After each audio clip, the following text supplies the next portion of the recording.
take it to ballistics. If you like it, they will tell you that the other crime scene has got the empty cartridge that is connected to your firearm. Then they do a link. Good morning, everybody. Welcome to the live. Elsabi, I see you. Joyce, I see you. Nairobi, I see you guys. Please make sure that you are tapping on your screen. Also, please do let me know if you can hear the commission playing. Please let me know if you can hear the voice. Kolani, I see you. Roro, I see you. Tushia, I see you. Daniel, Ethel, I see you. Guys, can you hear? Witness A, you say in your statement that the cartridges likely would not have been found had the team not apprehended the suspects that day. Is that what you were referring to earlier? That's correct, Commissioners. That's what we thought as a team to say. These cartridges were going to be disposed of before we arrest the people. Okay. I had asked you, you find the empty cartridges, but did you find any firearms on the suspects? Yes, Commissioner. There was one firearm that was found inside the Viano in a sling bag, and then it belonged to Michael Puletau. He told us that was his firearm, a licensed firearm. Hello, my friend. How are you? Oh, sorry. I wanted to decline, okay? No decline. You match. I cannot hear you. No here. You match. Come. No match. So Cut. sorry. I wanted to decline, okay? I don't play match, okay? Just play match. Thank Go. you. Bye-bye. No go. No buy. Guys, I don't know how to exit. No match, my friend. Yes, match. Go match. Yes, one match. No, I have One. to One go. and done.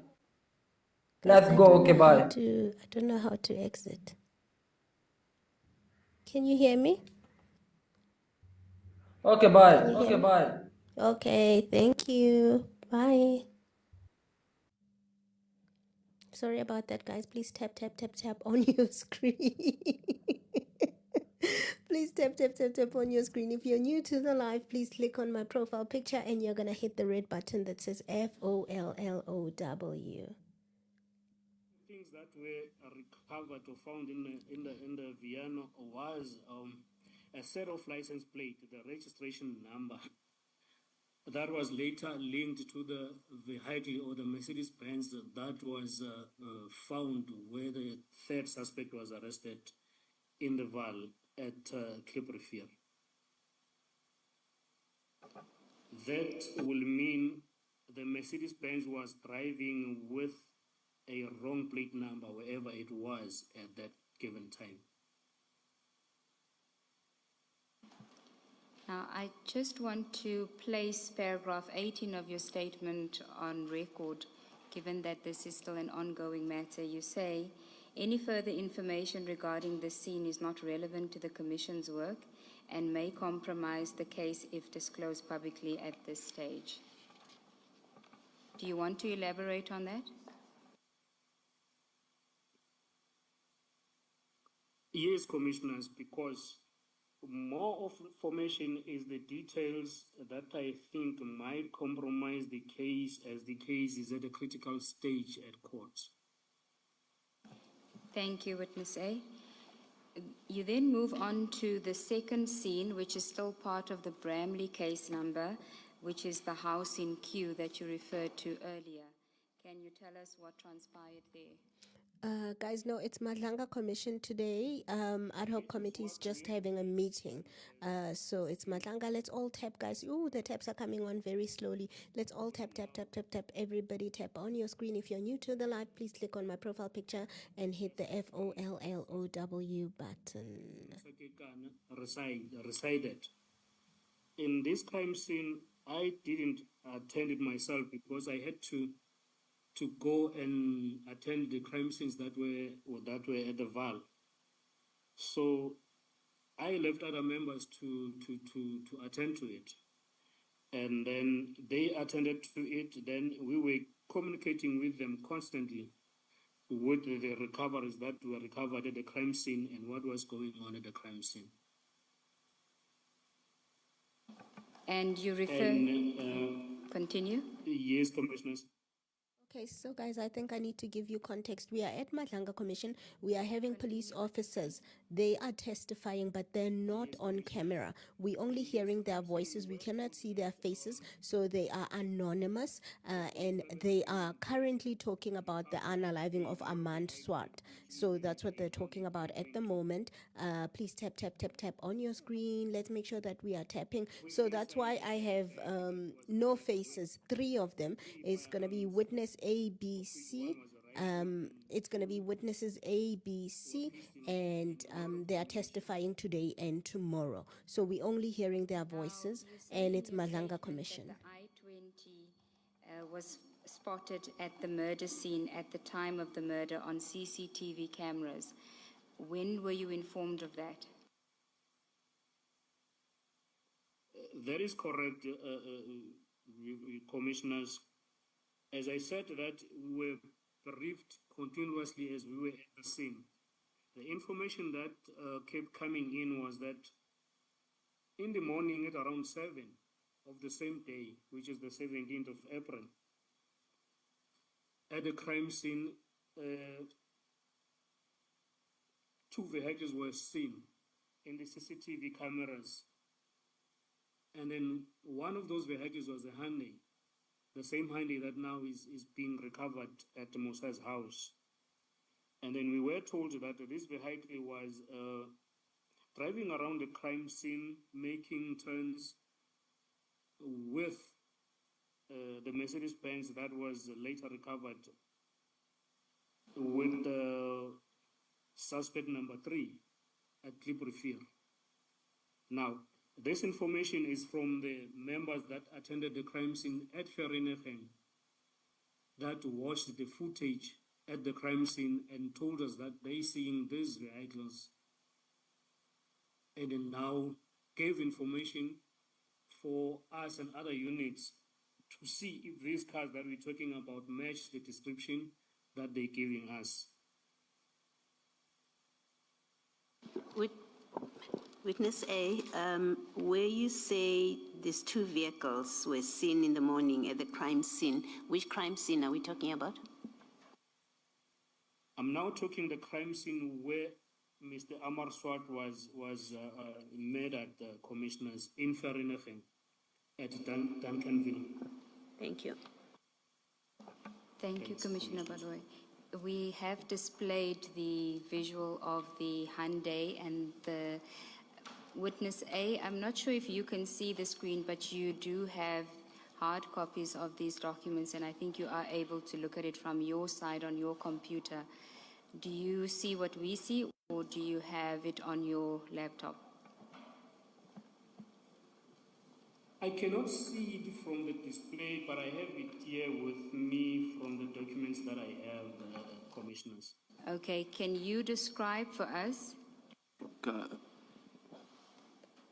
Can't we screen share for the witness to see, for us to be sure that the witness is looking at what we are looking at? We can attempt to do so, Chair.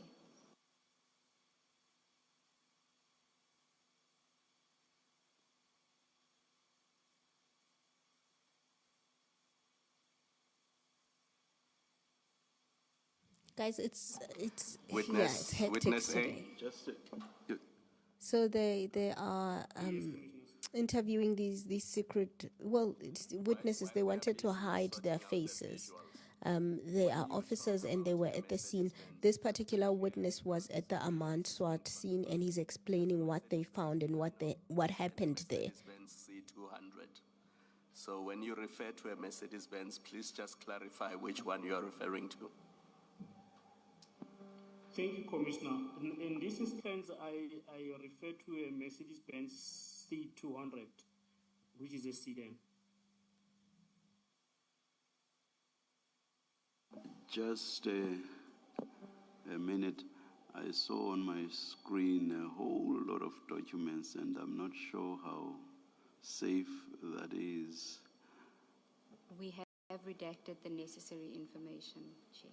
So when I see all of those documents, I should not be worried. No, no, Chair, not at all. It is just a description of what is shown in the photo, and the relevant personal information has been redacted. All right, thank you then. Are we still trying? Yes, Chair.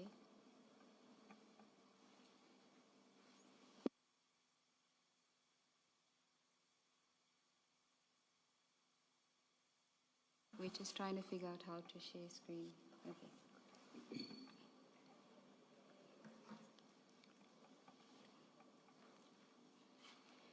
Witness A, are you able to see the screen? Yes, Commissioners, I can see this screen clearly. Okay. Can you tell us what we're looking at here? At the screen, I'm seeing two vehicles. I will talk to the one that is in front of the buggy, which is a white vehicle. Then it looks like it is actually a Hyundai i20 that was. So We can at hear you. the vicinity of the crime scene. Just At 7 o'clock. It's actually 7:01. Yes, that's the second one. We'll go there now.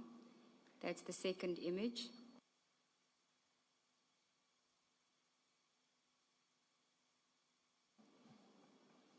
Can you hear us, Witness A? And in the second image, it is the same. It's a little bit difficult because the witness is not in the hall. He's somewhere else. So it's a little bit difficult Please for them to hear proceed. each other. Hi, Mtungwa. Thank you very much. Hi, Mudiafi. Thank you, Commissioners. And this image, it is the same vehicle, the Hyundai i20. And then on this one, it is seen with the vehicle that was driven by Mr. Swart, the deceased. If you can go to the next one.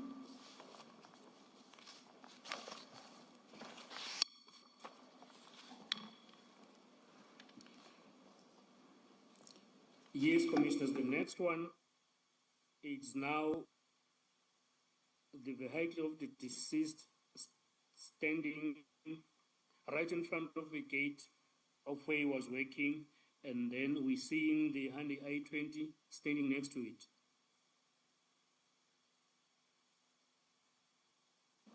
And this is the Hyundai i20 that was found at the house in Q.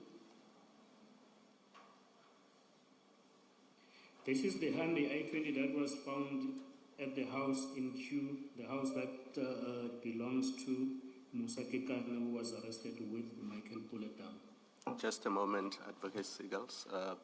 Witness A, the other vehicle that you've described and you say was being driven by the deceased, can we please identify it?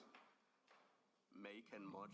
You don't have Guys, to give welcome us to the the live. year. If you've I just assume you joined want us, to you're know. very, very welcome. Make sure you tap, tap, tap, tap on your screen. If you're new to the live, please click on my profile picture, that one over here, and you hit the FOLLOW button. If you have just joined us, we are having anonymous witnesses, and they are talking about their experiences. Currently, they're talking about experiences at the scene of the unaliving of Amand Swart. So they're not identified, no visuals of them. We are just listening to their voices. Thank you very much to those of you who've just connected with me. By the way, somebody saying about the recording from the committee. I've actually done a red app post about it. Mtlanhla Mkhwanazi actually mentioned it during his testimony. We just didn't remember when it happened on Friday. So you can go to my red app. Also, guys, if you want to see the commission itself visually, you can go to my red app. Just click on my profile picture. The link is in my bio. And you say that yellow circle there, it's that Hyundai now in the middle of the road. And perhaps for the record, we should describe where it is. In the first shot, the vehicle is on the side of the road. Is that correct? In the very first shot? That is correct, Commissioner. Now, in the second shot, there's a white vehicle circled in the middle of the road. You're saying it's the same vehicle, the I-20 Hyundai. This is the same vehicle. And the one in front, you say that's Mr. Swart. That is correct, Commissioner. Let's go to the third shot. Now, in fact, in the shot just above, Ms. Siegel, there are two shots in the picture. The first one now shows the white vehicle almost abreast with the silver vehicle, both facing in the same direction. Is that the same vehicle that was in the middle of the road in the previous shot? Is that your evidence? That is correct, Commissioner. All right. Now, and that is still the Hyundai. Now, in the second shot of what we are looking at, there are in fact two vehicles, white vehicles, and none of them is facing the same direction as the silver vehicle. Can you just explain that for the record? What are we seeing on the record? Which one is the Hyundai I-20? Where is it facing now? Because you have two vehicles now, and there's only one car that's facing towards us in this picture, and it's the silver vehicle. Just explain the shot we are looking at. That is correct, Commissioner. The Hyundai vehicle will be the one that is facing to the vehicle of the deceased, Mr. Swart. And then that other one, I think it is the vehicle that is just in motion on the street, is driving past. So the one closest to the silver vehicle, you're saying that's the Hyundai I-20? Correct, Commissioner. Thank you. Thank you, Ms. Siegels. Thank you, Commissioner Baloyi.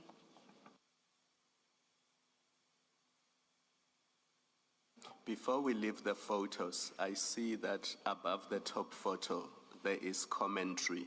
I'm not sure if this witness is going to be giving evidence on that commentary or if it's for somebody else. No, it's not for this witness. Thank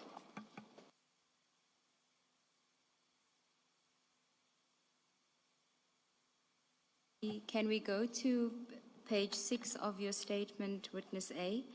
At paragraph 20, you then deal with the Viano belonging to Mr. Tau, which you also say was parked at the house in Q.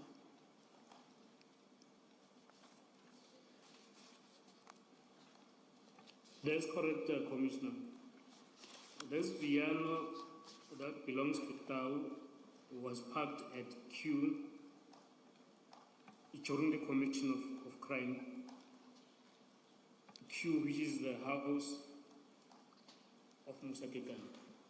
In your statement, you are not as categorical as you are now. You say it appears that the Viano belonging to Tau was initially parked at Kekana's house.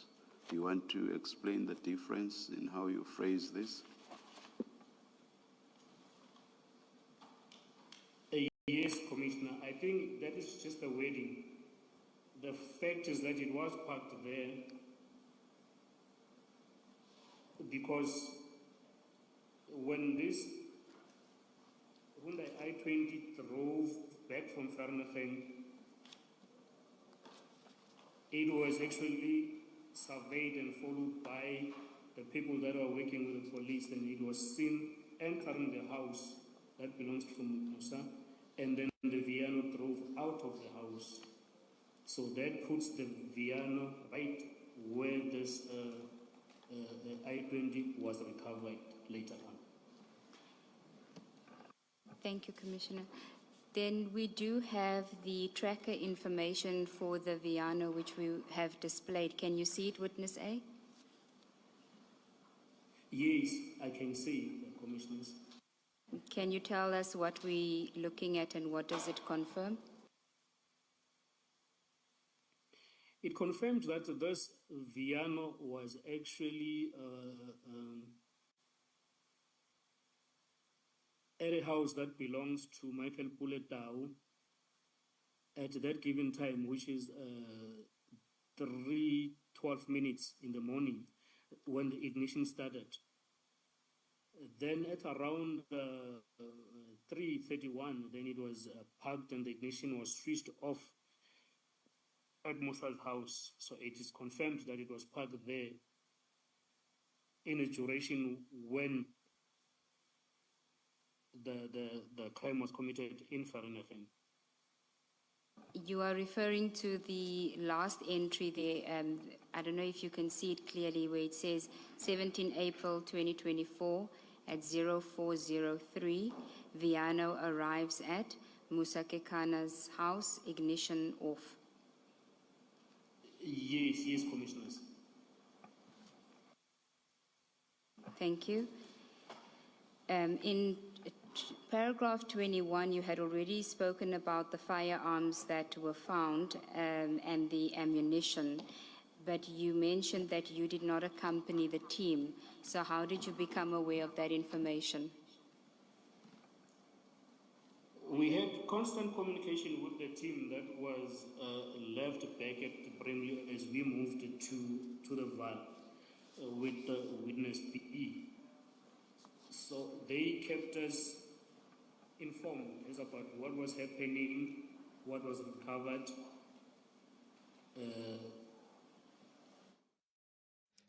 Guys, I just saw a message from News 24. They say there's an app outage.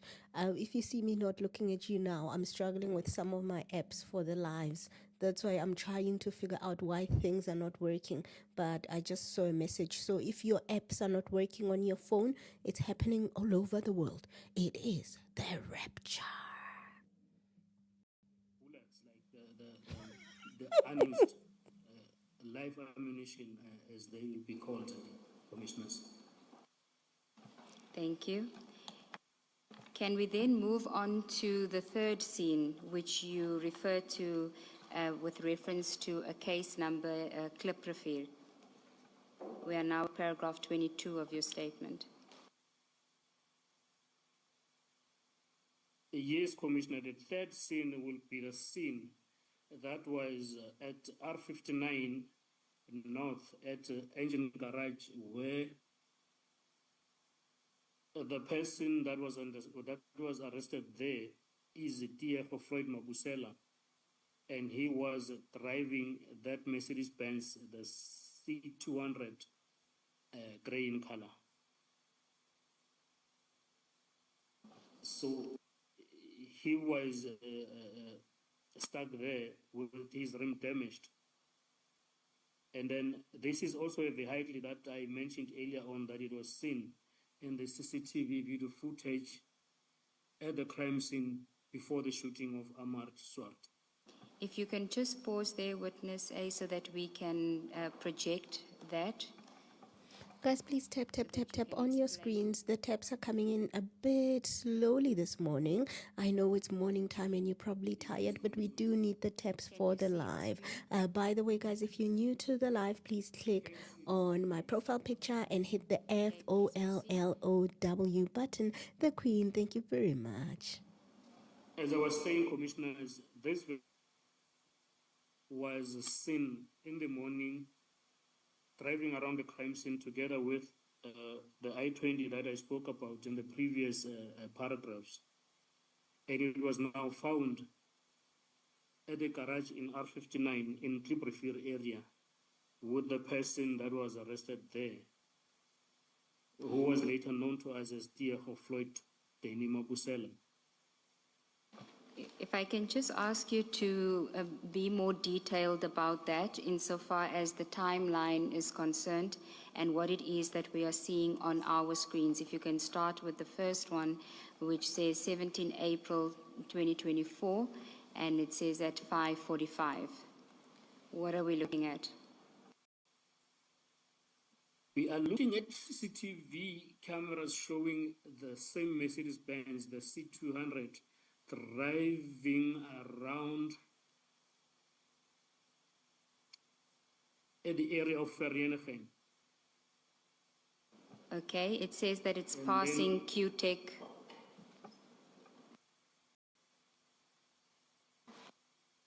Yes, commissioners. QTech is in Vereeniging, and in QTech is our Guys, if you need an explanation of what's going on, please let me know in the comment section. If you need a quick explanation, let me know. Send Sorry, Witness yes A, I in the apologize comment for section. interrupting you.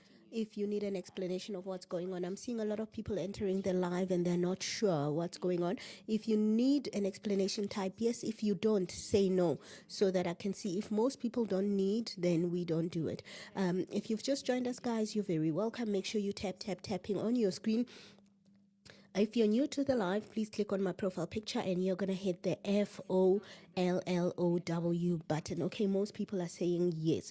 So basically what's happening at the Madlanga Commission today is we are getting testimony, and this testimony is coming from police officers who are at various scenes who can tell us things from the ground. We are hearing from 3 of them, and you'll remember last week we heard from Witness X, but we only heard a small portion from Witness X. Thank you very much, T-Man. Mbi, how are you, my friend? Thank you.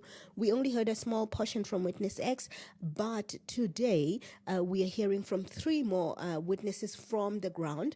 They are speaking using their real voices. Thank you very much, Mle. Thank you, Trevor. They are using their real voices, but we're not getting video of them. They are staying at a safe house. So these are basically anonymous witnesses. They have admitted that some people in the circles where they work, they know them, but they're staying in a safe house because they've discovered that they're not safe since starting this investigation. So we're hearing from them. At the moment, we are hearing from Witness A. Witness A is currently talking about the unaliving of Amand Swart, who was an engineer in the Val. He was unalived by mistake. They were trying to unalive a different person who's a whistleblower over a Transnet tender, I believe. So they're speaking now about what happened at the Amand Swart scene. They're talking about all the things that they found there. They found some empty cartridges, and Madlanga was asking that if you fire, then the cartridge fall to the ground. So why are empty cartridges in the vehicle in a plastic bag? I mean, we can assume that if somebody wants to hide their pew that they used, they would take the cartridges so that there's no evidence. But when they asked the witness, the person who was found with the cartridges, he said, no, they're not his, they're his brother's. His brother is a hunter, and that's why he kept the cartridges. Also, probably doesn't make sense, right? Why would you keep empty cartridges? Guys, please tap on your screen. If you're new to the live, welcome. And if you're new to my page, please click on my profile picture and hit FOLLOW button. So that's where we are now. One of the people who was arrested, by the way, at that scene is a police officer, Michael Puletau. You've seen his name coming up a lot. And I believe, guys, I speak under correction. Please remind me. Michael Puletau said he was a longtime friend of Kat Matlala. If I remember, either of Kat Matala or Katie, but I believe it's a longtime friend of Kat Matala. I will reference that, but he is a longtime friend of one of the main accused, right? But he's a police officer, and they asked him, why are you being arrested? Why are you not at work? Are you not supposed to be at work? And he said, yeah, I'm supposed to be on duty. So that's how he was arrested. So this witness is just, telling us about this scene on the day. There was another person, a third person who was arrested, but they let that person go because they couldn't link the person to the unaliving.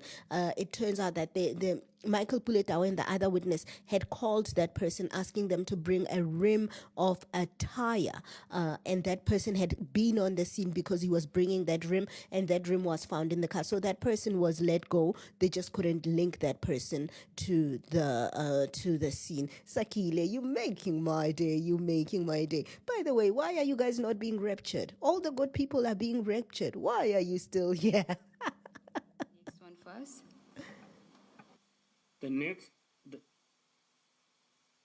Thank you, Commissioner. The next one will be the same date at 6:49. It shows a silver Mercedes-Benz C-Class driving towards QTech from the right of Woodcope Road. DVR time is 6 minutes slow. Sorry, the next one. The next one will show the same date at 6:45. QTech CCTV shows a silver Mercedes-Benz C-Class driving past the gate from direction of Woodcock Road. Can we, witness A, in these two shots, they both have 6:49 as a timestamp, and that's what you say on record, and it can be confusing because they look different. These shots, can you give us the exact time? By the way, guys, I don't know if you remember that unaliving they're talking about is the unaliving where Katiso Katie Molefe was arrested. He wasn't arrested at the scene; he was arrested later. But it's that particular unaliving that they're speaking about. Guys, please remember to tap.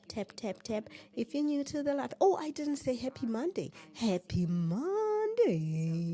By the way, guys, if you're new to the live, click on my profile picture. You're gonna hit FOLLOW, and also I am on the Red app. You can find the link in my bio, or just look for Miss Media TV. You can see the images there. The witnesses you cannot see, but you can see whatever it is that they are watching over there. So please do go over there if you want to watch. 49:54 seconds, the second one. So it's within less than a minute of each other. Yes, I think what I wanted to clear on the record is these are two different shots. They are not same shots, different angles or anything. Correct, they're coming from two different cameras. The one is coming from a different entity CCTV footage, and the second one is coming from QTech. That is why on the caption of the first one, you'll see it's been redacted. It's a redaction to show where it came from. It just says shows a silver Merc, whereas the second one, it will say QTech CCTV shows, so as not to identify the source of the first. Okay. Sorry, just lastly, there's two timestamps. The first one, and perhaps to distinguish them, we should be referring to those, because in the first shot, in the body of the shot itself, you have 06:43:48, and in the second shot, you have 06:49:54. Is that not a distinguishing? Correct, yes, you can. We can use the second shot, you have 06:49:54. Is that not a distinguishing? Correct, yes, you can. We can use the imaging. It's just that the time on the image is 6 minutes slower. So it's not an accurate reflection of the time that the vehicle was actually coming past there. The vehicle came past at 6:49, according to their record. So it is within seconds of each other, but from two different sources and in the same street. Okay.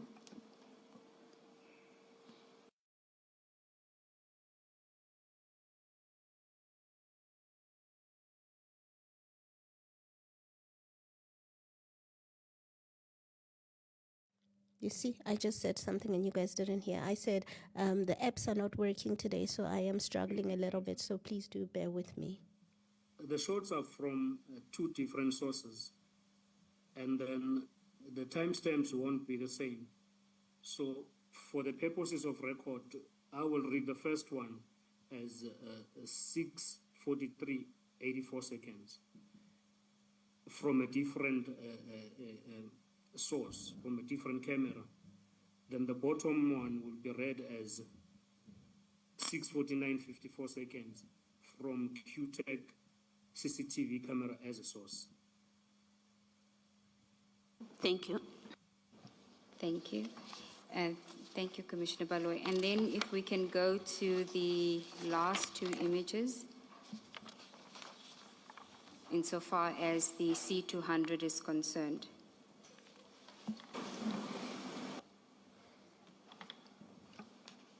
Can you see it, Witness A? Yes, Commissioner. Thank you. On this one, I think it's the same scenario. Cut through the clutter. Two shots from different sources. The first one is from QTech cameras, and then it shows it is The timestamp will be 6:52:28. Then we're seeing a same silver Mercedes-Benz C200 driving past the gate towards the direction of World Road. And the bottom one will be from a different source that is not disclosed to us, which will be depicting the same vehicle, which is a C200 Mercedes-Benz, and the timestamp will read as 6:46:51. Then it reads as it shows a silver Mac driving past Q-Tech towards Woodcock. It turns right into Woodcock. Then they're giving us the time delay, which is 6 minutes. Witness A, in these two photos, it looks like the Mercedes-Benz has turned around now because it's facing left. In the previous two photos, it was facing right, more or less 3 minutes earlier. That is correct, Commissioner. So is that consistent with your evidence that it was doing what you call scouting? That is correct, Commissioner. Thank you, Commissioner Kumalo. So, witness A, if we can then return to your statement and deal with what else was found at the scene where Mr. Mabusela was arrested. Mr. Mabusela was found at the crime scene with a firearm, which is a pistol and ammunition, and one cell phone, which is also referred to as a burner phone. Now, before you continue, can I just ask you to explain, because you said you found the vehicle had a damaged rim, and then you also referred to a license plate. Can you tell us about the license plate? Yes, the Mercedes-Benz had a damaged rim, which now meant that the rim that was found in the Mercedes-Benz Viano in Bramley was indeed meant to come and assist this one. And then when the police checked the license plate on the disc, they found that the registration numbers that was recovered in the Mercedes-Benz Viano at Q-Tech actually was the correct registration number for Mercedes-Benz C200 that was found in Clipperfield. If I can just understand what you're saying that the license plate for the C200 that's registered to the owner of the C200 was found in the Viano. That is correct, Commissioners. And then what license plate was found on the C200 in Vereniging? Oh, the license plate that was found there, it is a license plate that did not belong to the Mercedes-Benz. It was a wrong plate. It was fitted with a wrong plate number. So the plate was actually on the vehicle. It wasn't in the vehicle. It was actually on the vehicle. It was on the vehicle, like the.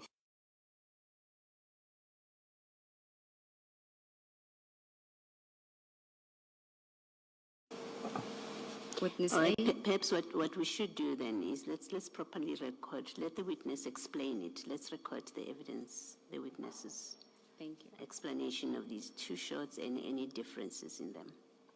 Witness A, did you hear? Can you just explain the two shots and the difference between the two shots?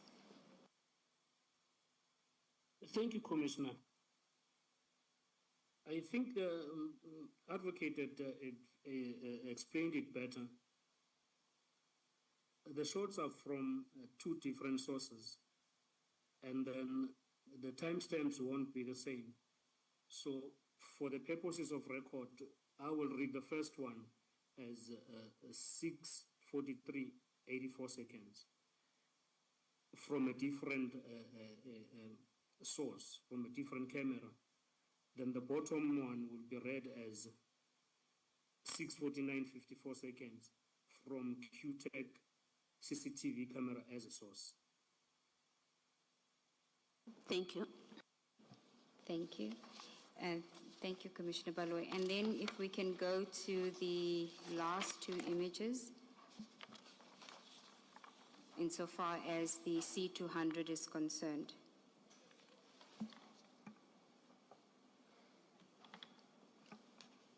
Can you see it, Witness A? Yes, Commissioner. Thank you. On this one, I think it is the same scenario. We've got two shots from different sources. The first one is from QTech cameras, and then it shows it is the timestamp will be 6:52:28. Then we're seeing a same silver Mercedes-Benz C200 driving past the gate towards the direction of World Road. And the bottom one will be from a different source that is not disclosed to us, which will be depicting the same vehicle, which is a C200 Mercedes-Benz. And the timestamp will read as 6:46:51. Then it reads as it shows a silver Mac driving past QTech towards Woodcock. It turns right into Woodcock. Then they're giving us the time delay, which is 6 minutes. Witness A, in these two photos, it looks like the Mercedes-Benz has turned around now because it's facing left. In the previous two photos, it was facing right, more or less 3 minutes earlier. That is correct, Commissioner. So is that consistent with your evidence that it was doing what you call scouting? That is correct, Commissioner. Thank you, Commissioner Kumalo. So, Witness A, if we can then return to your statement and deal with what else was found at the scene where Mr. Mabusela was arrested. Mr. Mabusela was found at the crime scene with a firearm, which is a pistol and ammunition, and one cell phone, which is also referred to as a burner phone. Now, before you continue, can I just ask you to explain, because you said you found the vehicle had a damaged rim, and then you also referred to a license plate. Can you tell us about the license plate? So, the conclusion from the investigating team was that these two burner phones were utilized, or they were bought for the main purpose of communication between these two vehicles at the crime scene and maybe coordinating their movement from the crime scene. If I recall correctly, you said that Mr. Mabusela's smartphone was found with the other two suspects at the Q Bramley scene. Is that correct? That is correct, Commissioners. Okay. Chair, I see that it's 10:58 and I'm moving on to the next scene. Should we adjourn for tea and then I can continue? Let us adjourn and resume at 11:15.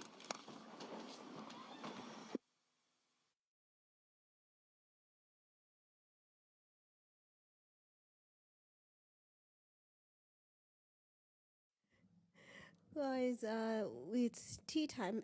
They're taking a 15-minute break for tea. If you've just joined us, you're very, very welcome. Please make sure that you are tapping on your screen. Tap, tap, tap wherever in the world you are. If you're new to the live, please click on my profile picture, that one over there, and then you are going to hit the FOLLOW button. Guys, there's a global outage.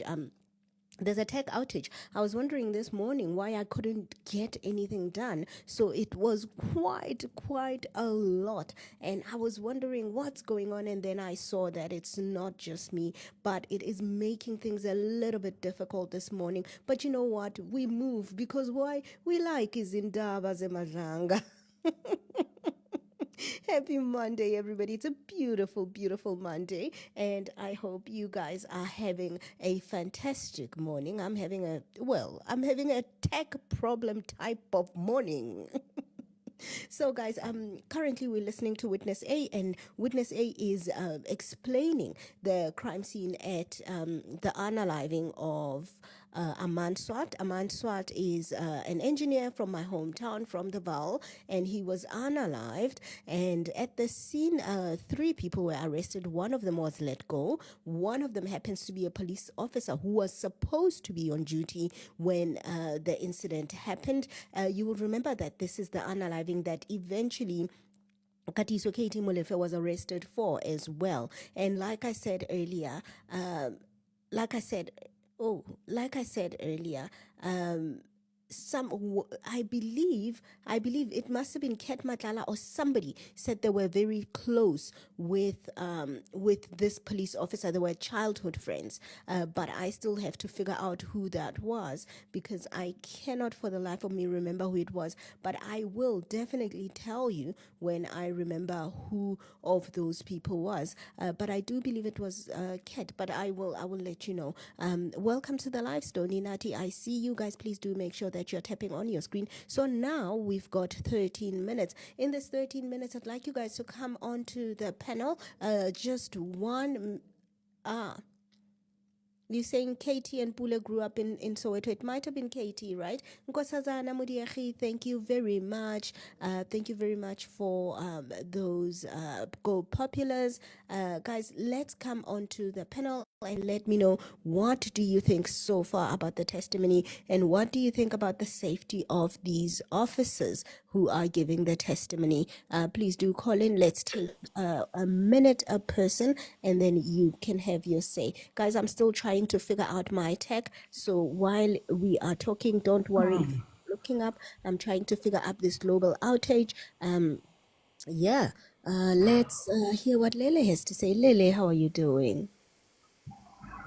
Hi, good morning. How are you?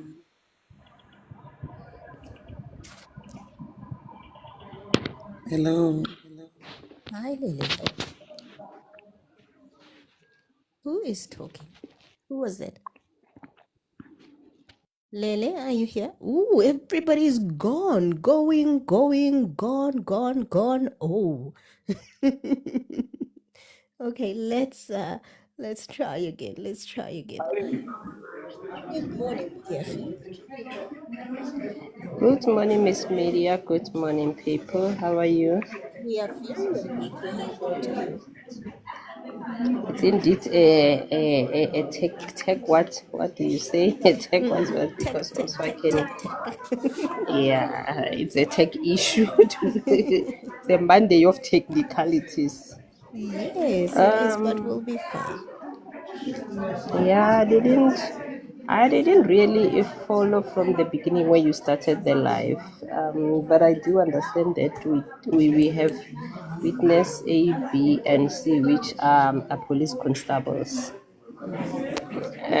who are giving the sequence of the events in terms of the unaliving of Mr. Amanswat and ultimately the arrest of whoever people who were arrested and Katiso Molefe. Yeah, so I think that we this at least is it's one evidence that we can call what like it's an evidence that has substance because it comes from the people who are on the ground doing the actual work. So yeah, I think if we can take a lesson and concentrate, and I think it will assist the commission to sort of come up with some solid findings. Of course, I don't know if the solid findings will be, these ones will be directly implicating the Mkunus and others, but at least it will give us Oh, more Mudiahi, substance in terms of. Hello? they're saying they cannot hear you because of the noise. Also, I'm thinking it's my earpod. Let me just go directly on the phone. Okay. Yeah, am I audible better now? I think it's Am actually I the better? background noise. Oh, now it's better. Huh? Now it's better. Is it better? Yes, now it's a little bit better. Okay. I was on my earpod, so sometimes Okay. they really don't give good quality. Yeah, so what I was saying is, at least with this evidence, we are sure that we will get some substance because it is conducted by people who are working on the ground. These are constables, so these are the real people who are investigating and doing the real work on the ground. So yeah, I'm thinking this is one evidence that is actually much more interesting, because according to me, it's solid evidence. This is a police of evidence. You see, it's not a hearsay, it's not assumption, it's not people's emotions, it's not people wanting to taint others or wanting to incriminate others. So I think it will give a commission, the Madlanga Commission, a better direction in terms of the issues, how they flow and everything. The one disappointing issue I'm thinking about as I'm engaging now is the issue that the KT Molefe has gotten bail. Of course, the laws of South Africa allow bail and everything, but the thing is, a person who would have been arrested, they got bail and they committed another crime, and now they get another bail. So I really don't get any sense in terms of such things. So yeah, it's worrisome in terms of the justice system of this country, because who knows what he's doing right now wherever he is. So even these constables, because I was worried, I thought that they were going to distort their voices, because when you know a person, their colleagues, they know their People, voices. Muriaki, people are saying they really cannot hear because of the background, because of the Oh people no, talking in okay. the Let background. me let me just leave it for now, because I'm in the office space. Probably it's a bit noisy on my background. Let me just give other people a chance there. Okay, thank you very much. Ntetelelo, I can also hear her, but I see many people are saying they cannot hear. Thank you very much, Mudiachi. I think you are correct in that this is real evidence from the ground, right? Good morning, Shawe. Shawe, how are you doing? Shawe, how are you doing? Okay, Shawe. Tuli. Good morning, Tuli. How are you doing? Morning, Miss Smith. How are you today? I'm very well, thank you. What do you think, Morning, Miss sir? Smith. Yeah, you hear me? Yes, I can hear you very well. Please go ahead. Okay, thank you, Miss Smith. Let me get to all of you and the panel, to the panel and the comment section. I think I want to raise. I think the one thing. I'm concerned about that police that were killing, that were traveling from Bloemfontein to Limpopo. I think it's the time now to coming up with the truth. Who killed them? For what reason? With that police with a cruel friendly. But I'm keep on listening at this moment, ma'am. Thank you. Thank you very much. Guys, these things are so scary when you hear them, right? Because these are real people. These are real lives. So I don't know. And for me, it's like they're busy talking about Hoodkop Road and all of that. And I'm like, yo, that's right close to my home. And also the families of these people. You can imagine Aman's family. They have to listen to this. It's really not nice. Thank you so much, Muriachi. Mavis, good morning. Good morning, Mavis. Let's talk to Charlie. Charlie, how are you doing? Thank you, Tandos. Charlie, how are you doing? Oh, Charlie. Guys, if you've just joined us, you're very welcome. I hope you're having a fantastic morning today. Please click on my profile picture and hit the FOLLOW button to connect with me. Guys, today we might be having a few tech problems. I heard there is a global outage in terms of tech, so I struggled quite a little bit this morning to make things happen myself because we're so used to having all these apps and quickly pressing this and that to make things work, but it doesn't matter. We're here now, right? Mazette, how are you? I'm good, Miss Media. I'm really following nicely on what is being discussed, and it's I'm loving the fact that we are able to get access to these commissions to actually listen for ourselves with what is really going down there. And wow, our justice system, there's a lot to be paying attention to, and to see what is really going down. I'm following. Thank you very much. Mazet, absolutely. And I think this is a rare opportunity for us to see what really happens on the ground and to judge for ourselves, because sometimes we judge the police so harshly, right? We might be right, we might be wrong, but it's a good opportunity for us to see what they're going through. Thank you very much, Trevor. Just the fact that, guys, somebody You're doing a cannot great live job in there. their You're doing a house. great job, Miss Media. Sorry. You're doing a great job. Keep going. Thank you so Well done. much. I appreciate it. Thank you so much. Guys, for us to see these people living in safe houses, they cannot even live in their own houses. Ah, it's so sad. But I guess you've got to be called to do this kind of job. Bonnie, how are you doing? Medium, well, how are you? I'm very well, thank you, Tandos, and thank you, Bonnie. Awesome, you're doing a great job. I must agree with Mudiahi there. Hearing these stories from the ground really is quite daunting. But on the other hand, I feel like when you get to hear it firsthand from people who are actually experiencing the ground, who are working the ground, then it becomes really something to hold on to. It will sort of bring confidence to us as the public. And I mean, with witness a detective in the crime unit, previously attached to the trio task, and all of that. The qualifications really speak for itself. So I really do think, the commission could take something from this, and we really hoping that something good is going to come out of this. But thank you so much, Miss Media. You're doing a really excellent job. Oh, thank you so much, and thank you for joining. Thank you so much for joining, because I couldn't sit here by myself and watch.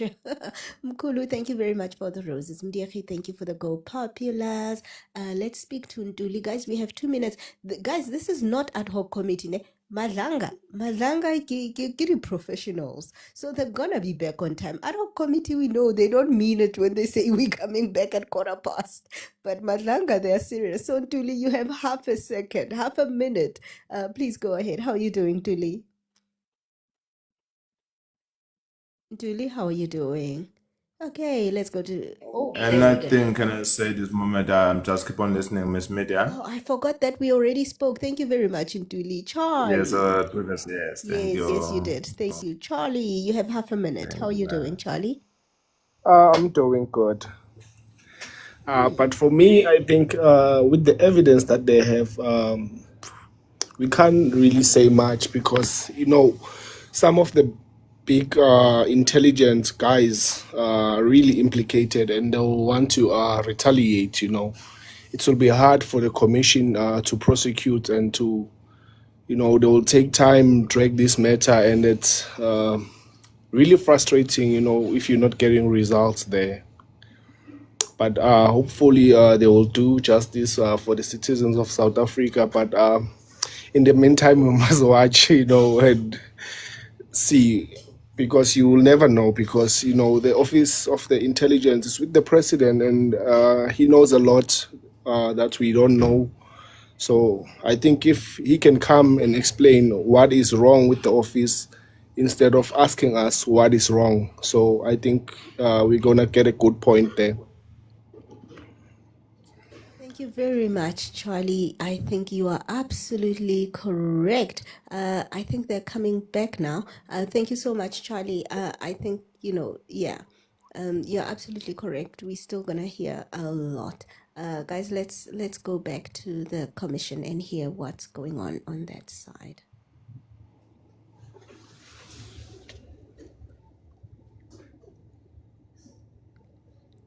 Can you guys hear? We should be hearing something. Witness A, we were moving on to scene 4, which is on page 7 of your statement at paragraph 24, and it's reference QTEX officers. Can you just elaborate on what was found at the QTEX offices when you arrived at the scene?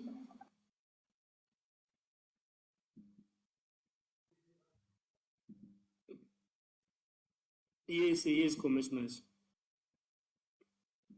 This scene I will refer to it as a murder scene where Mr. Swartz was murdered. And then when we arrived at the scene, we didn't find anything because the police who were attending to a scene had finished working. It was just for us to confirm the address of the scene and to see where the scene is so that we can be able to make our references on the investigation that has already started.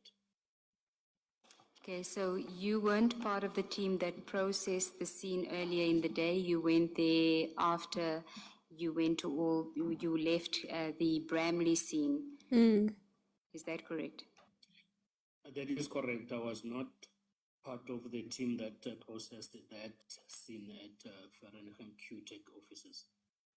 Okay. So what was the purpose of going to the scene if there was nothing to be found there? It was mainly for us to know where our scene is situated, to familiarize ourselves as how it is looking. But at the same time, we didn't know that the scene was already finished processing. We wanted there to make sure that no one was still at the scene. But then when we arrived there, then there was no one.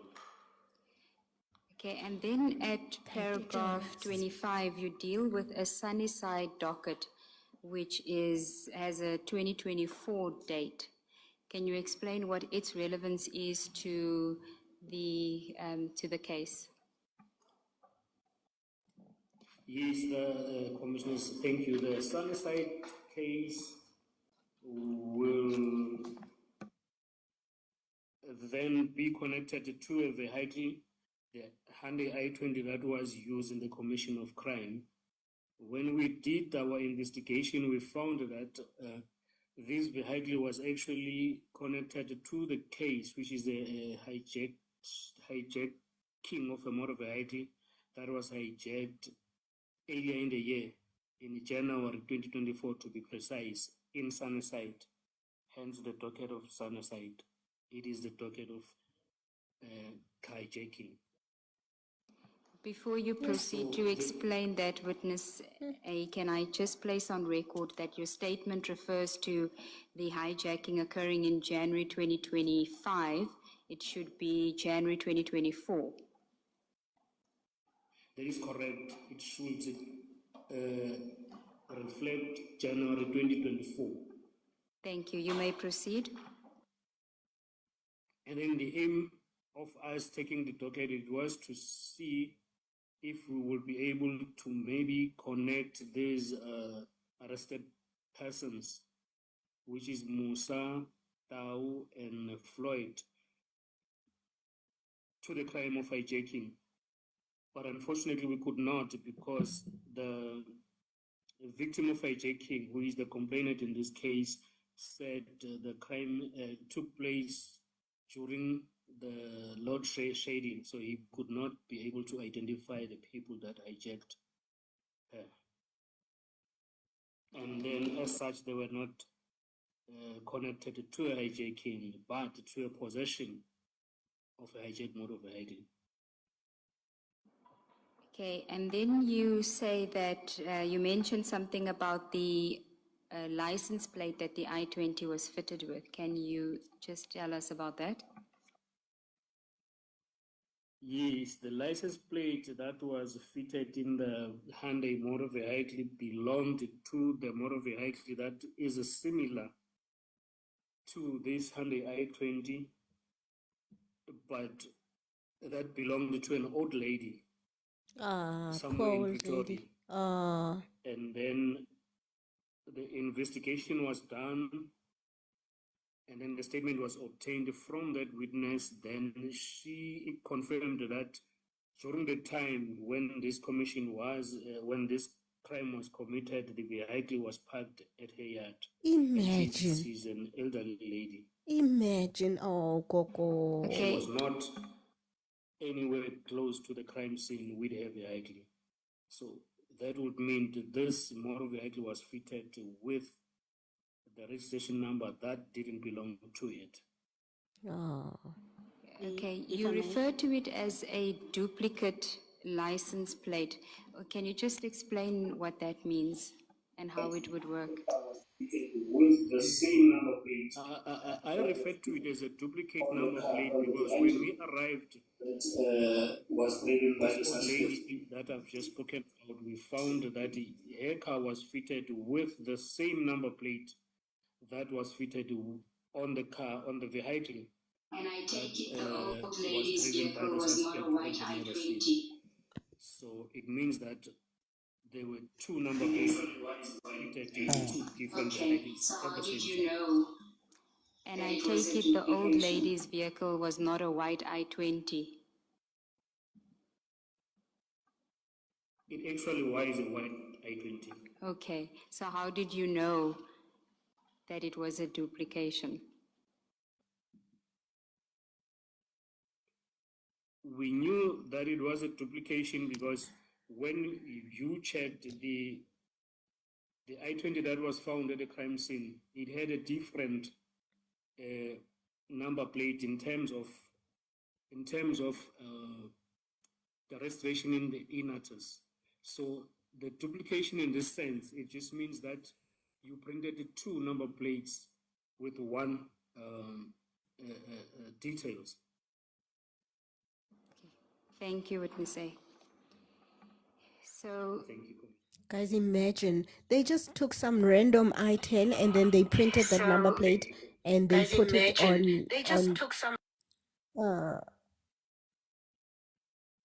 their I-10. Why am I hearing myself double? So some old lady, they went to her house and they were like, "Hey, lady, did you unalive somebody?" And she was shocked. Imagine they could do that to anybody on the road. So it means the lady was probably just driving and they saw her number and they took it down and they went to go print it. Aye, guys. Aye, please tap, tap, tap, tap on your screen. If you're new to the live, please click on my profile picture and hit the FOLLOW button. That is so wrong. I feel so bad for the lady. Commissioner Baloy. Witness A, can we now move on to what you refer to as the accused person's first appearance, which was on the 19th of April 2024. Can you tell us what transpired at this first appearance that you felt was relevant to include in your evidence? Yes, commissioners. I know what they're gonna talk On this about. day, it was the day that we referred to as the first appearance, because it is the day when the suspect has been arrested, they will get charged, processed, and they will appear for the first time at the magistrate court. So this is the day when they appeared at Vereeniging Magistrate Court for their first appearance. I think this is when And they're gonna who was offer a present with bribe. you? And in this appearance, all five members of the team, detectives that were present at the initial, very first crime scene in Brimley were all present. So that will mean it was myself, witness B, and the 3 other members that we were with in the Brimley. Guys, That I will think be I think this Sergeant is when Busi, Pule is going Sergeant to Mapalane, threaten them, but let's and the wait to member hear. that called us and gave us instruction from the brigadier to attend the crime scene on the 17th. You say in your statement that you were surprised by the show of support for the accused persons. Can you tell us more about that? Yes, commissioners, when we arrived at the Vereeniging Magistrate Court, we found that the court was packed. It was packed and full to capacity. And then we learned as we were there that the people that were there to support the suspect, more especially Michael Puletau, as he was a police officer. So there were a lot of people that were there in support of him. When you say people, are you referring to police officers? Yes, we were informed that some of them were police officers, but we couldn't verify that because they were dressed in plain clothes like ourselves. You just get information from people that were briefing us that some of the people that were there were police officers, mostly from Johannesburg Central Police Station, who were then the colleagues of Michael Puletau at the time. And can you describe the mood for us and the behavior of those people that were in attendance in support of the accused persons? The mood was quite tense, and their behavior was not a normal behavior in a sense that they exhibited a behavior that will cause fear to us, like threat and all that, commissioners. Can you be more specific what you mean by threats?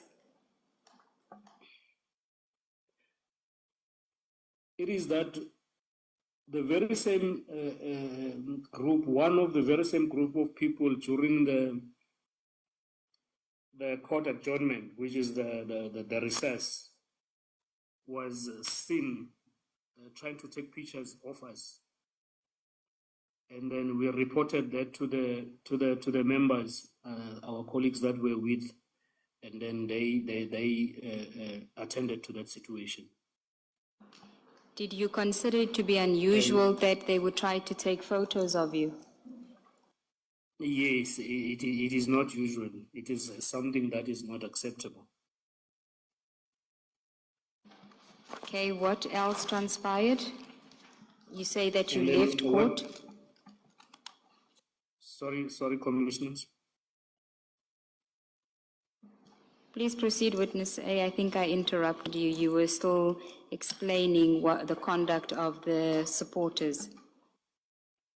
Yes, then what transpired from there when we now left the court, because we came driving in 3 different state vehicles, unmarked state vehicles. And then when we left the court, we could see that there were a lot of people that were parked at the street in front of the court where our vehicles were parked.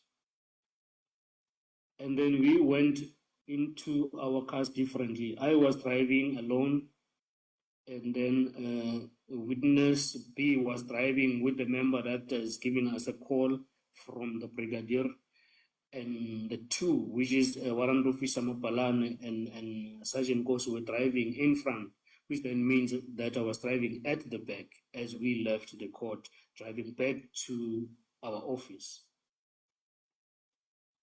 And as we were driving, just before we could leave Vereeniging town, I could see that there were people that were joining us, and then I could identify that some of the traffic that we were driving with were the cars that were parked in front of the court.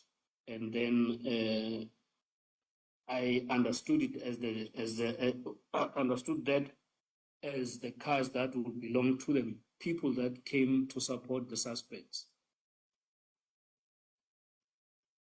And as we drove along, I noticed that these cars were trying to drive us off the road. And then I called the members that were driving in front of me, which is now my colleagues, the investigating officers. Then I alerted them of what was happening.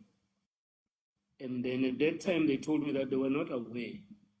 But then we decided that we needed to stop somewhere along the road and then discuss as to how we're going to go about this, because it was not a usual thing to happen.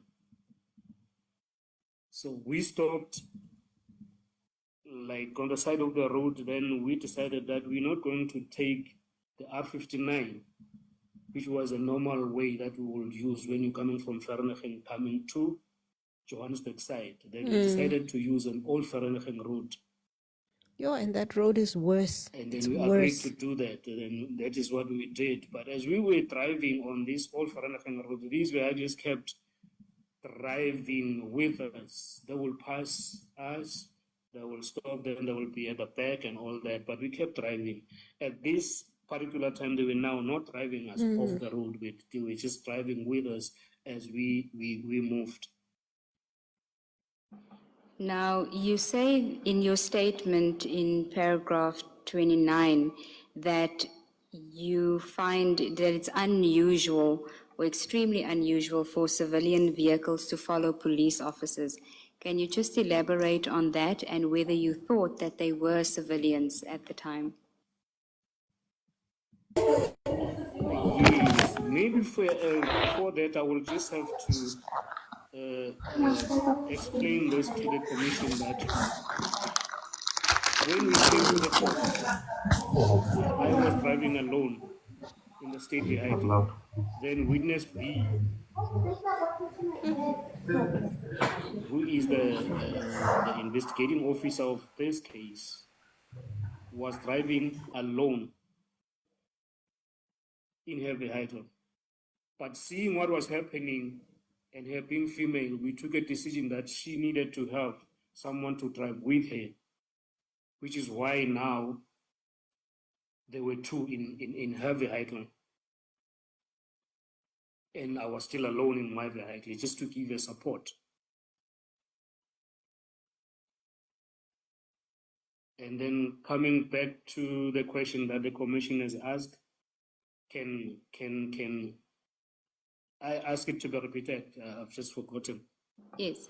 So in paragraph 29 of your statement, It sounds like even one of the people was a lady. It's so hectic, guys. It sounds like a movie. By the way, guys, just tap on your screen. If you're new to the live, please click on my profile picture and hit the FOLLOW button to connect with me. Guys, write your thoughts in the comment section. What do you think? Do you think there are actually two factions in the police? That way, the police officers that are on duty. And then at that given moment, we thought these people were civilian, even though if maybe they were police officers, but at that particular time, they were not on duty because I don't think that they worked that side. They would have been doing that not in the capacity of them being police officers. So we regarded to them as just civilian people doing what was abnormal to do to a police officer who is doing his job. okay, which is why we took a decision to report it to our commanders as we got to the office. And who did you report it to? We reported it to our Brigadier Hopan, who is the head of Organized Crime Gauteng. Sorry, Ms. Sickles. Witness A, perhaps let me take you back a bit just to make sure that I didn't mishear you. In paragraph 28, right at the end, the last sentence, where you speak about devising a plan to get rid of these vehicles that were following you, I understood you to say, and I'm just checking that, did I hear you properly? To say you decided to use the old Vereeniging Road and these vehicles were still following you, but they were driving with you, but did not try to drive you off the road. Did I hear you properly? That is correct, Commissioner. So where the statement says they still followed us and tried to drive us off the road, that is not correct. No, Commissioner, I think that one will be at when we left the court. I see. Not on the new road, the alternative road that you took. No, Commissioner. Thank you. Thank you for the clarification, Commissioner Baloy. Nisha, I do agree with you. Maybe there are good cops and just bad cops. Maybe there aren't even a lot of bad cops, but they do big bad things, right? In your statement, you say that it was not seriously pursued. What do you mean by that? In my statement, I mean that it was not seriously pursued in a way that we were just told to be careful, which I mean it was just starters to say, be careful where you are driving. But we were giving more members to transport now the suspects from different courts. They were not using, because normally they will use the van from respective stations to courts, but it was not like that. It was, they were giving a dedicated team to transport them, seeing that there are, what is the word, high-profile suspects. And then initially we were told just to take care of our movements as we did our investigation or as we move to court. Now, in your statement, you also say that the fact that it wasn't taken seriously or pursued seriously is not a criticism of Brigadier Khopani.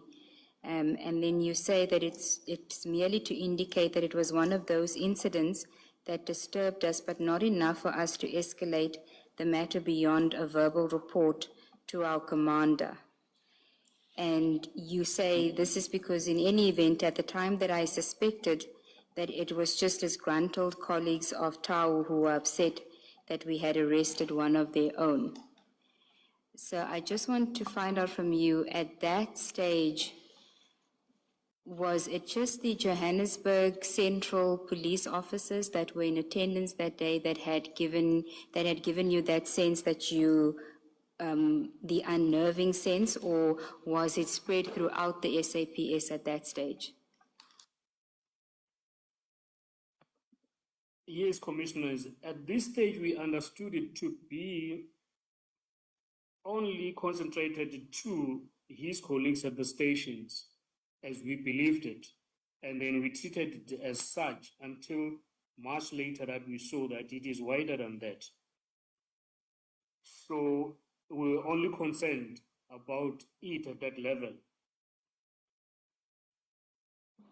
Okay, and you can complete if you're still dealing with this paragraph. I wanted you to just then, I think Commissioner Baloy and I had the same idea, for you to complete paragraph 30, and perhaps you can do it read it yourself, where it says, in my mind. Do you have it? Yes. Can you read it? Then I was just saying, in my mind, I would not imagine a civilian doing something like what was done that day to a police officer that was doing their official duties. Witness A And only? Yes, Commissioner. Yes, you can complete your answer. And then this was the beginning, as we understood it then, of the ongoing attempts that were done to the investigating team. All right, let me ask my question then. On this first appearance, were charges put to Mr. Dow, sorry, I forget his title. Warrant officer. To Warrant Officer Dow, was it put to him what it is that he was being charged with? Yes, all three of them, Commissioner. So if you're correct that the people that were attempting to drive you off the road and following you, at that point they would have heard what the charge was that Warrant Officer Dow was accused of. That would be the case because they were present at the court. Yes, and so they would still have unnerved you and tried to drive you off the road, members of the SAPS knowing and having heard what he is accused of. That is correct, Commissioner. Thank you. Thank you, Ms. Siegels. Thank you, Commissioner Baloy. Then, witness A, if we can go to page 9 of your statement, you start a new topic there, and it is titled Initial Links to Katiso Molefe in the Swart Murder. It's now, getting can hectic. you just elaborate on what was the basis for these links? How did it start out? These links started out as the investigations continued in this matter. Initially, we had these 3 people that were arrested for the murder of Ahmad Swart. And then when we did our initial investigation in what will be termed as cell phone communication investigation, we could see that there was actually a person behind the murder who was high up and who was actually ordering the hit of Ahmad Swart. And then that person was initially identified as Katiso Molefe, who was then later arrested in this case. Okay, can I just ask you, insofar as the cell phone records are concerned, what data did you have available to you to make these links, and from which cell phones are we talking about? We had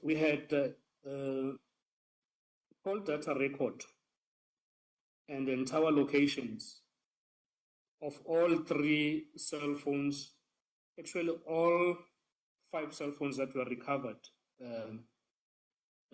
during the arrest. That will be the ones that were recovered in Bramley and the one that was recovered in Clipperfield. But the phone that came with a lot of information in as so far as linking Katiso Molefe was the phone of Michael Pulletown, because it was seen on the records of his phone that it was him that was communicating a lot with Katiso Molefe. Now, can I just ask you, insofar as the data is concerned, you mentioned in paragraph 33 of your statement that there was data analysis. You also referred to section 205 subpoenas. Can you just explain the difference between the two? Because there's a reference to downloaded information and section 205 obtained information. Yes, commissioners. In our cell phone investigation, if I can just give a brief of what we do, we would, if we are lucky to have the number of the person that we are investigating, we will ask for the call record of the period that will suit the investigation to see who he was communicating with, maybe in the tower locations, which will be the movement of the phone in relation to the suspect as well. And then the other part will be downloading the data from the actual phone, which will then mean that you take the phone to the expert to download the data for you, and then they give you the raw data from which you will have to analyze and take it from there in as far as doing your linkages. Okay, and before we go to some of those linkages, you do say that you don't want to go into too much detail. This is at paragraph 33 of your statement, so as not to compromise the integrity of the ongoing investigation. I assume this is on the same basis as earlier on, that the matter is still in court. Am I correct? That is correct, Commissioners.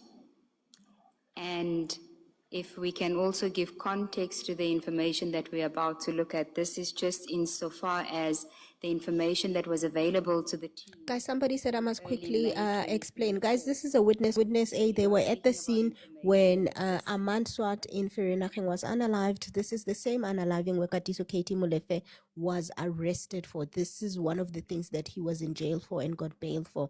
Now they're going to tell us how they linked Katiso to that unaliving. So we have to all listen very carefully. Guys, we're almost at 100 taps, so please go keep tapping. If you're new to the live, please click on my profile picture and hit the FOLLOW button. I want us to really hear this, so I will explain other stuff after.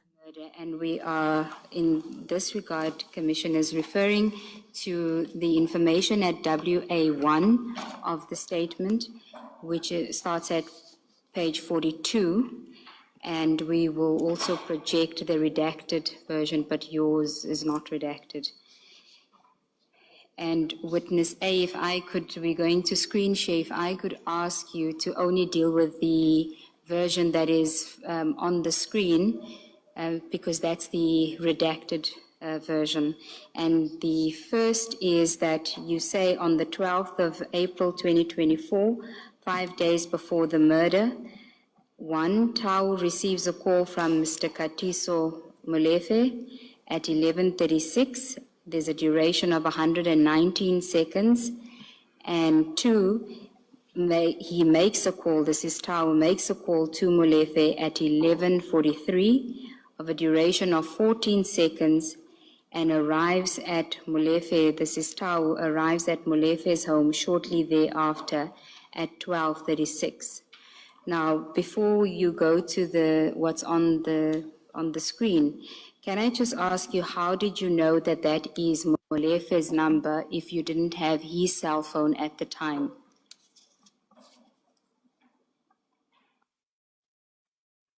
Yes, Commissioner. And before we could start and doing our applications and maybe phone downloads and everything in terms of doing a cell phone communication investigation, we will do our background check, and then which is where we get the information that we will call the intelligence information. So at the background, we already had Katiso Molefe's cell phone number. So you were able to establish that when we're talking about the data on 12 April 2024, that it was sent and received from a Mr. Katiso Molefe based on the number, not just on the name that is saved as Katiso Molefe on the phone. You actually verified that the number is his number. Yes, the number suits the number that we had for our intelligent purposes. Okay, thank you. Can we now proceed? Can we, I'm very sorry, can we take a 5-minute adjournment for something urgent we want to attend to? Let's adjourn.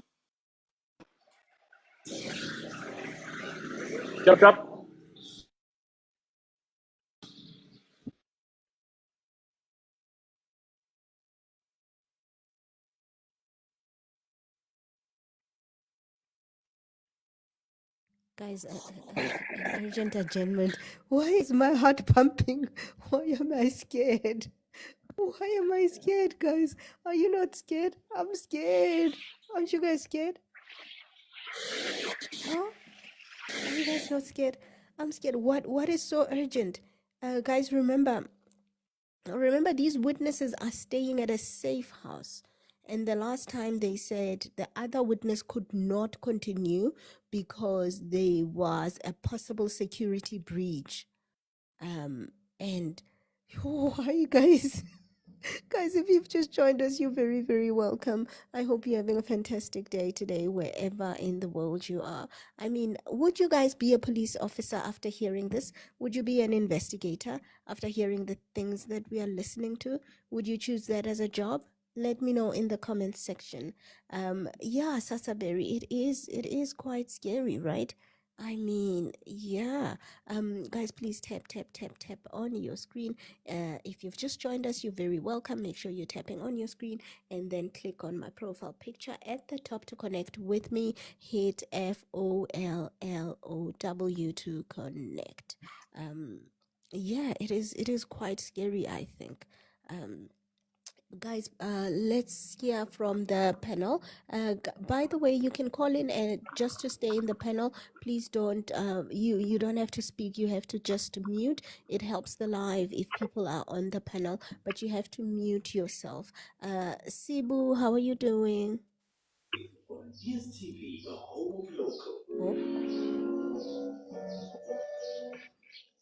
Oh, okay. Mfana Futi, how are you doing? Are they going to completely cut the C2? They didn't say what's gonna happen. I don't think they're gonna completely cut the broadcast. Let's see what happens. The sign language lady is still sitting there. Mavis, are you here? Mudiachi says, in my young version, I will be a cop. Thank you very much, Mudiachi. So basically, okay, people are saying, let me update. So basically, they're talking to a police officer who is, I believe, part of the team that was investigating. And he was at the scene when it happened. But he says when he got to the scene, it was already over. But then they had to go and testify. And when they went to court, those officers, when they got there, they were shocked because there was so much support for the accused. One of the accused is a police officer called Michael Puletau, and he was on duty when he was caught at this scene. And there were a lot of people supporting him. And when the investigators left on their way back to their office in Joburg, they suspected that some cars were following them and they were trying to drive them off the road. Right. And then they stopped to discuss what to do. I think somebody else changed the car and whatever, but these people kept on following them. They reported it to their commander, and their commander said, okay, guys, just be careful whenever you're driving, just be careful of your movements. And that was it. So now they are talking about how Katiso Molefe got connected to this unaliving. So they found a couple of cell phones. One of those cell phones belonged to this officer, this Michael Puletau. And the police say they found lots of chats between Katiso Katie Molefe and Michael Tau. And this is what they're talking about. And then Judge Madlanga just said, I need to adjourn for 5 minutes for something urgent that we need to connect to attend to, and then they're gone and they're not back yet. And it is scary because last week, by the way, I didn't say these witnesses, you see, there's no faces, they are anonymous, but they're going to be using their real voices. Today we're hearing witness A, and he's using his real voice, but they said they're adjourning for 5 minutes to discuss something. And last week there was witness X, and witness X was testifying just by voice. And as witness X was testifying, they had to stop witness X from talking because of a security breach. Thank you, Commissioners. So, Witness A, are you there? but they are continuing now, so it's okay. Yes, Commissioners, I am here. Witness A, we were dealing with paragraph 33.1 of your statement. If you can just tell us what it is that you want to tell the commissioners about the link on the 12th of April 2024 between Mr. Tau and Mr. Molefe. Yes, Commissioners, this will be a call record that was, that shows that on the 12th of April 2024, that is 5 days before the murder, Michael Puletau received a call from Mr. Katiso Mulife 11:38, and then the duration of the call was 119 seconds. And then Michael Puletau makes a call to Mulife at 11:43, which was a duration of 14 seconds. And then Michael Puletau arrives at Mlife's house in 12:16 minutes. Okay, we're just flighting the second one, which is at 12:16 minutes, as you say. And what is it that we see there where you say it's at 12:16 minutes? We're seeing the vehicle, which is the Mercedes-Benz Viano, that was later linked to Tao during arrest, arriving at the house of Katiso Mulife Okay. on the 12th of April 2024, 12:16 minutes. And then if we go to the next one, it's 33.2. You speak about the 13th of April 2024.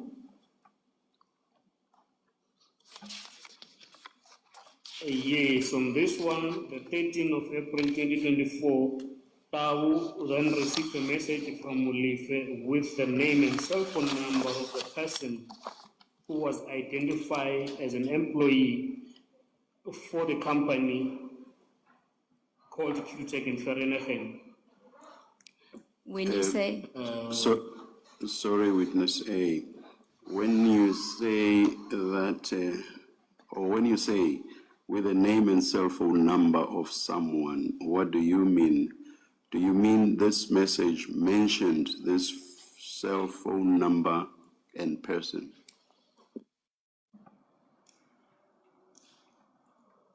I mean, this message was giving the name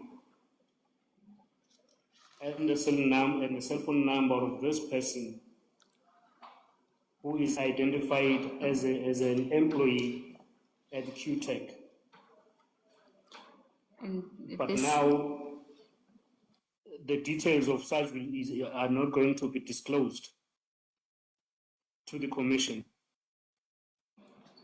Commissioners will see that on page 44 of your bundle, which will have the details under text, would have the actual text, but it's redacted for the public. It's redacted for the public, but on page 44 where it says text, 12:59 in the WhatsApp chats, it will have a column that says text, and that will be the text that was actually in the WhatsApp. And what the witness is saying is that the name and cell phone number that's reflected in the block next to text was the text that was actually received from Mr. Tau. Sorry, from Mr. Molefe to Mr. Tau. Can you have the witness confirm that? Yes. That is what the witness had said. I'm just confirming that you can actually see it on your screen, whereas the public cannot.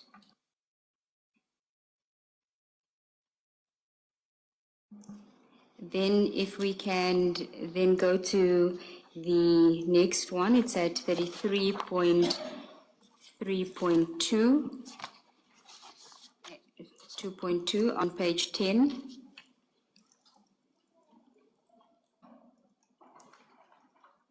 Yes, Commissioner.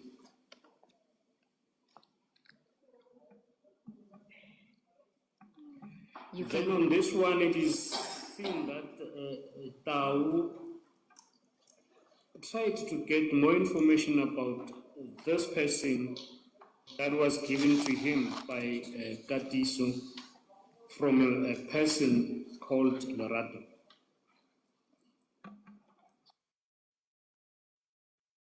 Do you know who Lerato is?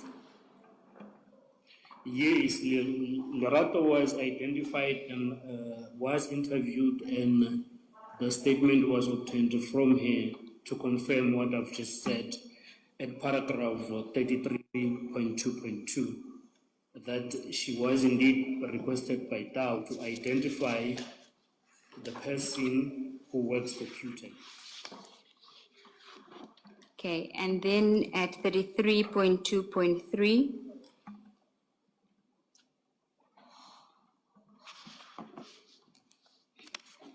in that one, Dow sends a message to Mulife asking, would you please send me that company's name again? So I will assume that at this particular time he just needed confirmation from Kariso Mulife to send him the information of the company or the name of the company again, which is QTech. and then at 33.2.4, you deal with the response to that email. Can you deal with that? The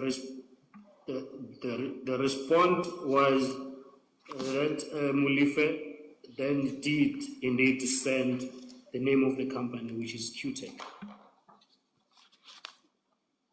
And can you just on the screen for the record read the date and time of that message?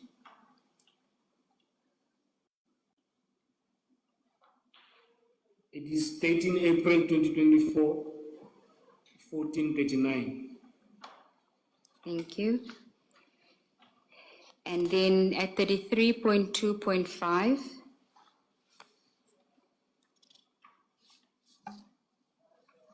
at 33.5, Tao makes a call to Mulife and also received a call from Mulife at 16:34. we're on While Tao 30. is highly spotted. Sorry, witness A, we're at 33.2.5, not 33.5. We're still on the 13th of April. Yes. 33.2.5. Yes. My apology, commissioners. 33.2.5.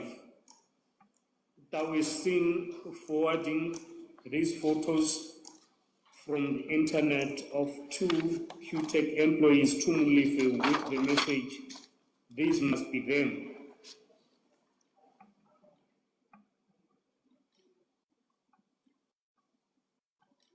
Okay.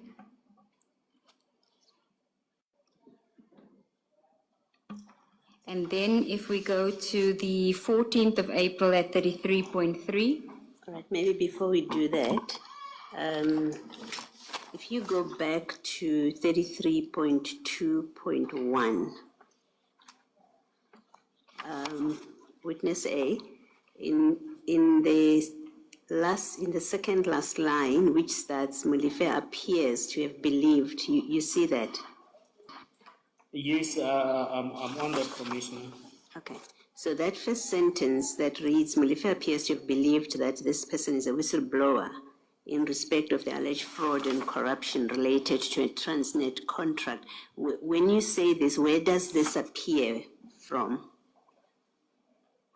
Remember we're discussing the WhatsApp message, and then you say Mulife appears to have believed that the person was a whistleblower. Where does this appear from? In the WhatsApp message or other material? I think this talks to the information that we had as we moved on with the investigation. The appear means that he was of the belief that the person that he was sending to Tao was a whistleblower. Yes. Because now we had knowledge as we moved with investigation that actually this person was not a whistleblower. Yes. And then the second part of that paragraph, you say the contractor alleged to be committing the fraud is a company, and you give the name of the company there, you say SK Group.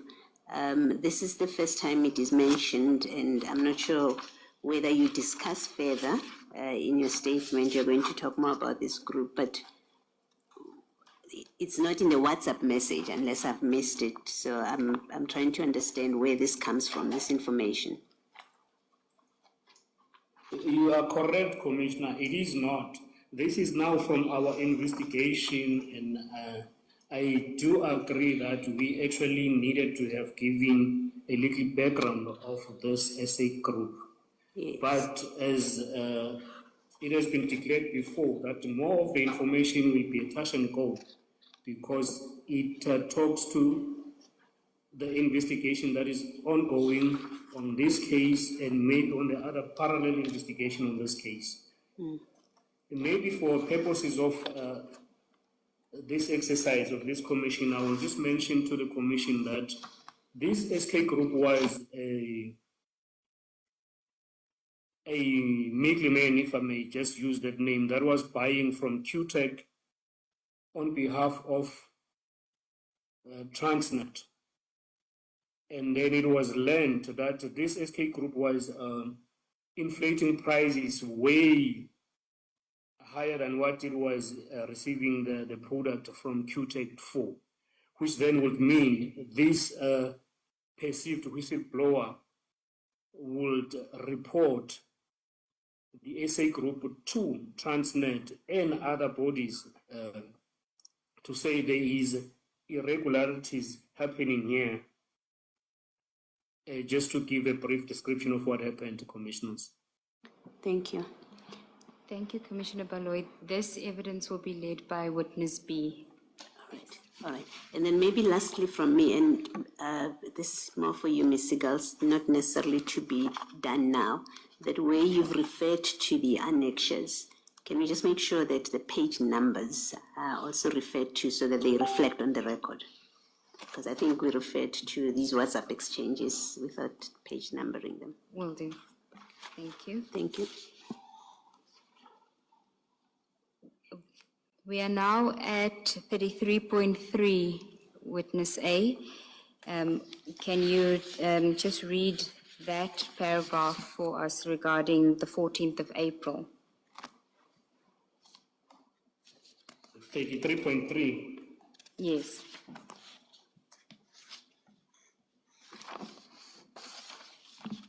On 33.3, on the 14th of April at 3:27, Tao sends a message to Mulife, which reads, "We are here." And then at the same time, Tao's phone, GPRS, connects to a tower 2 kilometers from QTech's offices in Vereeniging. And that is... At 15:29. And that is on page 48 and 49 of the annexure bundle.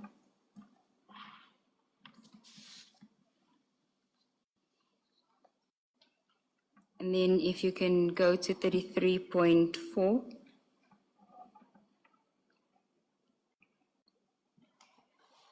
At 33.4, Tao receives a forwarded ownership check, which is a forwarded message on his phone from Mulife, which is an ownership check of vehicle registration numbers. And for that, it's page 50, 51, page 50 and 51 of the annexure bundle. So if I can understand what you're saying is that Mr. Tau is receiving from Mr. Molefe forwarded ownership checks for 3 registration numbers. Were you able to confirm what those vehicle registration numbers relate to? Are they in any way related to anyone at QTech? No, they were not connected to anyone at QTech. Okay. Continue at 33.5. 33.5, that is now on the 16th of April, which will be the day before the matter. And then, can I just jump to 33.51? Yes, you may, and it with the reference to page 52 of the annexure bundle. Guys, please tap on your screen. If you're new to the live, click on my profile picture and hit FOLLOW. 1634, while towers were hiding, is spotted on CCTV footage at QTEC offices at 1639. If I can just understand what you're saying is that at the time that Mr. Tau makes a call to Mr.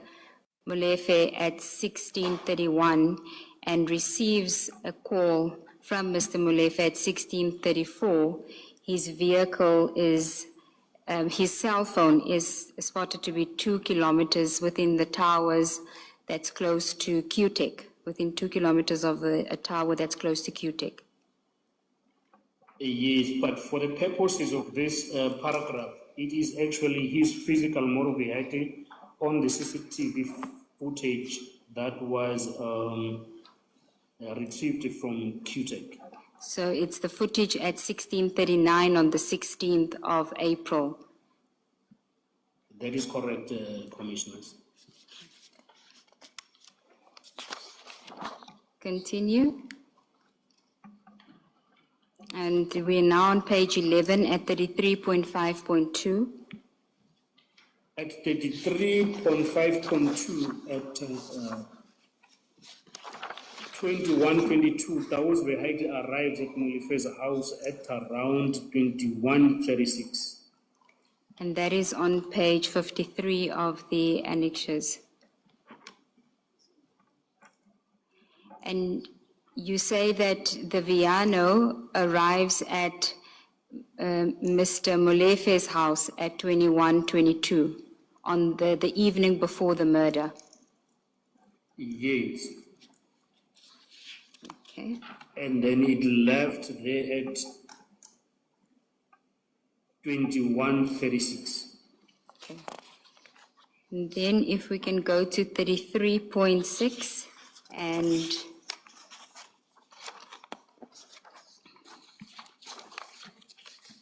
on the 17th, this is now the day of the murder.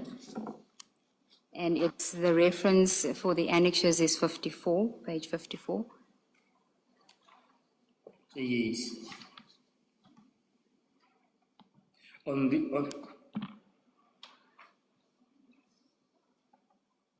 Yes. Yes, Commissioners, can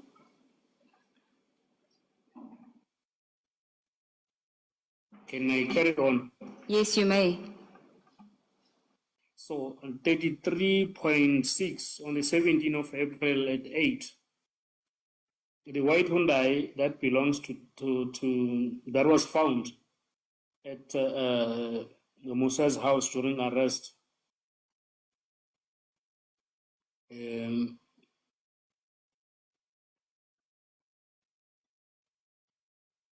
You may read it, witness A. The whole paragraph. Yes.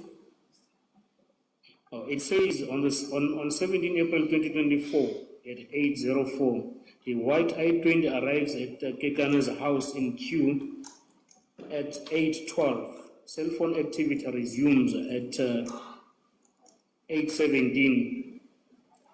And then at around that time, Tau sends a message to Mulife saying, "Morning Aputi, Rishab," which was then translated to say, "Morning, brother, we are okay." This inference I draw the inference that from the timing of the message and the fact that there was no message that preceded it, it was him telling him that they went good in Vereeniging and they are not arrested and they are back. So it was just giving them, he was just giving Mulife information that wherever they are okay, for him not to worry. And if we can just place the timing in context, the murder of Mr. Amanswart occurred at just after 7 in Vereniging.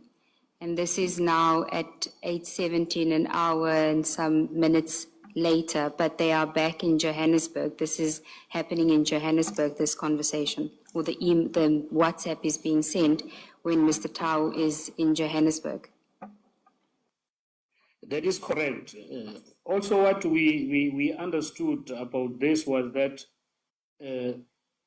when they arrived at Musa's house in the morning, they switched their personal phones off and they left, which could then mean that their phones were left at Q. And then they went to Vereeniging and committed the crime and then came back. And that was only when their phone came back on again. And then maybe they were doing this so that they cannot be connected to a crime scene by their personal phones, which is why they were using the 2 burner phones that I spoke about earlier on. Because with them, there is information that we have that puts both of the phones in the vicinity of Vereeniging during the commission of crime. Guys, this is too much. It should have an age restriction. Tells us they were communicating between themselves, these 2 burner phones. And what about the Viano? You've spoken about the I-20, and we know from your earlier evidence that the Viano was at Mr. Kekana's house, was parked at Mr. Kekana's house. Yes, commissioners. Can I address paragraph 34 in that regard? You may. Before you do that,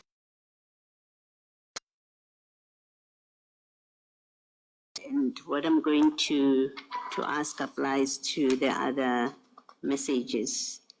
In 34.4, Somebody's asking what's a burner phone. A burner phone is like a phone that thugs usually use, just a cheap phone that doesn't have your information on it, and you just probably just throw it away after, and it's not on the internet and it's difficult to trace. Page 50 and 51. Page 50 and 51. Yes, it's at page. If you watch Money Heist, they had burner phones in Money Heist. In the body of those documents, where do we see that this was from Mr. Molefe or from Mr. Puleano at the top? You say receives a forwarded ownership check at 51 for that vehicle from Katiso Molefe, but what is it in the body that tells us that, or that indeed confirms you that all these exchanges were in the way that you describe it? It was from Molefe to Dau and so on. And I think it's a question that I think should be clarified also. Ms. Sigals, you may want to do it when we come back from lunch, but I think your WhatsApp messages needs to show us that indeed what is in the caption at the top is confirmed by the body of the WhatsApp. Commissioner Baloyi, do you want the witness to... He can for now deal with the specific question that I've asked, and then the rest I leave to you to decide how when you're going to address it. So witness A, 33.4, you're referring, I've been directed to 50 and 51, and you say this is ownership check received from Molefe. How do we see that in the body? Thank you, Lorato. Guys, please tap on your screen. If you've just joined us, you're very welcome. Please make sure you click on my profile picture right at the top and you hit FOLLOW. Guys, we might be scared, we might be shocked, but still, happy Monday. I don't know how you identify them. Witness A, you are muted, so I'm not sure if you're speaking and we can't hear you. Yes, Commissioner. I was just trying to look at my pages here so that they do not make noise to the microphone.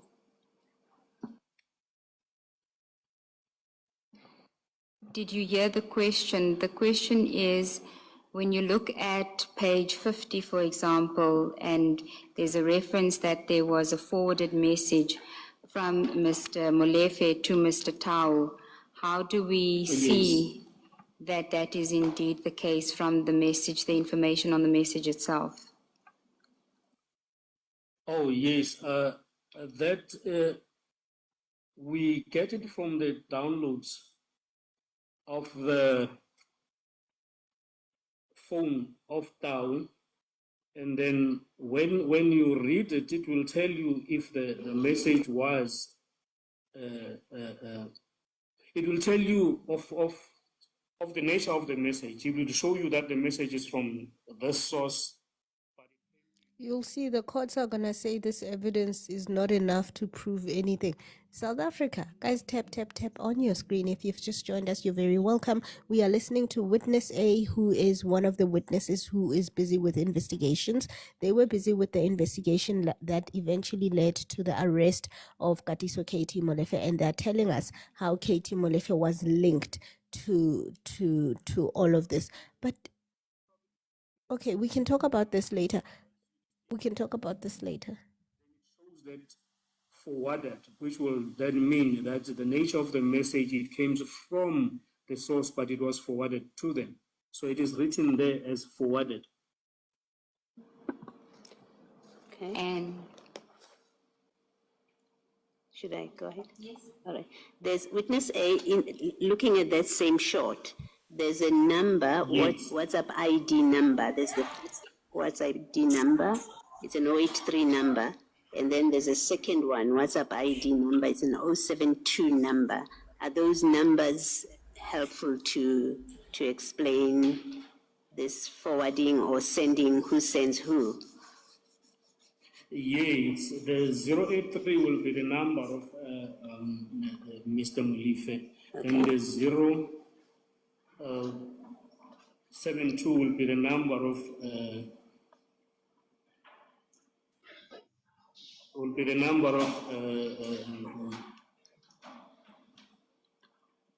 Tau. All right.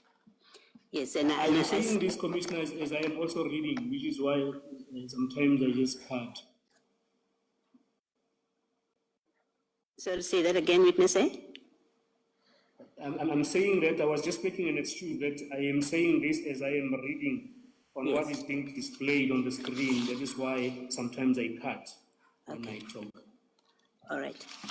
All right, no, thank you. Then the same numbers appear in page 51, that 083 number and 072 number in both shots in page 51, and you say that is Mr. Molefe and Mr. Tau's numbers respectively. Thank you. Thank you, Ms. Sigals. Thank you, Commissioner. thank you, Commissioner. So we had dealt with 33.6, and then you say, can you just tell us about paragraph 34, where you deal with additional surveillance information and cell phone records, which is not before the Commission, but just so to complete the picture at paragraph 34.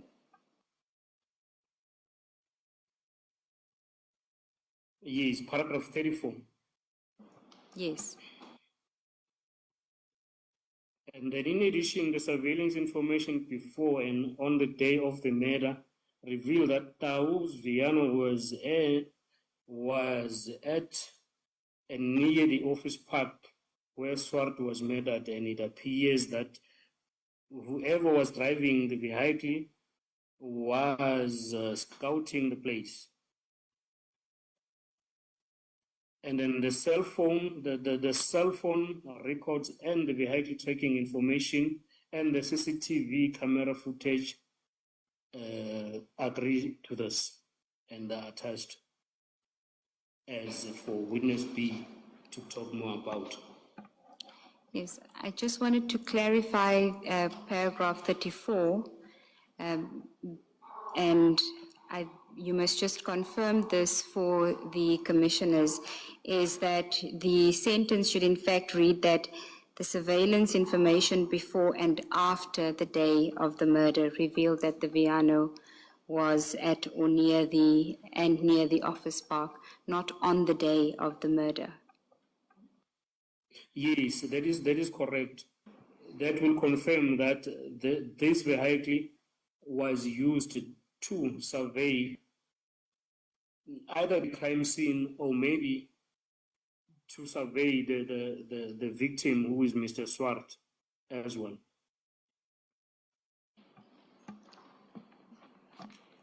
Thank you, Witness A. And then if you could... Before you move on, you say the surveillance information before and after the day, and then you refer us to WA1. Can we look at that WA1 and see where does it convey what you say in that paragraph 34? I just indicated now that information about the Viano itself is not before the commission. The WA1 refers to everything that has been dealt with under 33 and 34. But the Viano information, unfortunately, is not before us. To demonstrate that the Viano was there before, was at the scene before the murder. That information is not before the commission. Okay, so WA1 correctly speaks to the 12th of April. It speaks to the 12th, the 13th, all of the dates. Guys, please tap on your screen. If you've just joined us, you're very welcome. We're hearing from an anonymous witness A, who has insight into the unaliving of Aman Swart, who's the engineer in Vereeniging, who was unalived by mistake. This witness is telling us shocking things, how they used some old lady's plate number and duplicated it, and just lots of things. But in the meantime, please do make sure that you connect with me. You click on my profile picture at the top and you hit the red button that says FOLLOW. If you want to see the images, I am on the Red app. The link is in my bio, or you can search Miss Media TV. But yeah, guys, would you become a police officer after hearing all of this? I'm scared. I would never become a police officer after all of this. No, I'm sorry. And the Mercedes-Benz C200 CCTV footage would include the I-20, the Viano, and the C200. Okay. But the statement still remains that the Viano is not on the day of the murder. Are you referring to the last sentence of 34? Correct, Chair. It's that. Just restate what you said just now about that sentence. So there's information that relates to the day of the murder, and that would be in relation to the I-20 and the C200, not the Viano. There's information predating the murder, and that would relate to the I-20 and to the Viano and the Mercedes-Benz. The Viano and the Mercedes-Benz. Let me rather ask the witness the question. Witness A,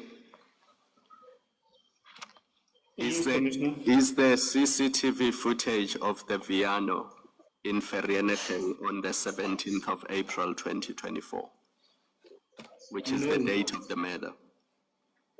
No. Is there CCTV footage of the Hyundai I-20 at Vereeniging on the date of the murder, that being 17 April 2024? Yes, Commissioners. All right. Thank you. In the first sentence of 34, we must delete the words "and on." Let me just, in addition, the surveillance information before the day of the murder. So we delete the "and on." Correct. Thank you. Yes, Commissioners. Thank you for the correction. Then Witness A, if we can then deal with that footage insofar as the Viano is concerned before the murder.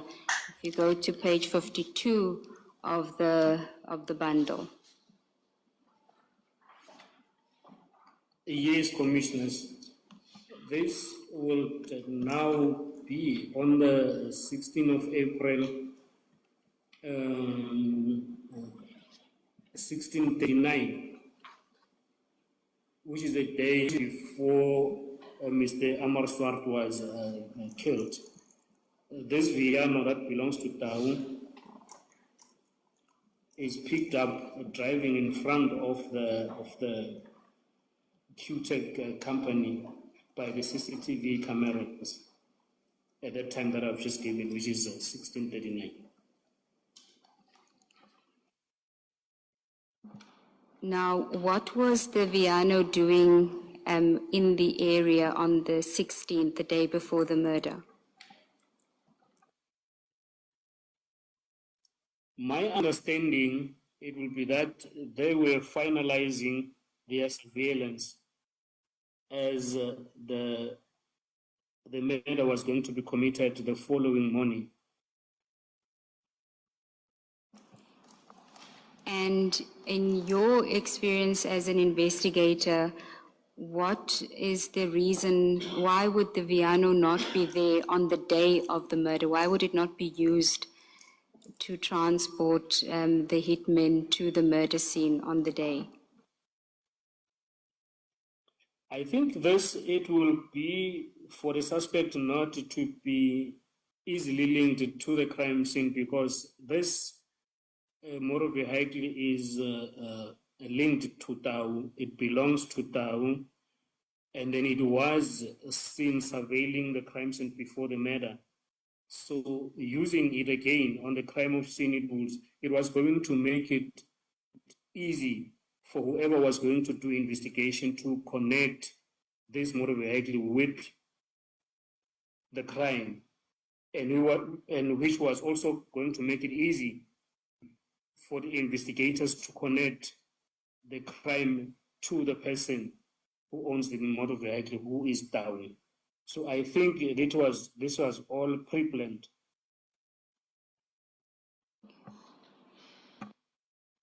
In that page 52, witness A, and going back to the paragraph in your statement, you is at 33.5.1, you say at 1631, Tau makes a call to Molefe and receives a call from Molefe at 1634, while Tau's vehicle is spotted on CCTV footage at QTech offices at 1639. And then you go to page 32. At the bottom of that picture that you've just spoken to, 52. Yes, at 52, you've got those headings, makes a call to 083, and then in brackets you say Molefe, and then receives a call. Where in these two documents, 1631 and 1634, do we see that the call is, in the first one, is from Tau to Molefe? Can you just talk us through that grid? But also, if you're able to, where he is in fact at the time of the call, of the two calls.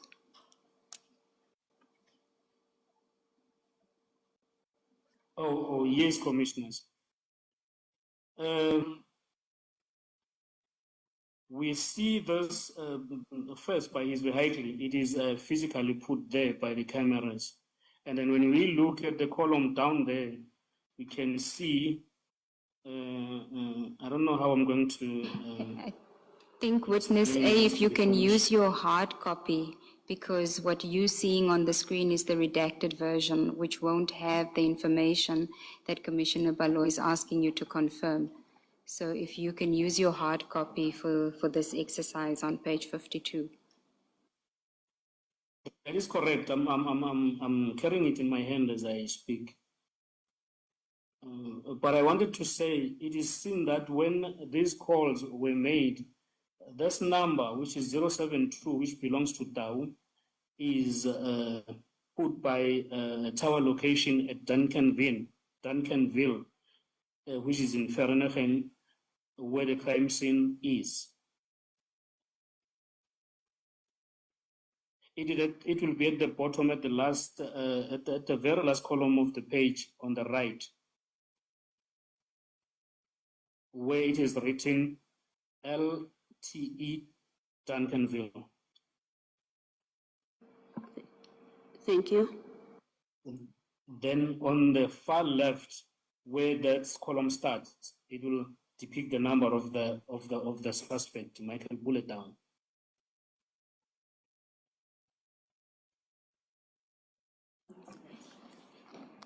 Thank you, Witness A. Thank you, Commissioners. And then at paragraph 35, without reading out the name of Witness B, can you just read paragraph 35 into the record?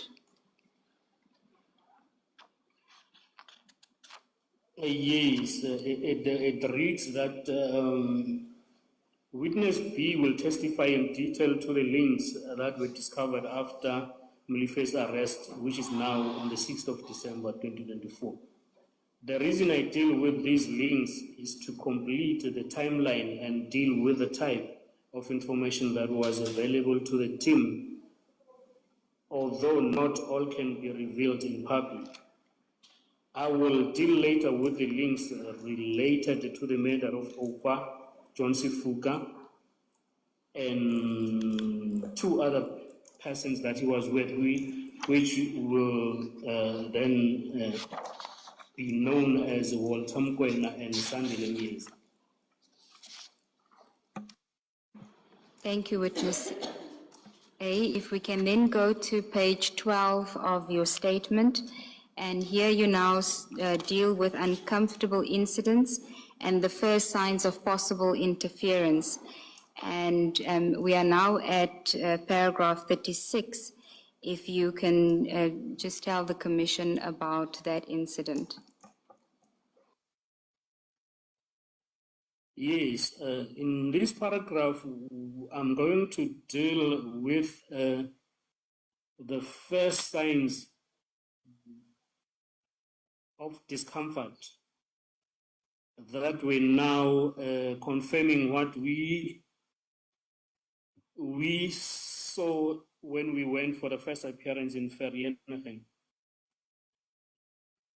Then we could see that it was spread it was not only based in the police station where I was working, but it was spread right across the province, if I may say that, up until the senior officers of SAPS.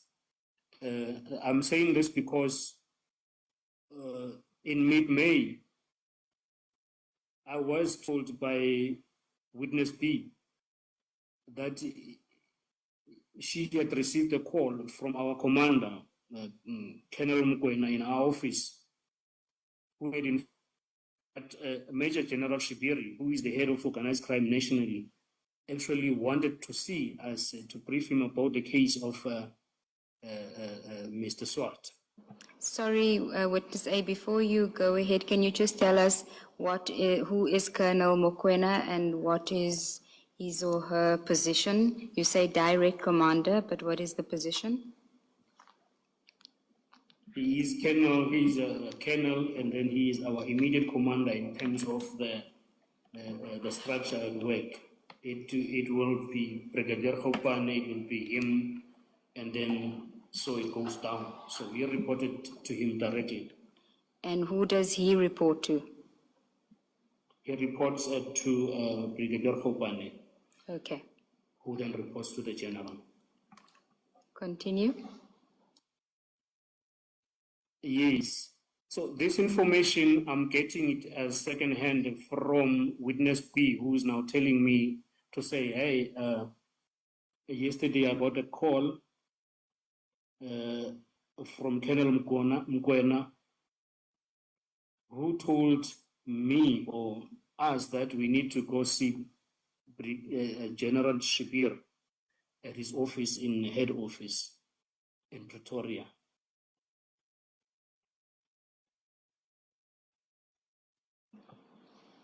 And then further than that, witness B says, actually, it seems like when Colonel Mkwena was calling her, he was together with General Shibir at one place.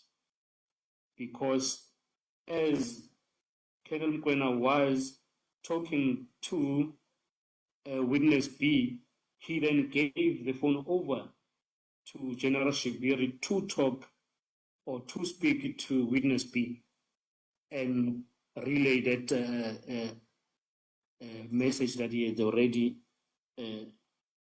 passed through Mkwena, Colonel Mkwena. And then in paragraph 37, you deal with witness B's response to General Shibiri. Can you tell us about that? Witness B tells me now to say, in that brief call, General Shibiri asked her a certain information in relation of the Mr. Swart murder case, and then witness B tells me that she told General Shibiri that the case that we're dealing with is of a sensitive nature, so she did not feel comfortable to discuss it over the phone, which is why now the decision to come like physically to his office was emphasized. When you say decision, was she saying to General Shibiri that she will come to him, or was he inviting the team to come and meet him at his offices? He was inviting, he had already done it through Colonel Mkwena. But now I think he also wanted to get some information before we could come, which then witness B said no, but General, I don't feel comfortable talking about this case over the phone, given the sensitivity it has. And then we had to go see him the following day. Okay, and in paragraph 38, you then deal with the meeting. Can you take us through it? Can I just for completeness, sorry, witness A, just for completeness, your statement says that she told him, General Shibiri, that she had concerns about providing such a report to him, and it ends there. So on a reading of the statement, it suggests she refused to give him. But from what you're saying, it in fact should have said such a report to him over the phone. That's a complete statement from what you're saying. That is correct, Commissioner. Maybe it is the way that I gave the statement. She didn't actually refuse, but she suggested that it can be given to him verbally, not over the phone. Thank you. Thanks, Mr. Thank you, Commissioner Baloy. At paragraph 38, you deal with the meeting.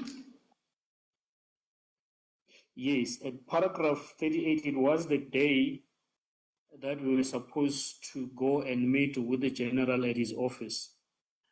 But given the lot of work that we had on this docket, we could not just drive in the morning and go see the general. We had to do the task that was at the hand, the investigation on this case. Then much later on the day, then we drove to Pretoria in the company of the member that had gave us instruction to go attend to the crime scene from the company on the 17th. So it was 3 of us going to see General Shibiri in his office at Pretoria. Okay, continue. Yes, and then when we arrived at the office of the general, we were welcomed in, and then the meeting started. It actually was not even a formal meeting. He just asked a very few questions about the case, and then during that conversations, he told us that this case that we were working on was actually a very sensitive case because the people that are arrested are connected to people that are very dangerous. And then he told us that these people who are the now suspect are connected to a person who had already passed away by then, who was called Mzansi. And then they are very dangerous. And then there is a lot of resistance and interference that we're going to get from the police while we're doing our investigation. And then he also wants us to take care or to look after ourselves. And during the conversation, he also gave us the person that works with the group, but he belongs to a DPCI, which is a Hawk's office, Tom's office, by the name of Zoom. We didn't know that person before we came to this office, but we were told about him to say he works with this group. We might encounter interference from him and other people that maybe we're not told about there. Witness A, can I just take you back to your statement? You've skipped some Hey information. guys, even their names, Paragraph 39.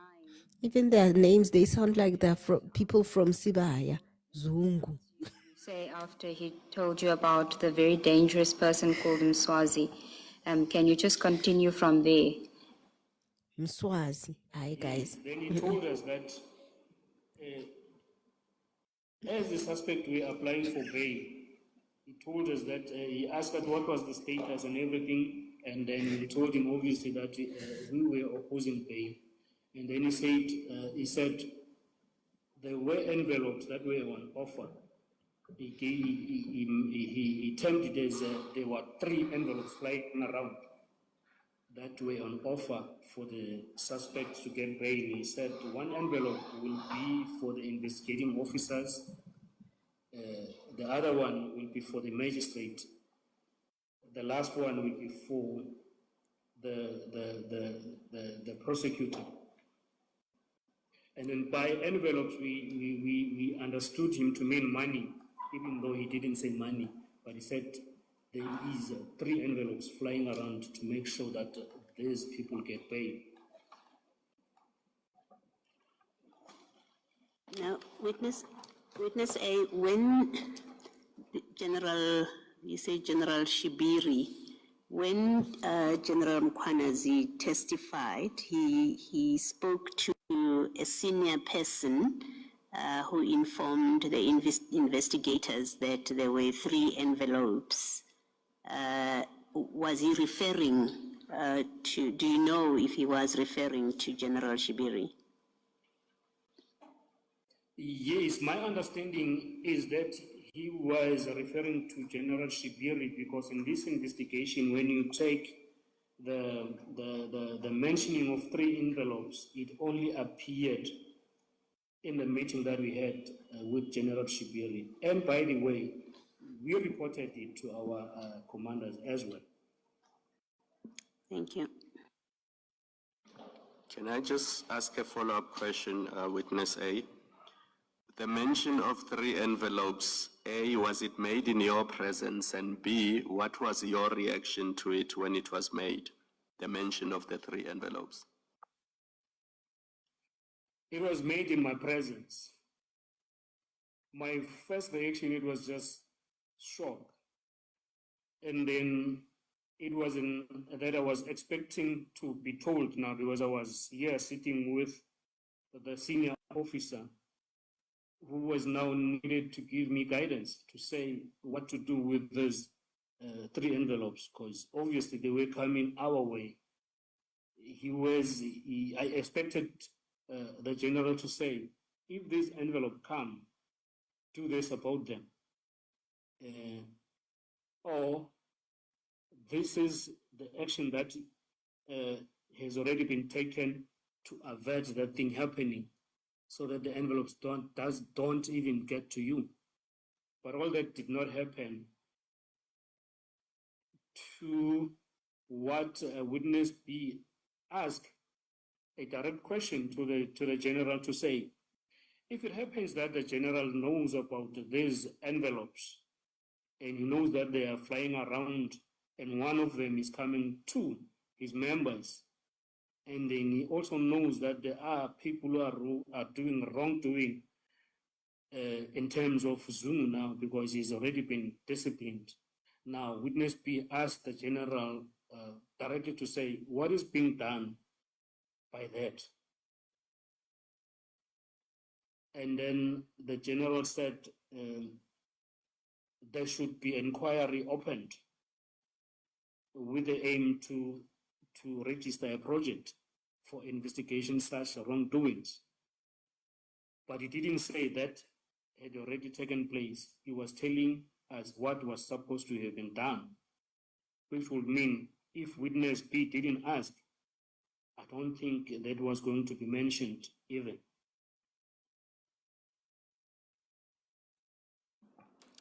Thank you, witness A. May I, sir? Do you in paragraph 40, and you've already mentioned in your evidence the reference to Zungu, do you know if General Shibiri has done anything or taken steps relating to this Zungu police officer? No, commissioners, we did actually not do a follow-up on that. We don't know if anything was done to Zungu. Neither did we ever identify who this Zungu person is.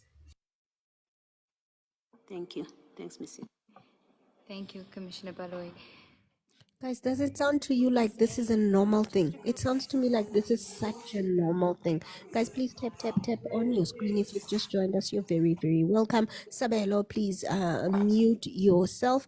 Guys, if you've just joined us, please click on my profile picture, hit the red button that says FOLLOW. It sounds like it was just a normal, everyday thing.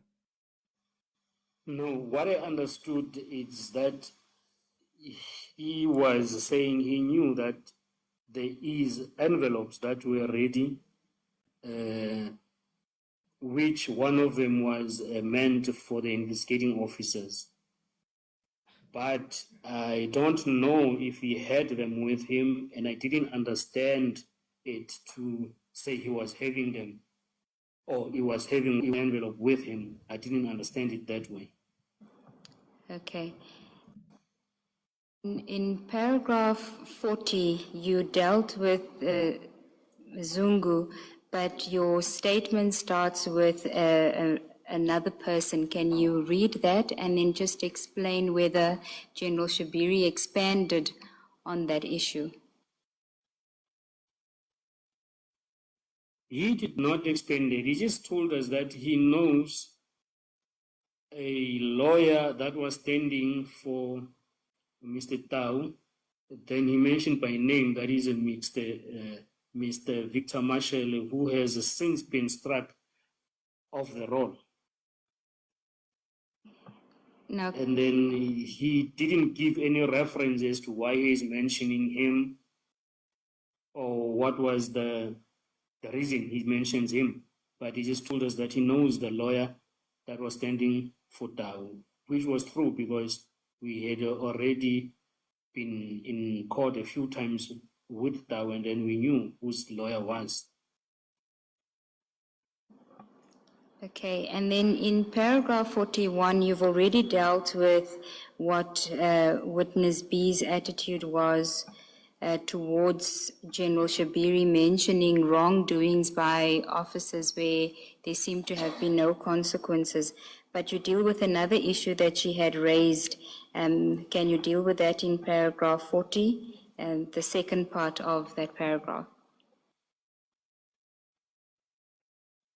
That will be now the issue of Zoom or paragraph 41, Commissioner, if I may ask.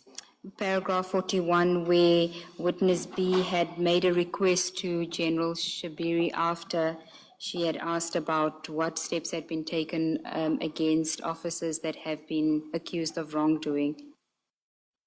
Oh, yes.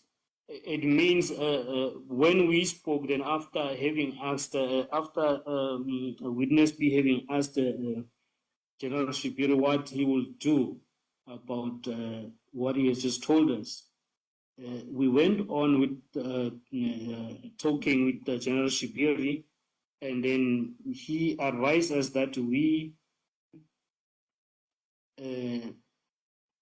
get protection in terms of assistance, actually, in terms of seeing if the cars that we're using were not followed or fitted with unauthorized trackers, and also to have them checked for that I've just said. And then witness B asked General Shipiri if it would be possible to request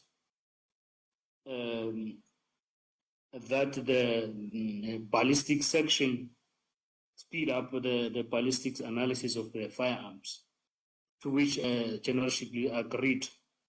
And then he took the phone and then he made a call to a person that he referred to as Brigadier Mlauzi at Ballistics Pretoria and requested that the ballistics be fast-tracked. Can I just follow up on that? Was there an issue with the ballistics at that stage? Why would there be a request for it to be expedited? At this time, there was no delay, but we just knew that usually your ballistics will be what delays the investigation in our experience.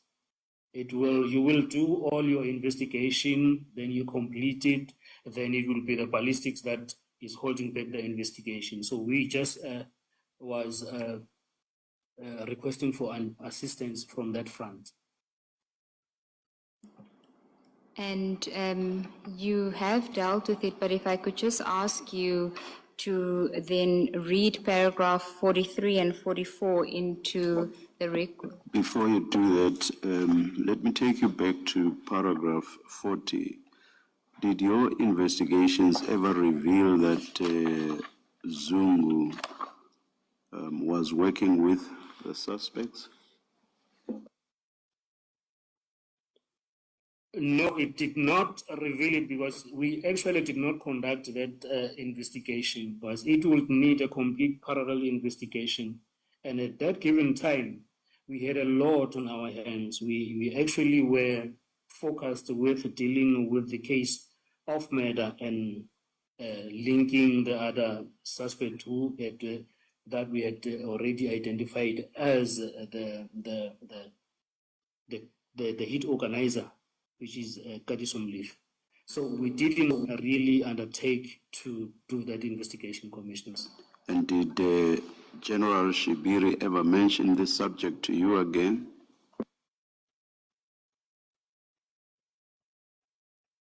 Of Officer Zungu in Of particular? Zungu. No, he didn't.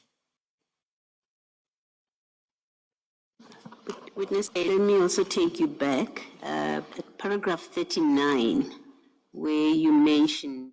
It's starting to sound that this Shibiri was Zungu himself. Why are you mentioning Zungu, and why are you not arresting Zungu?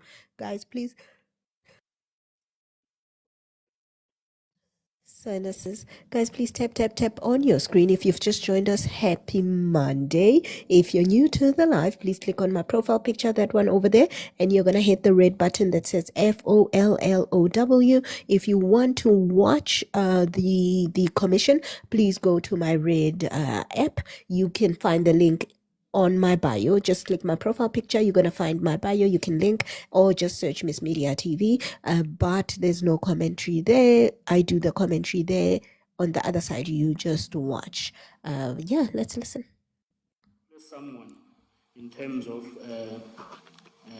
killings, we know him to that extent, and then we would later learn that the people that we're dealing with were directly connected to him or to the group that was going to be later referred as the cartel or the Big Five. So I'm thinking now that the general was just giving us the heads up to say you are dealing with something very massive, even though we didn't understand at the time. We just thought, oh, this is Mswazi that is known for doing this, so we must take care. Only to learn later that these people were directly connected to Mswati through Katiso Molefe. Then now it makes sense what the general was saying to us at the time. You understood him to include Warrant Officer Tau as people connected to this Mswazi that you describe? Yes, but Warrant Officer Tau will be connected through Katiso, not directly to Mswati. Thank you. Thank you. As I understood it, Commissioners. I see that it's 1 o'clock. Let's adjourn and resume at 2 p.m.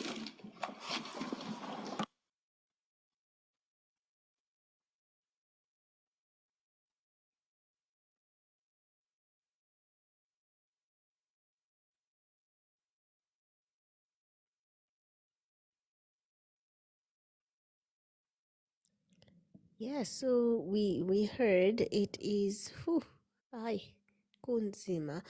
Guys, if you've just joined us, you're very welcome. I hope you're having a fantastic day wherever in the world you are. So currently we are having anonymous witnesses. Well, not fully anonymous. Let me not say anonymous, let me just say anon. Because they're not fully anonymous because they're still using their real voices. But these are officers who were at the scene or in court or who are involved with the investigations itself. And they are now talking about what they know, what they saw. And it is explosive, guys. It is, their names coming up. You know, it's like Isibaya or the Queen. Nangu Zungu, nangu Mswati, hey, nangu Captain, 3 envelopes, kuningi, kuningi, bamba ngapha, bamba ngalena, yo, kuningi, guys. So it is quite hectic. It is quite scary as well. And, you know, I think as a country, this is the first time that we are all witnessing firsthand the danger that some of these officers put themselves through. You can tell, I mean, personally, just from listening to the last 2-3 hours of testimony, I'm not sure how long, perhaps it's just been 2 hours.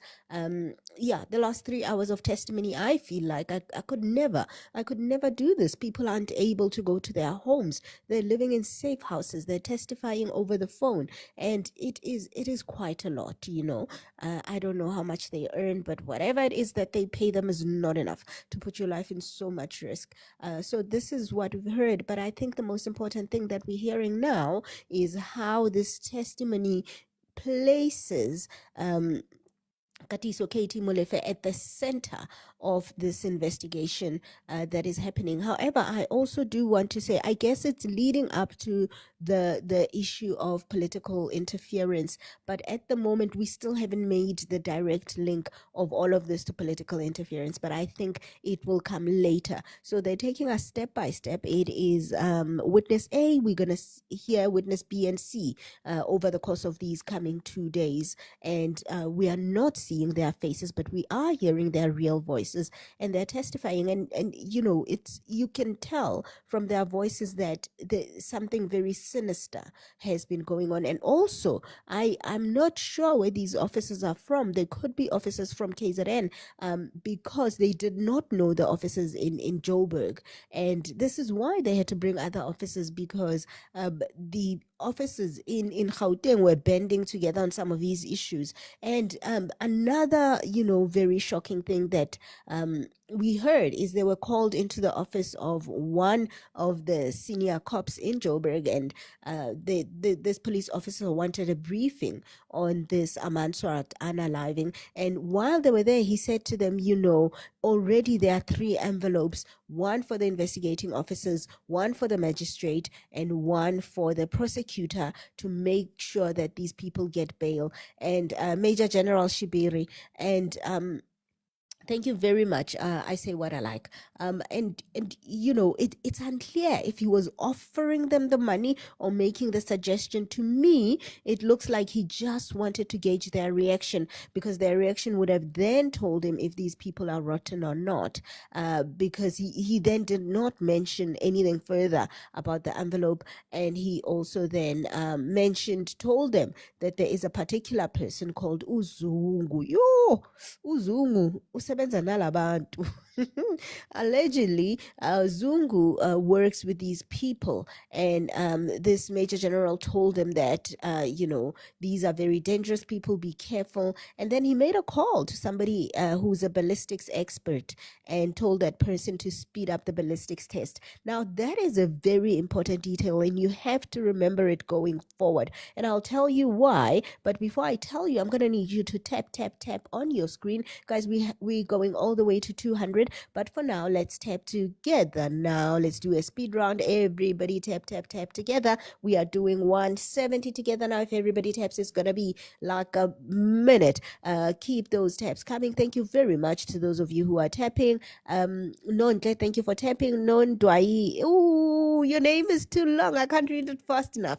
10 111. Thank you very much for the tapping. Nisha Lisiba says it's very sickening. It absolutely is very sickening. Kuku, thank you for tapping. Andy Swat, thank you for tapping. Letabo, I see you tapping. Let's all tap together now. We almost done. Keep those taps coming.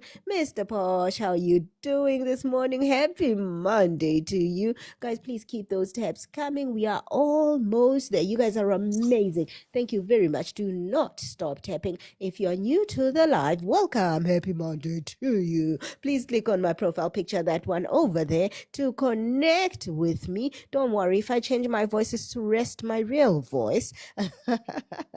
Please do click on my profile picture, and then you're going to hit the red button that says FOLLOW. By the way, if you want to actually watch the commission, you're only going to see the commissioners though, because the witnesses are anonymous. We cannot see their faces. If you want to watch it, I am on the Red app, and I am streaming it live, and I'm going to be streaming it live for as much as I can. Where it clashes with the ad hoc committee, I will just choose based on who the witness is. Like tomorrow we will go to the ad hoc committee because it's Mkunu. We'll go to the ad hoc committee, and then I will just do snippets of Madlanga later on, or we will go to the ad hoc committee and then I will stream Madlanga later as a restream or something like that. The Red app is YouTube.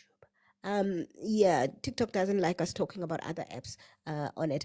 So guys, please keep those tabs coming, and then I am going to thank you very much, Mr. Posh. And then we're going to take some calls now and talk about it. But I had promised you that we are going to talk about the call that Major General Shabiri made to the forensics department. Now, I am not sure. Don't quote me on this, but I believe that call for ballistics, not forensics. I don't know if ballistics and forensics is the same thing, guys. It might be the same thing, it might not. But let's say ballistics, where they're going to check the pew and compare it to maybe the cartridges that were found, to make sure that the pew that was found, thank you very much, Mary, to make sure that the pews that were found are the same as the ones that unalived the person who was unalived. Thank you very much, Nisha. So now they Major General, is it Shabiri or Shib? Oh, yes, that Major General. I will read his name now again because I don't want to say it wrong again. But Shibiri, thank you very much, Shibiri. I'm thinking of Shabir Sheikh. Shibiri, thank you very much. Major General Shibiri made a call to the ballistics department. Why I think it's important and why I think they mentioned that call is because later on, you will remember, members of the PKTT are going to look for those ballistics results, and they're going to find that the pew was linked to the Amand Swart, unaliving only. And then they're allegedly going to take the guy at ballistics, because that guy at ballistics did not compare that pew with the database of other unalivings around the country to see if that pewed another person. And apparently this is something that they do whenever a weapon comes in. Whenever it comes in, they compare it with others to make sure that it is not linked. Because if it's linked, then they've solved another crime and another crime and another crime. But this person allegedly did not do that, and the ballistics results came back saying that this pew unalived one person. And then what happened, this is so important actually, so we got to listen carefully. I just remembered why it's super, this is very, very important. So what they then did, the members of the PKT team, they all went allegedly late in the evening. They went to this guy, I believe in his office. Guys, please remind me, was it in his office? I believe it's in his office. And they went to him and they said, look, we need to compare this pew with other pews. Bring your work laptop. They went, I believe, to another place where the members of the PKTT were there for hours. They fetched him, they fetched him from home. Thank you very much. I say what I like. They fetched him from home and took him to the office, and they did this comparison, right? And the ballistics results found that this pew could be linked to many other unalivings, not one, not two, not three, many others. Two of those unalivings are for DJ Somebody and DJ Vintos, as well as Don Tinkleni. Yes, so it was linked to those three more and others, not just those four unalivings, those three. But those ballistics results, and this is what I think is super important, those ballistics results came out on 30 December 2024. 30 December is a day before Minister of Police Senzo Mchunu would write the letter that disbands the task team. And that letter was then given to Masemola 2 days later. But it was the ballistics results that linked that pew to other unalivings. They came out today. Tomorrow is the day that Minister Mchunu wrote that letter. Could be a coincidence, but certainly very, very suspicious. And just to backtrack, remember, before then, this is all in December. This is all in December 2024. Before then, on 6 December 2024, Katiso KT Molefe's home was raided. No. He was arrested for this Amanswart unaliving. Kat Matlala's house was raided and they took his gadgets and a few other things on 6 December. Those two things happened to those two people. And then on 28 December, later that month, Senzo Mchunu, Nhlanhla Mkhwanazi, Fanny Masemola went to a funeral. They were there together. Senzo Mchunu did not say anything about disbanding the PKTT. This was 3 days later, 3 days prior, before he wrote that disbanding letter, and he did not say anything.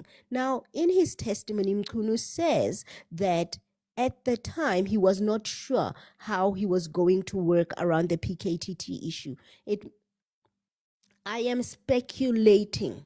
This is my thinking, so please do not quote me on it. My thinking, it seems Senzo Mchunu did not know that he would have to write that letter. That's why he did not mention it. He did not know.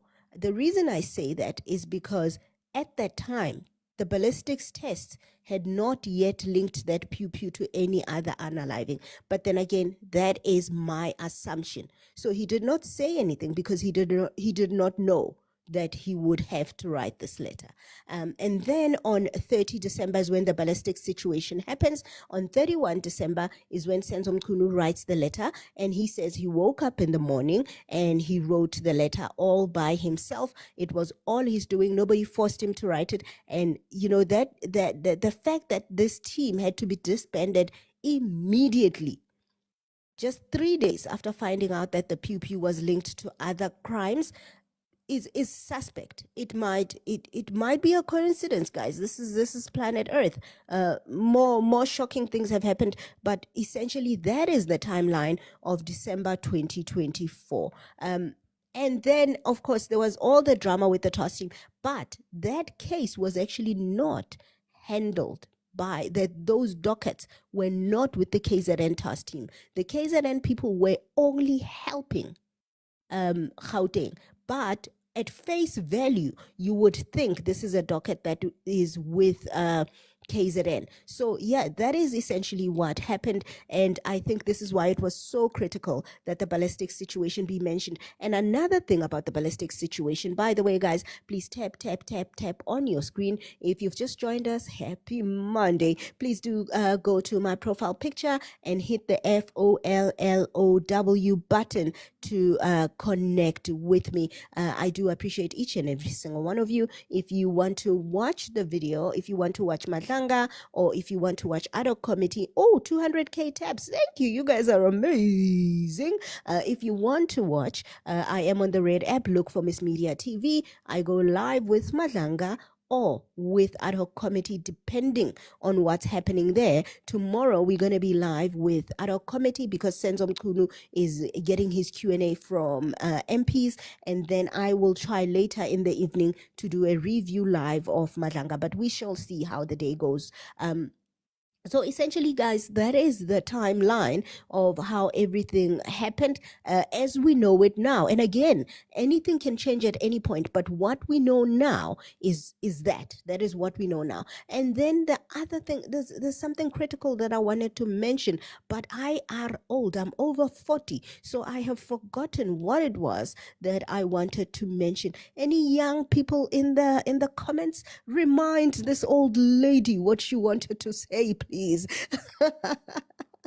Guys, if you are in the panel, please do make sure that you let me know in the comment section if you want to have a comment. So essentially, that is the timeline of that we know of at the moment. If tomorrow I come back and I say everybody is innocent, don't blame me. I work on information at hand in that moment. So that is what the information tells us now. But obviously, it's incomplete. It is alleged, but it is definitely telling us that there's a lot going on. Thank you very much. And it's also telling me that I should probably be far more grateful for the good cops. I mean, I could never put my life on the line like this. To have to live at a safe house, it is something else. So I do think we should be grateful for that. Nomvi says you wanted to say something about ballistics. I think so, but I cannot remember what. When I do remember, I will say it. If you are in the panel, please do let me know if you would like to comment on your thoughts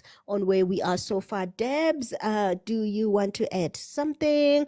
Please do let me know. Debs, are you there? Are you here? Nisha, you are correct. A lot of cops turn a blind eye. Debs is not here. I say what I like. How are you doing? Good day, Miss Media. How are you? I'm very well, thank you.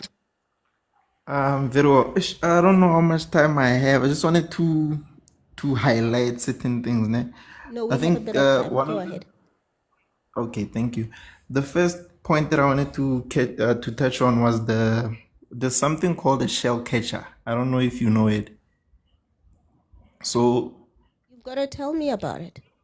okay, so normally when these as givengos, when they go and pew somebody, there's something called a shell catcher.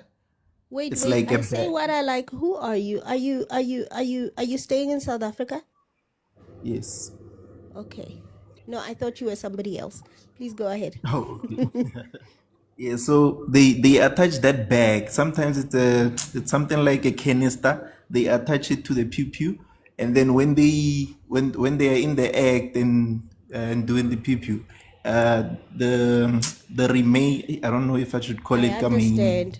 Instead Yeah, of it so falling to the ground, it falls in those the things that bag. are supposed to fall to the ground, they fall into the bag. So it would explain why they found them in the Viano. Yes, so that was point number one. The second point that I wanted to highlight was the C class that was used that belongs to the daughter. If you would recall back, that daughter is the same daughter that is charged with Abu Ket Matala The for one money who laundering. is it the same one? The one That's the who received daughter. the money. Is it the same Yes, daughter? that's the same one because Yes, you're the correct. the Pew Pew guys are the same ones in the Amanswart issue and the Tebogo Tobejani issue. So Yes, you are correct. the daughter received the money from KT, and then they Mm. not from KT, from Cat, and then they claimed that the money was for hospital bills of the mother. Yes. By the way, say what I like. You're saying the daughter received and they claimed it was for hospital bills for the mother. That was in Kat Matlala's bail application, right? For Tebogo However, Tobejani, yeah. however, I read somewhere else that in one of his statements or somewhere, he had said the money was for the mother, but in his bail application, he said it was for the mother because that mother brought him up and they are friends with this guy. But I read somewhere else where he said the money was for the mother because he was dating the daughter of that mother. So the reason changed.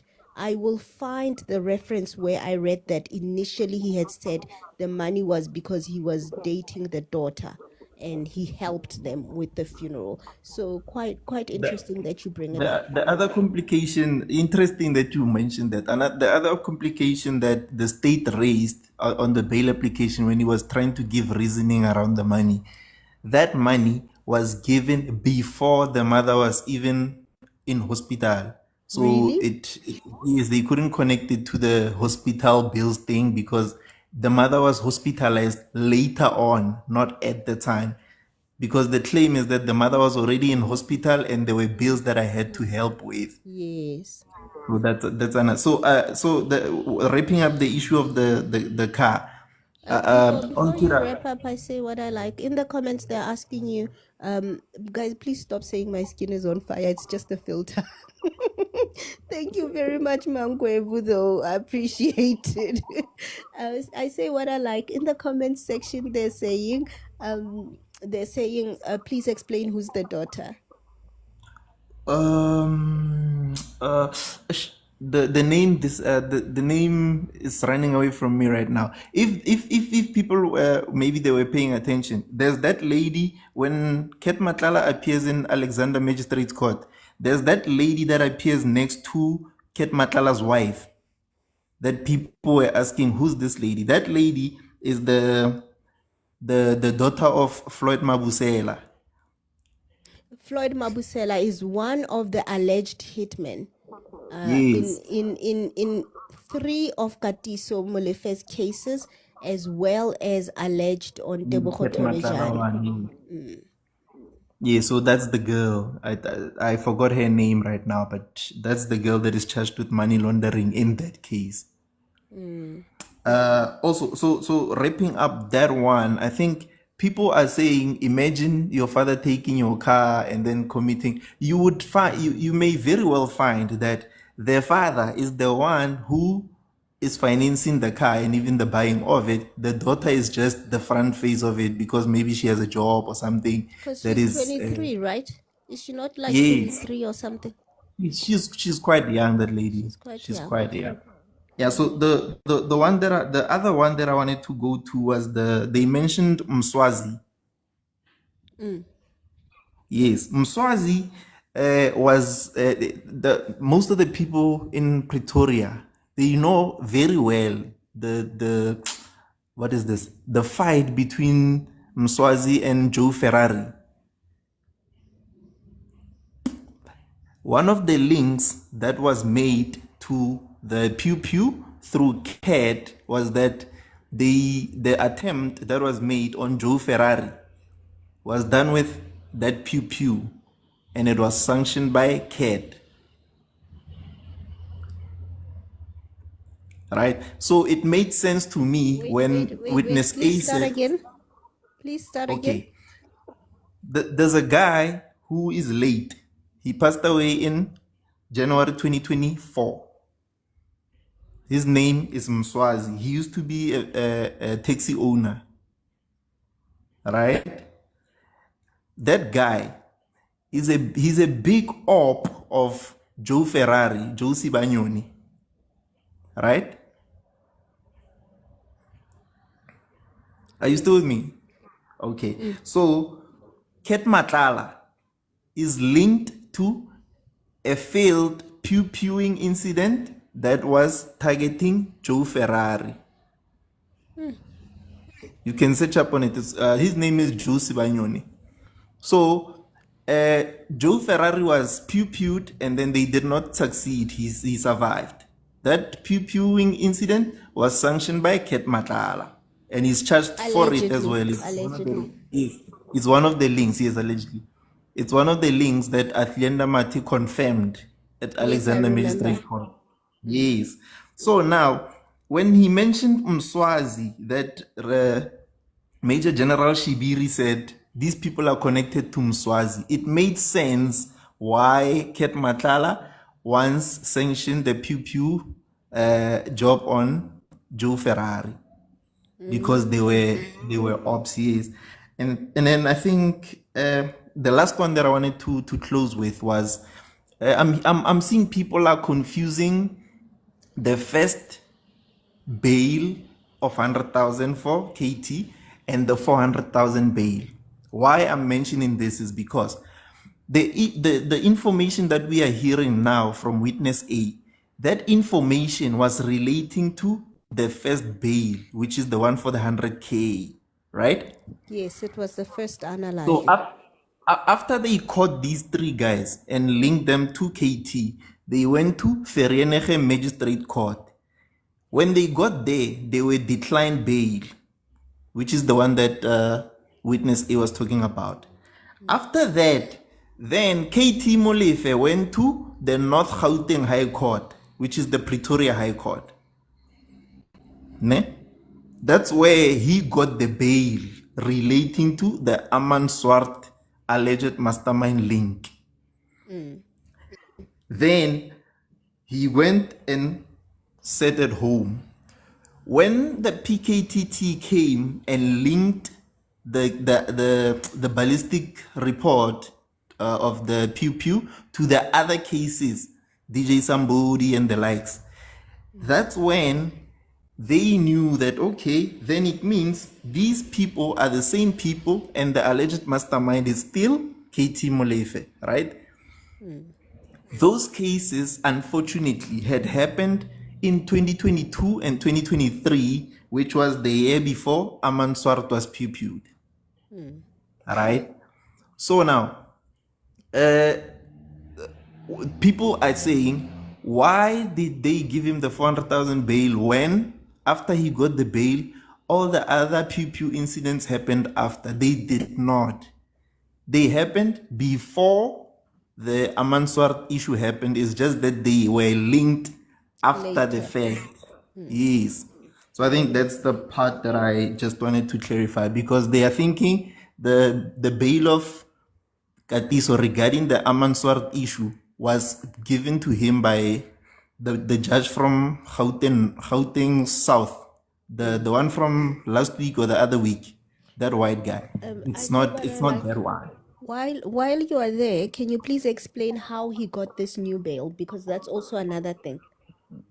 Okay, so with this new bail, while Katiso was on bail for the Aman Swart issue, they linked him to the DJ Somebody matter, and they went and arrested him at home, right?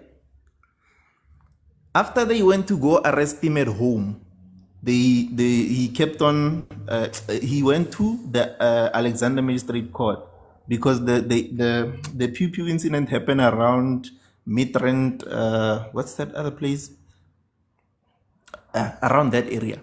So that's why it was being attended at Alex.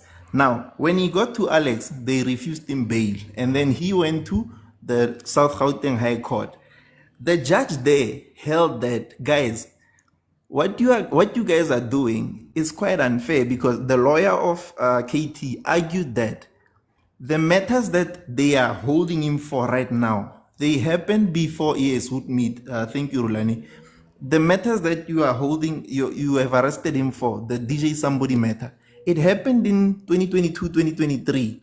And the Aman Swart issue happened recently in relation to the other cases. So if you've given him bail for Aman Swart and he has not done anything to contravene his bail conditions.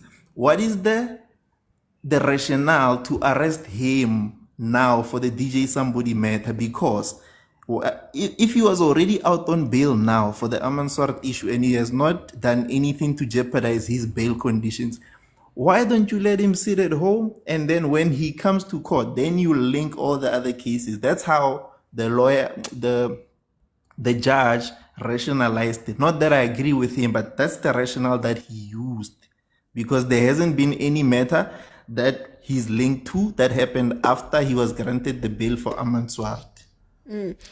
Which I mean, whether we want to agree with it or not, it does make sense, because when you get your bail, they usually, I don't know in his case, they usually say it's on condition that you do not commit another crime, and he did not from after Aman Swat. He did not. Yes, He just at got least on the linked face to of what we earlier know. things. Yes. At least on the face of it, he has not contravened it.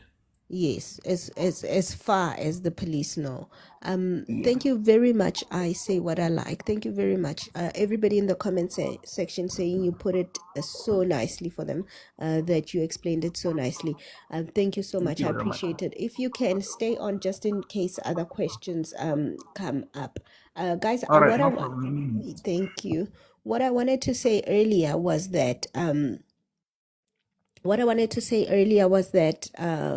about the ballistics, I just wanted us also to put a note to say after they did that and then they got the pew-pews linked to more pew-pews, then the guy that they had picked up from home has opened a case of kidnapping, I believe, and intimidation and such things.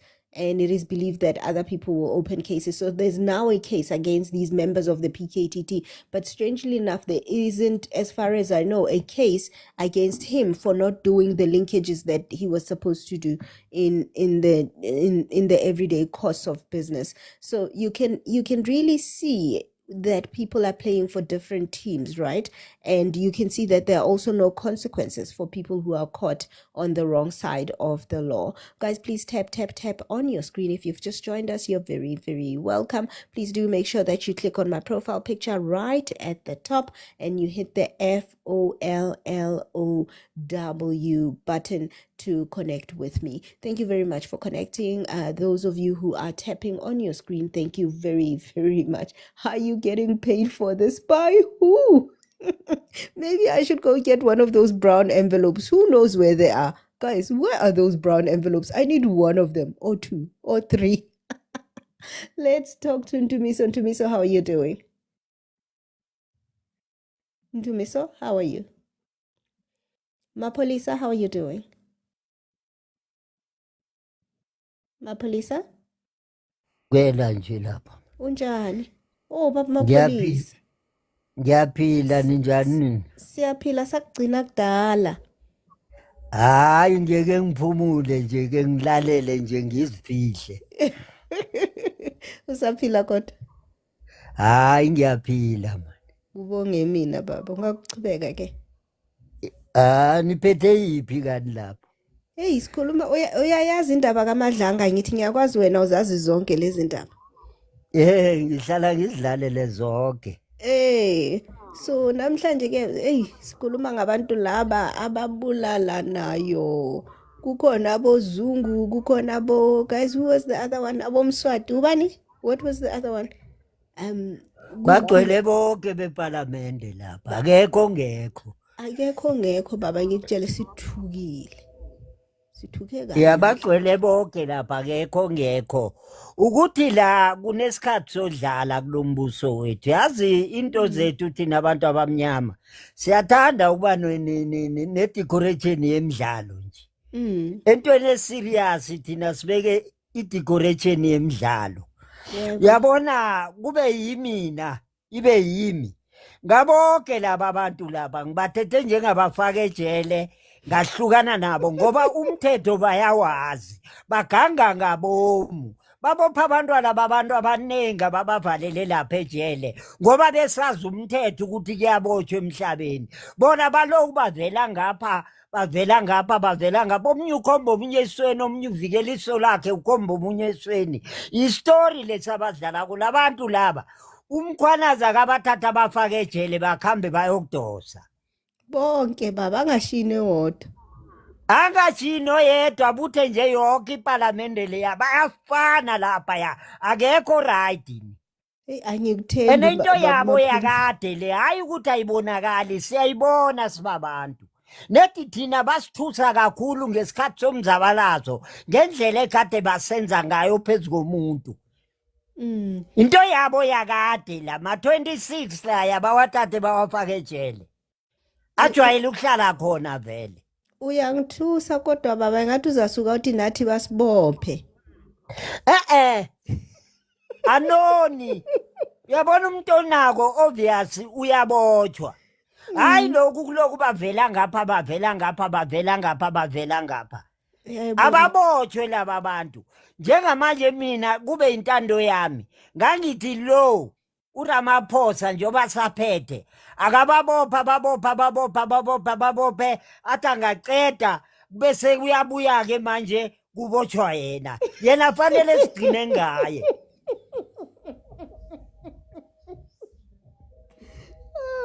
Hayi ngibuzwa kahle baba ngiyabonga kakhulu bamapholisa ngiyajabula ukubona ufikile ungenile namhlanje. Hawa ngiteke ngihlole nje ngihlala ngikhona ngikulalele la ngilalele ngibukela nje ngingafaki nokufaka ngibukele uzasubone nje ngama-lux ngiphosa hayi federe ngibukele nje bakhulume bacoce ngoba laba abantu bachuba isikhathi nje sokuthi umkhwalazi aphelelwe into kanje lapha ya ikontraka bamsuse bathathe babo bababeke lapha ya kube kuphela kweziyela. Ukhuluma iqiniso lapho abantu abaningi basaba yona leyo nto ukuthi babheke nje ukuthi isikhathi sindlule ahambe then omunye nomunye abuyele entweni zakhe ezingasili.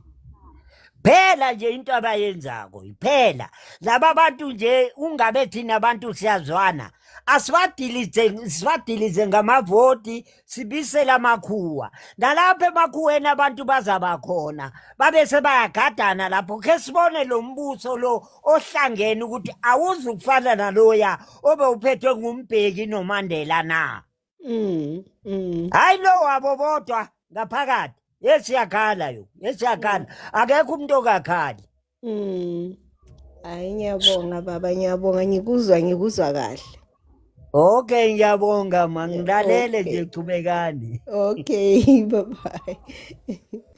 Guys, please tap on your screen. If you've just joined us, you're very welcome. I hope you're having a fantastic day today. Please do make sure that you click on my profile picture and you hit the FOLLOW button to connect with me.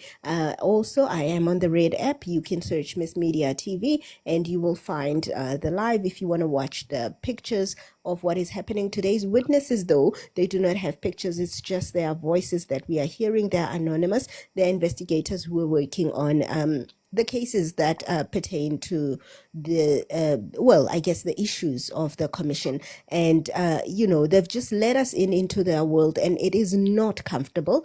It is definitely not safe because as we speak, they're staying at safe houses. And I think the witness B, I'm not sure about C, but I know witness B, I believe is going to be a lady. And I mean, you can imagine the discomfort, the displacement of having to live away from your home. And even if you're not there, I guess you do worry about your family. So definitely giving us some insight that for me is opening our eyes. T-Man, how are you doing?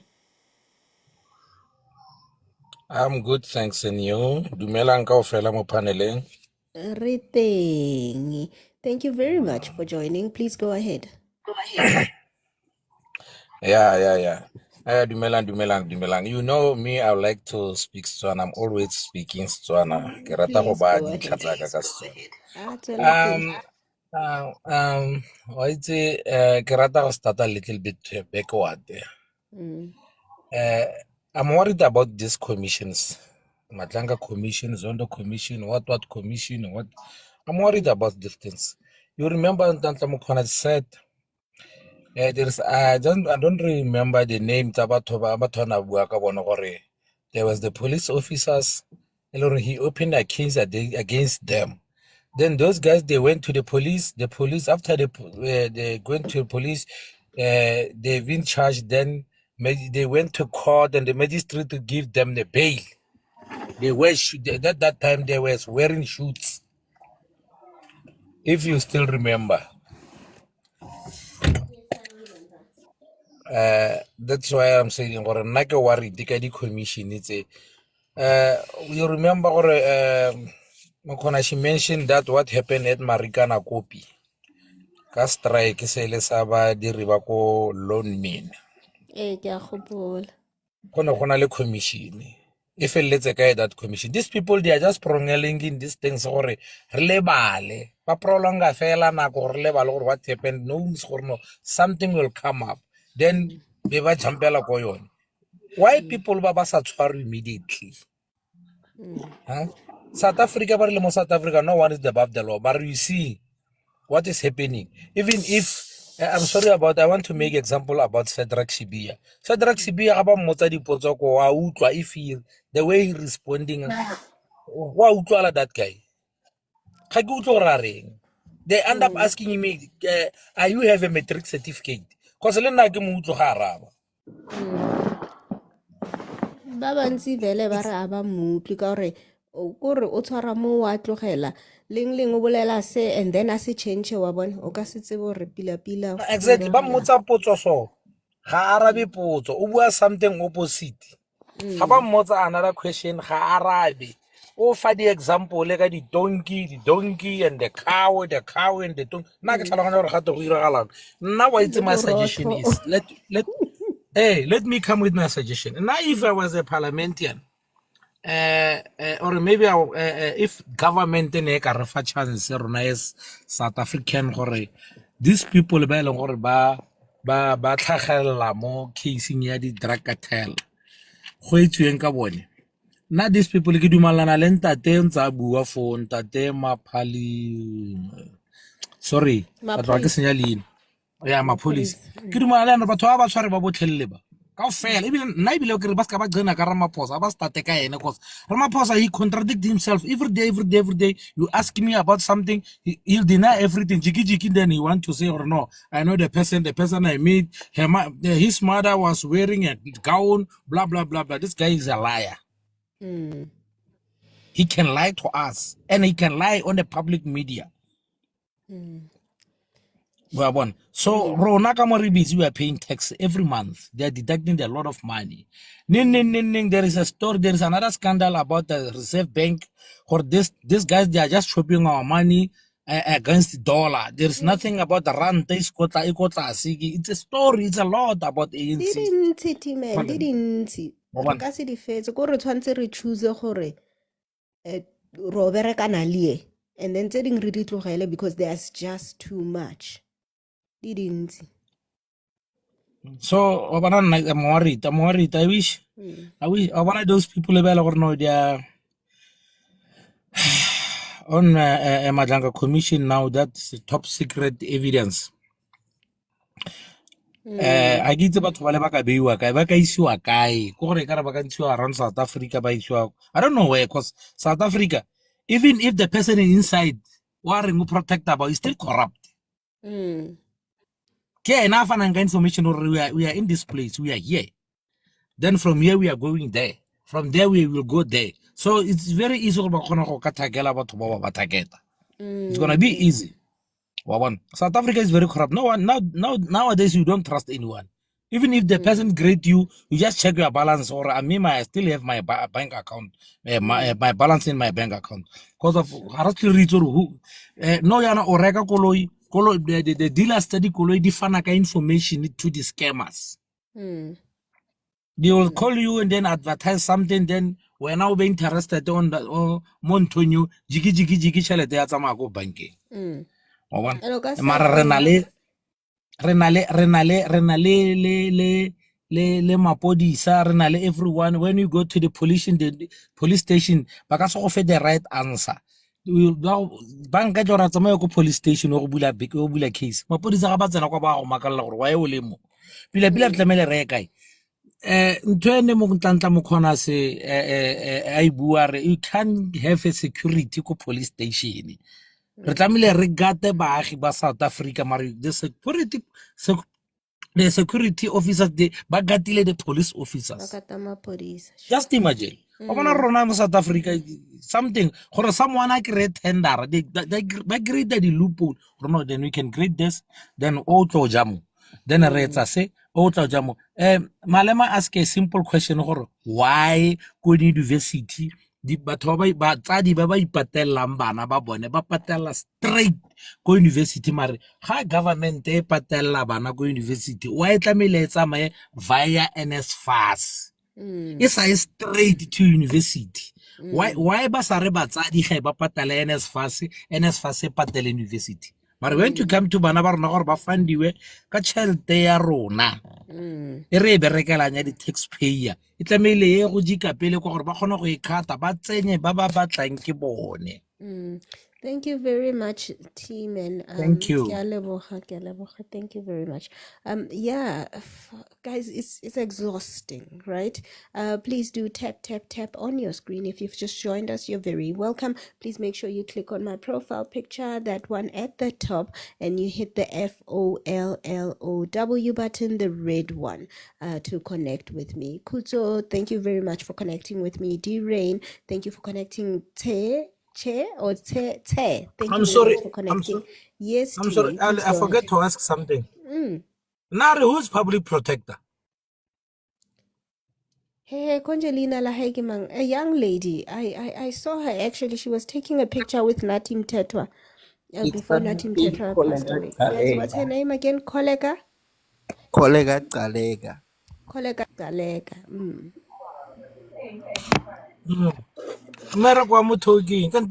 What is the meaning of public protector? Timen e re ke ire so wa bona eo re tla e bolela ka le lengwe letsatsi today All re right, sa no, tshwarang sharp. wa bona. Yeah. Thank you very much. Mudiegi, how are you doing?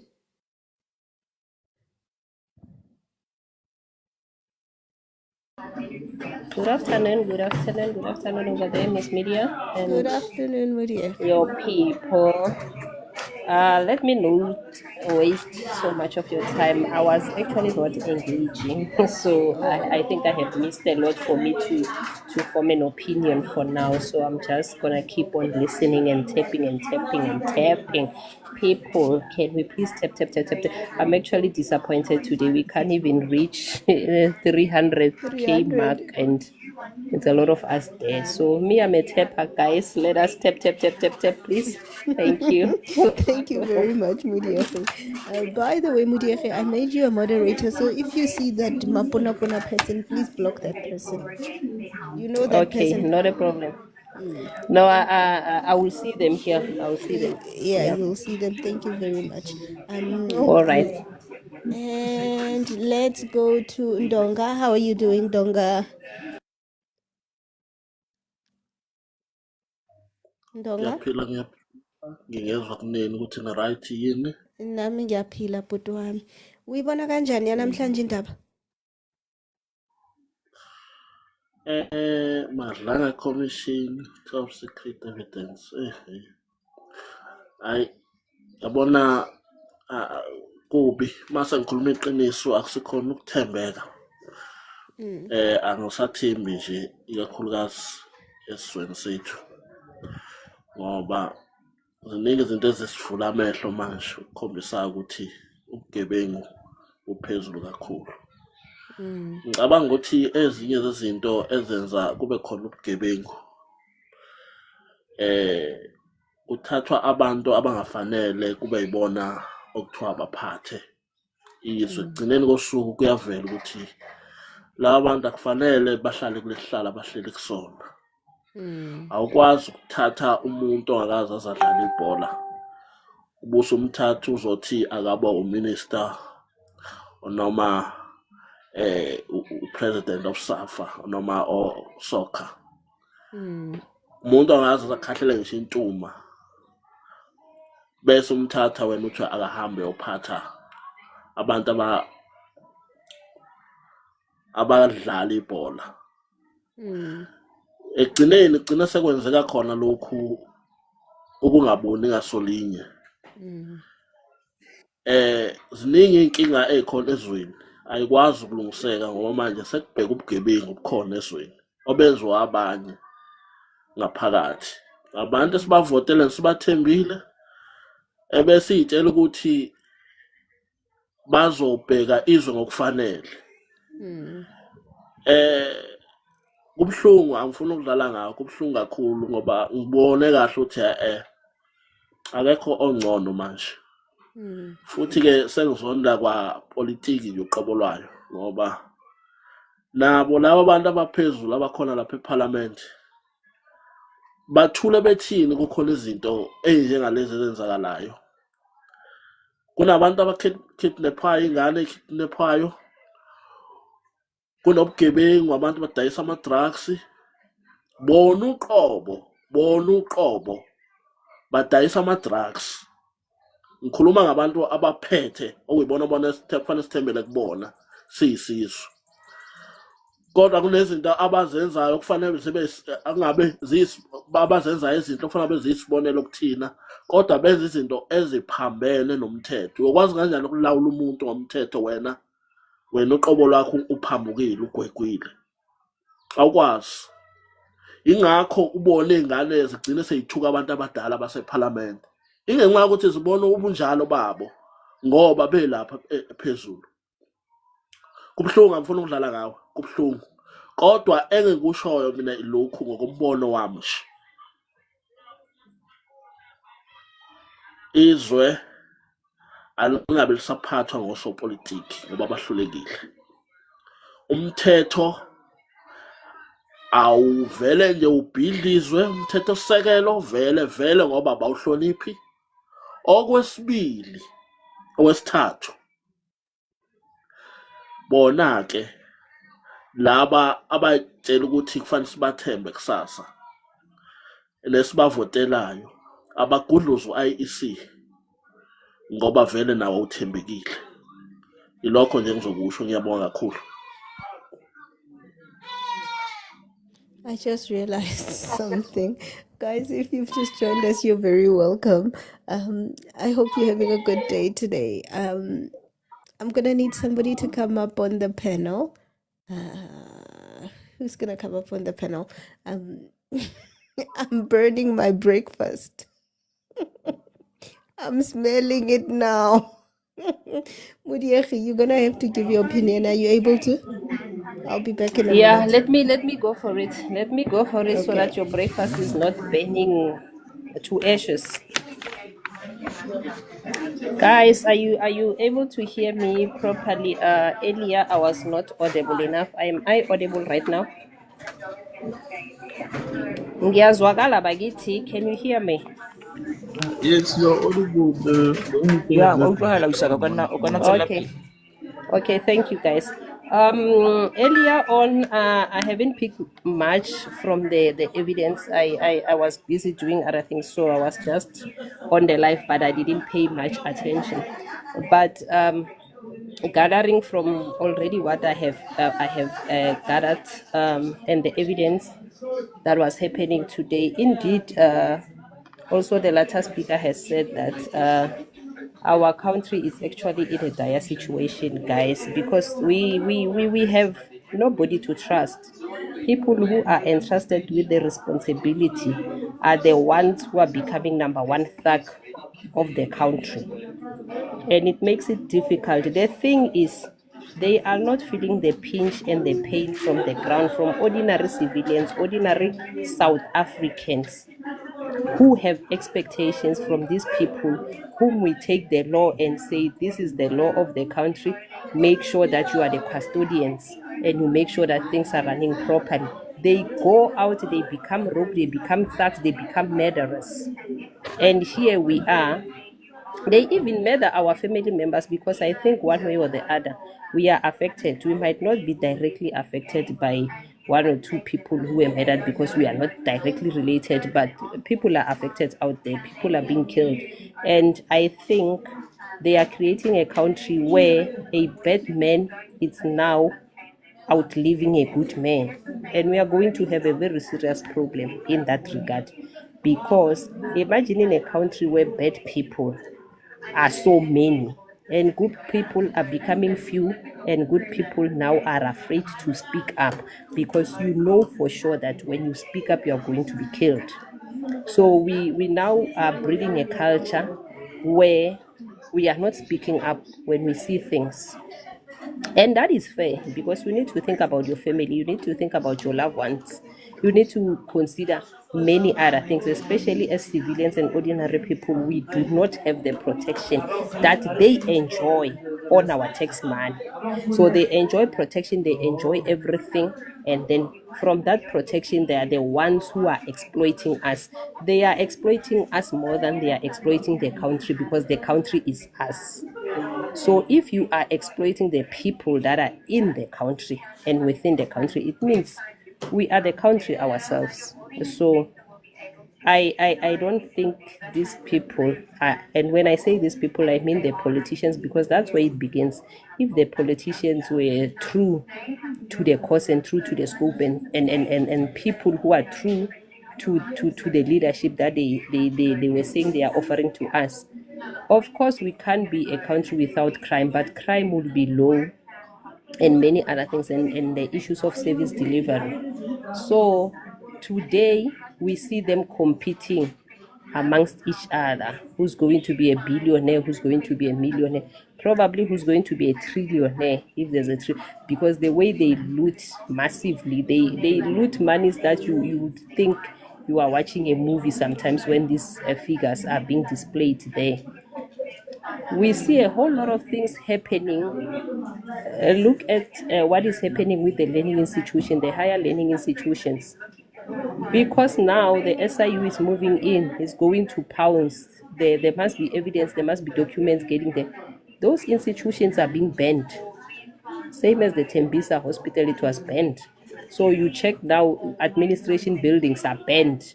You see, so you can see that the level of thuggery in this country, the level of gangsterism. Hey guys, it's something. It really it's affecting us. Sometimes you see we can be on these lives and be speaking and thinking that it does not have an impact. It does have an impact because it impacts our lives. Thank It you, really Mudiahi. changed our I think your lives. Yeah. background So. is it got louder as well. Oh, okay. Yeah, Sorry, thank I you very also much. this thing of my earpod, but thank you very much for the little time that I have. Thank you Thank guys. you very much, Mudiahi, and thank you for holding it for me. My breakfast is not badly burnt. Actually, it's not bad. Thank you very much, Mudiahi. Guys, if you've just joined us, you're very welcome. We've got 3 minutes. I said this is Malanga. When they say we back there, they're back. Please do make sure that you tap on your screen. If you're new to the live, please click on my profile picture over here, and you're gonna hit the FOLLOW button. I say what I like. Do you have any other insights for us?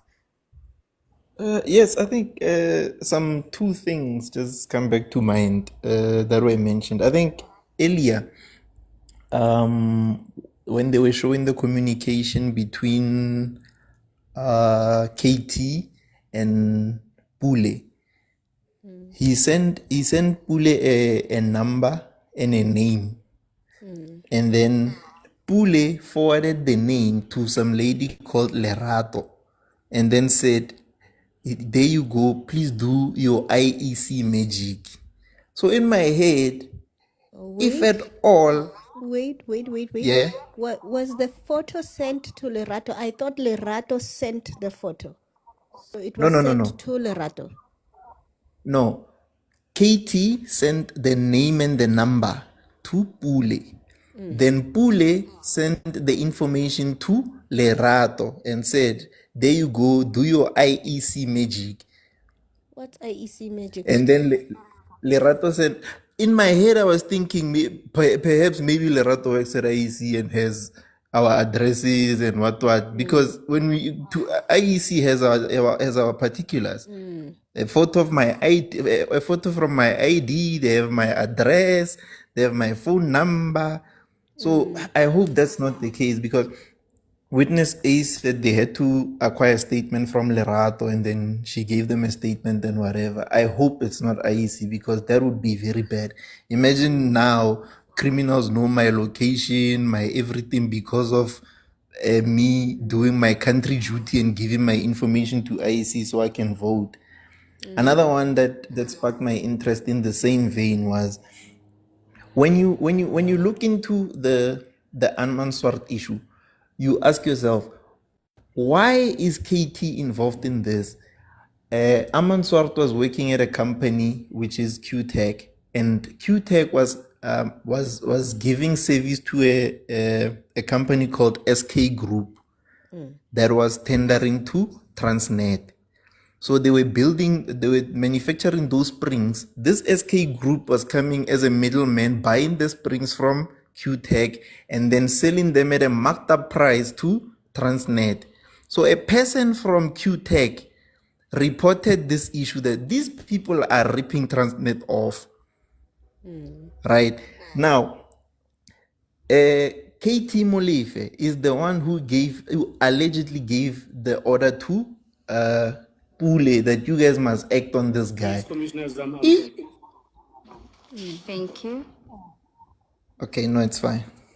You know what I wanted us to talk about, but we'll talk about it another time if you are here. We'll pick up. There's another aspect I wanted us to talk about, but we'll talk about it when if you're around. Whenever you're around, please do call in. No problem. Okay, thank you. Can you just tell us what would be the... By the way, guys, I'm gonna have my breakfast if you see me off screen. Yes, Commissioners, this assessment was suggested as needed by General Shibiri after he had already told us about the severity of the investigation that we're investigating and the people that we're dealing with. And then he suggested that there will be the need for a threat risk assessment done. Starting from then going forward. Yes, what my question is, what is the purpose of a threat and risk assessment? Why is it done? The purpose will be to assess the scale of threat that the members are faced with. And then maybe from there will be the recommendations that will be made by the personnel that will be conducting such threat assessment. Then actions will be taken from there. And then it will be usually it will be the recommendation that will say the members should be or must be provided with a certain level of security or protection. And we're now in mid-May of 2024. Do you know whether a threat and risk assessment was done in respect of you and the other investigating team? Yes, I remember that it was done through our office, and then we did sign a document, and then we waited for the results or the response thereof. And did you ever receive the results of the TRA? No, on this one, we did not receive the feedback of the outcome of the TRA. We kept waiting without receiving any feedback. And at that stage, who was responsible for preparing the TRA?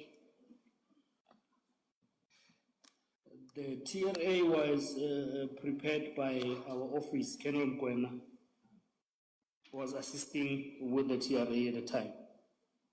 Colonel Mukwena? That's correct. Which is your direct commander? Yes, that is the direct commander, which will be termed as an immediate commander. And did you inquire from Colonel Mokwena whether there had been an outcome, or did you just leave it at they will tell us when they need to report to us about it?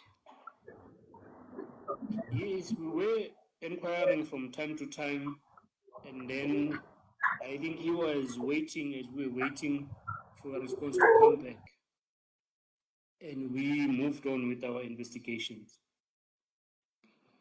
Okay, so if I can then just go back to the meeting on page 14 of your statement at paragraph 43.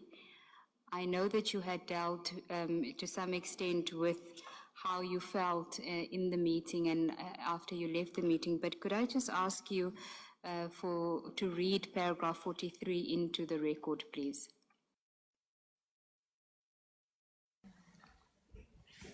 Thank you, Commissioners. Paragraph 4.3 will read as follows. It's 43 on page 14. Yeah, 43, sorry. Yes, it is page 14, 4.3.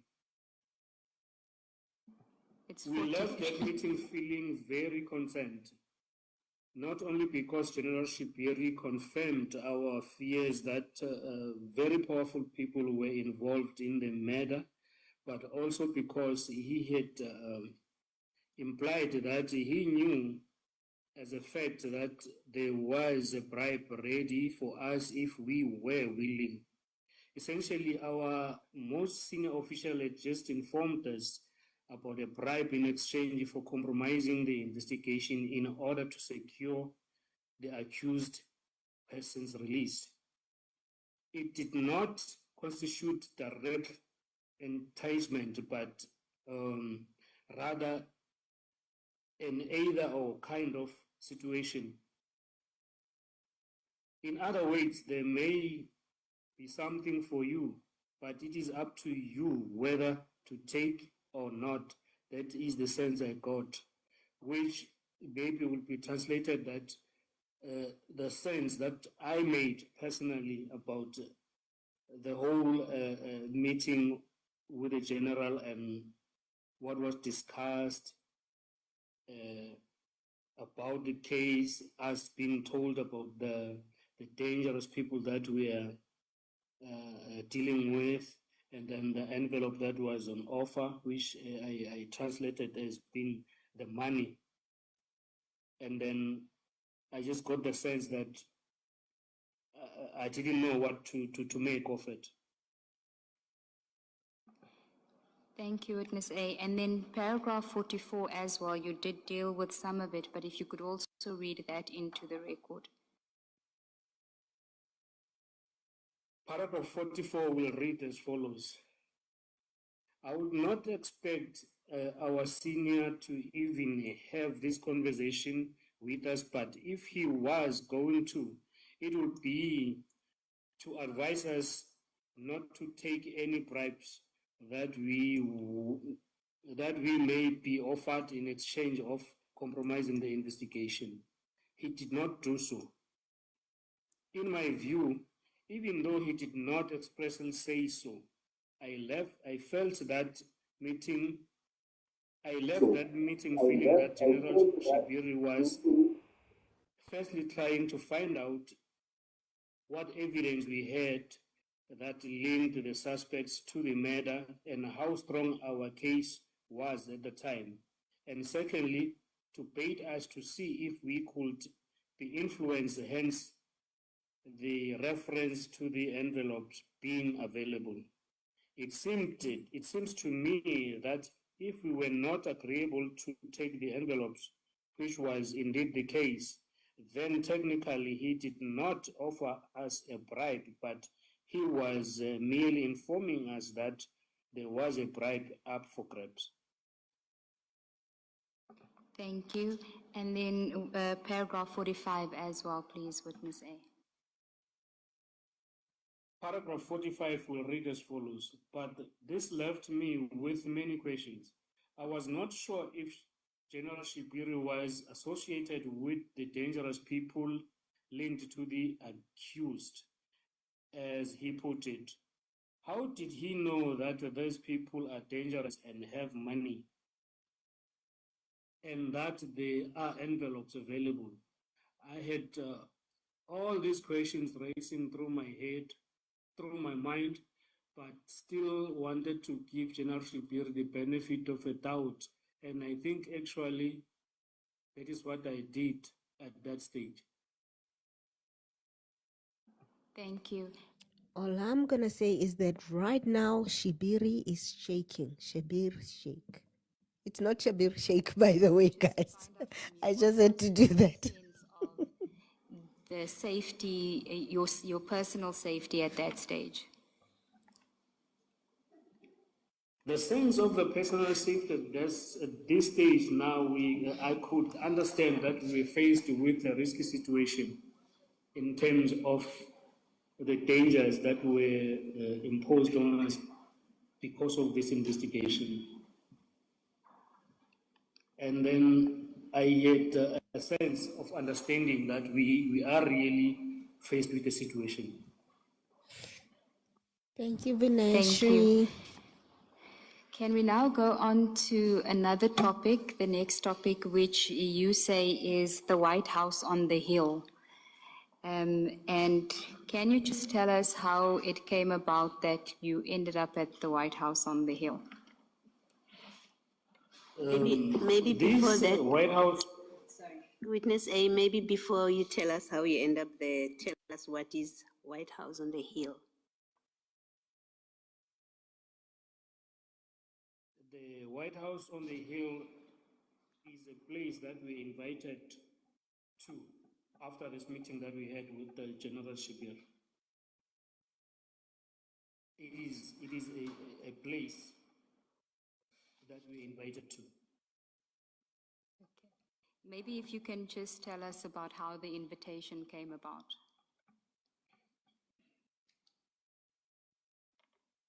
Yes, Commissioners. On the 24th of May 2024, I think it was just a week after having met General Shibiri, a colleague of mine, that is the one that informed us that we are being tasked to go attend the scene on the 17th, told me that he got a call from the owner of that White House that I'm talking about to say, do we mind to join them as they will be having a party at a weekend. Then this is the person that we knew already early around Thank you, the early Sently. months of 2022. And just to complete that, what type of party was it that you were invited to? He just said we need to remind to come to this place just to chill. Okay, and who have some free time together. And drinks. Say it, Witness, and drinks.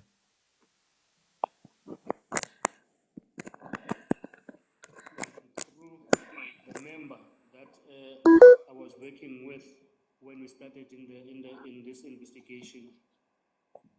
Okay. But who did you say the invitation was coming from? That will be now the name of a person. That will be now the name of a person. Yes. That is Vusindlala. That is Vusindlala. Sorry, just repeat the name. Thank you, Felicia.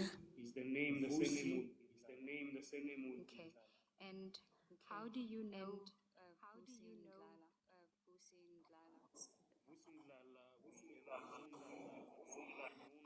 Uh, 2022,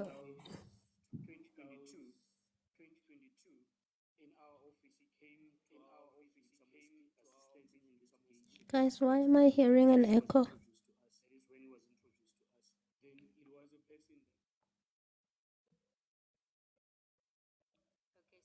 Just to make sure that the name is not confused with Pussy,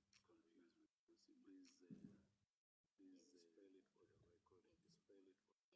For the record, it is Ndlala, Ndlala.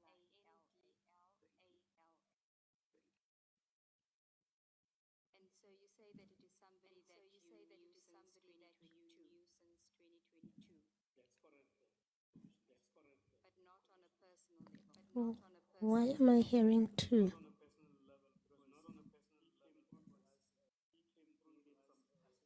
Guys,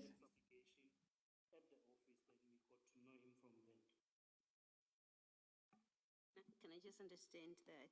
guys, is the sound okay for you? Before that, before he came to the office with the complainant, you didn't. Oh, is it them? Okay. But then you got to know him because he came there to assist you with a complaint. And then he invites you to your party. So you are Can you hear now? talking to him on a personal level, not professional level. Is that correct? That is correct, commissioners. Yes. Okay, and when was this party supposed to happen? This party was supposed to happen on the 25th of May 2024. Okay, can you then proceed to tell us about the party and in reference to Is it low? Let me try something 46 else. of your statement? Let me try something else. Today is that kind of technically weird day.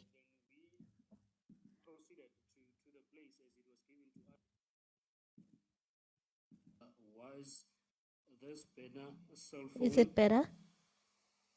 and the firearm, of which he was arrested for initially. It should be better now. And then these two were booked into the dating as exhibit.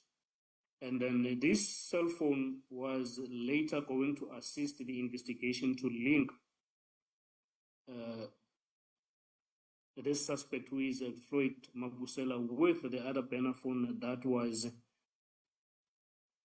recovered in the first scene at Bramley through communication. So this is the investigation that was carried on in a week that followed. When you say in communication that the two burner phones were in communication with each other, at what point? When was this?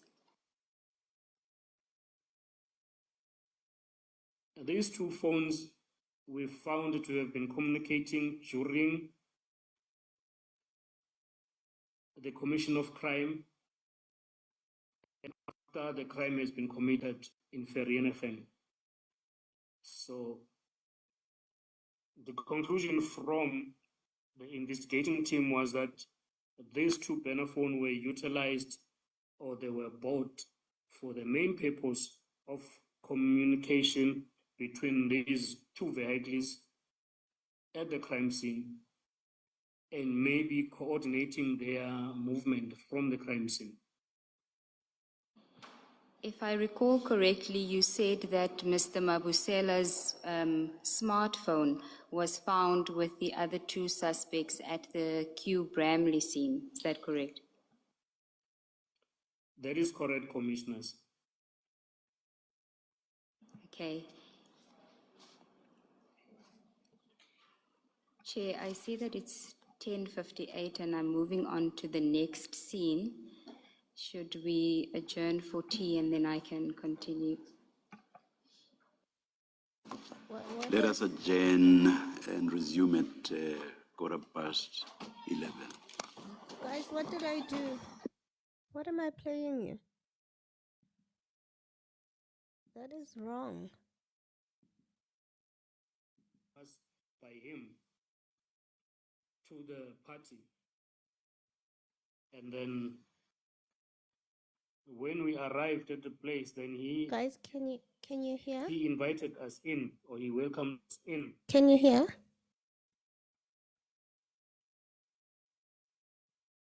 And then, to our surprise, as we arrived, or as we entered that place, General Shipiri was also in attendance. Can I just pause there, Witness A? You say you arrived at the place, and what were you expecting to find at this place? Was it a house, a venue? What were you expecting? We were expecting to find a house, but when we arrived there, it was not a house. It was something that could be referred to as a boutique hotel. Okay, we're going to flight a picture of the venue, and for the benefit of the commissioners, that is on page 55, WA2 of the bundle. I just want you to confirm that this is the place where you went. Correct, commissioners, this is the place.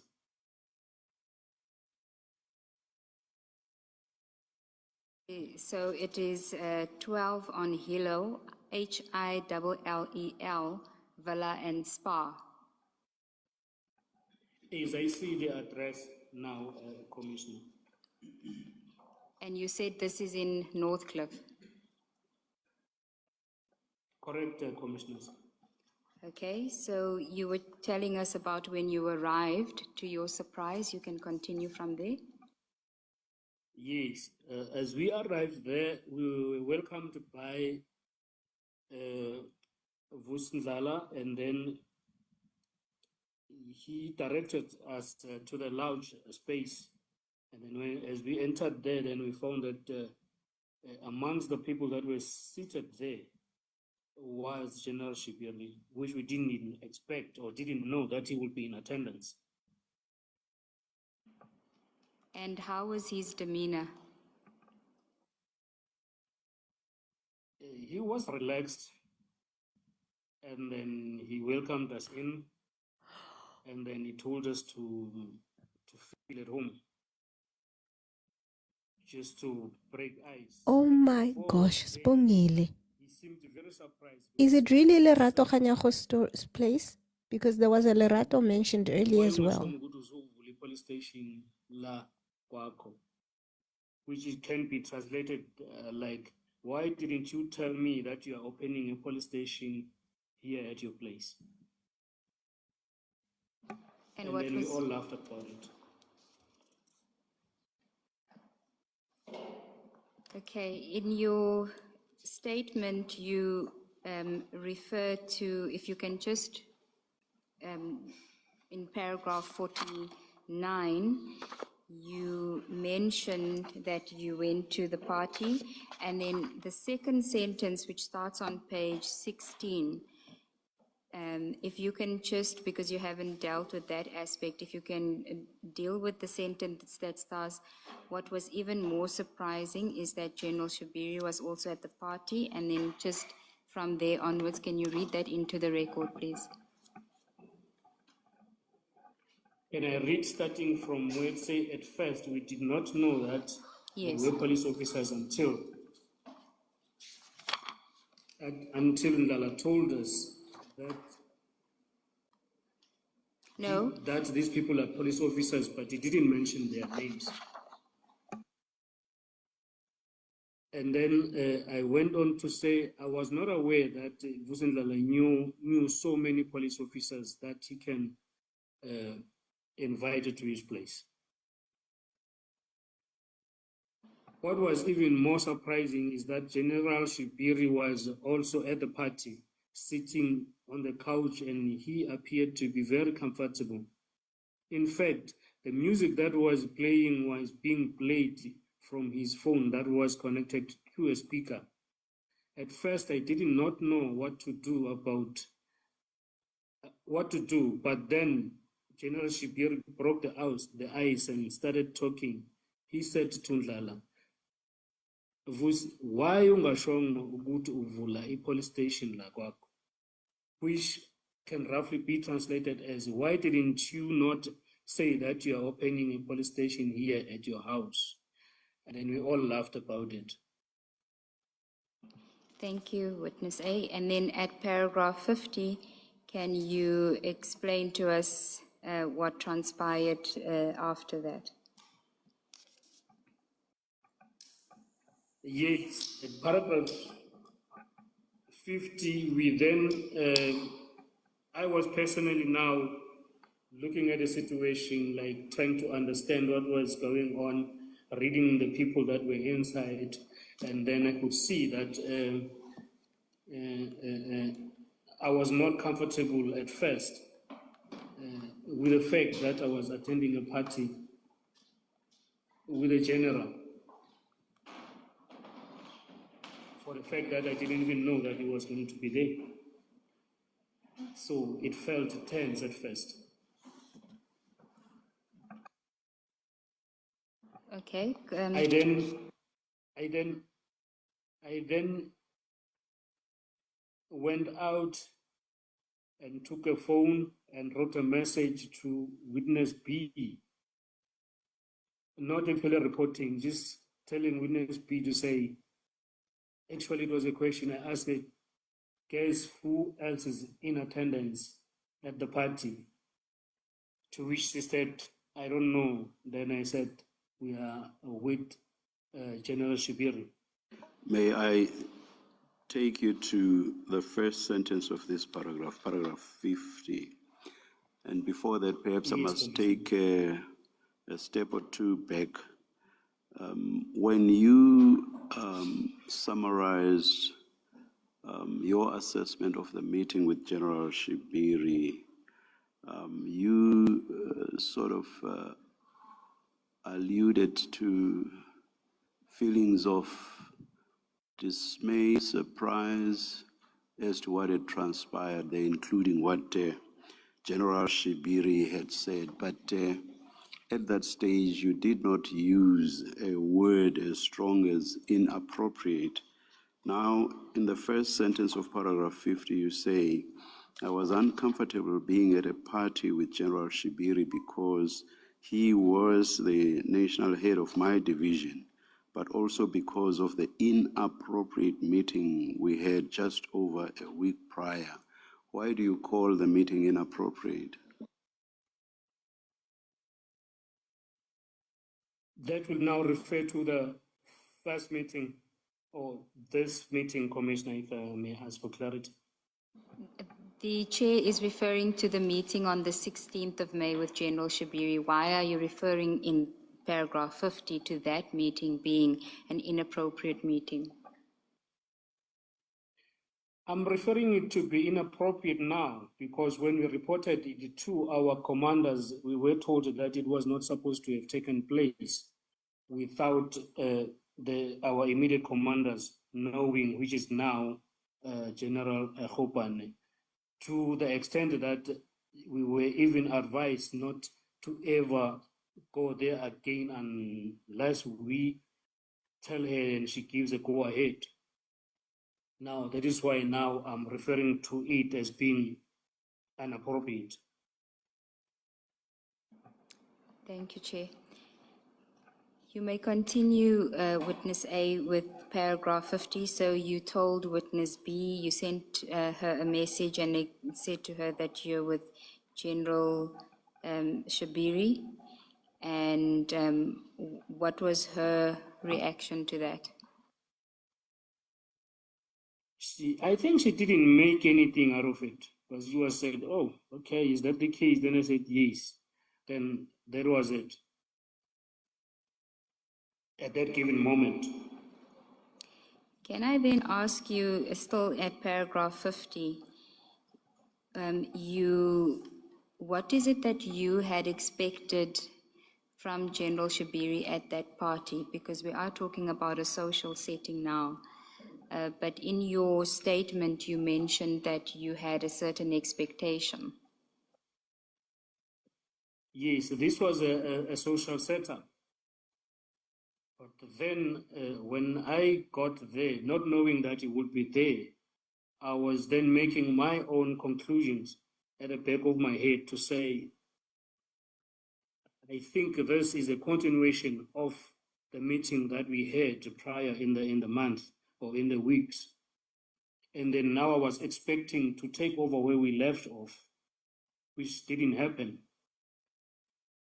I strongly waited to him to engage us on the case, and then it did not happen at all. Okay, so you're saying that even though it was in a social setting, you still expected him to give you some report back on the case or to discuss the case with you? I expected as such. Okay, and then if we can go to paragraph 51 of your statement, Before you do that, let me ask, was this the first time, witness A, that you were in a out-of-work social engagement with General Shibiri? Yes, Commissioner, that was the first time. And was this the first time you attended a party invited by Mr. Ndlala? Yes, Your Worship, that's correct. So you had never socialized with him before, outside of work? No.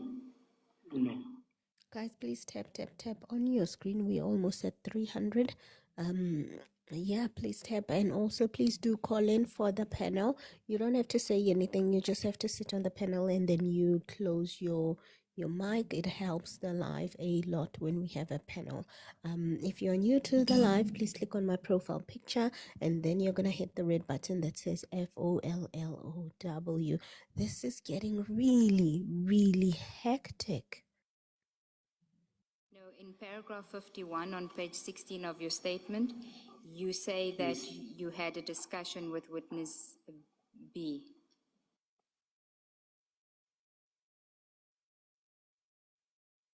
Yes. Do you want to elaborate on that, or maybe it would help you to read that paragraph 51? Yes, I think that the discussion that I had with witness B was that I wondered if this social party had anything to do with the events of April and May, which means now the case that happened in April and the meeting of the general in May, or it was just a party that it was a coincidence that we're meeting with the general there. Okay, continue. And then maybe I can just read this Yes. to the record, that the only conclusion that I could come to is that General Shibili asked Ndlala to invite us. I now think that it might have been part of the plan to test whether this colleague of mine that I was with or I were perhaps open to the undue influence, especially since witness one, witness B, posed the questions to the general when we were at his office to ask what is he doing about the wrongdoings of the police, which could have then been to say it is not easy to bring her in. Those were the thoughts that were ringing in my head. That makes sense, though. Every time.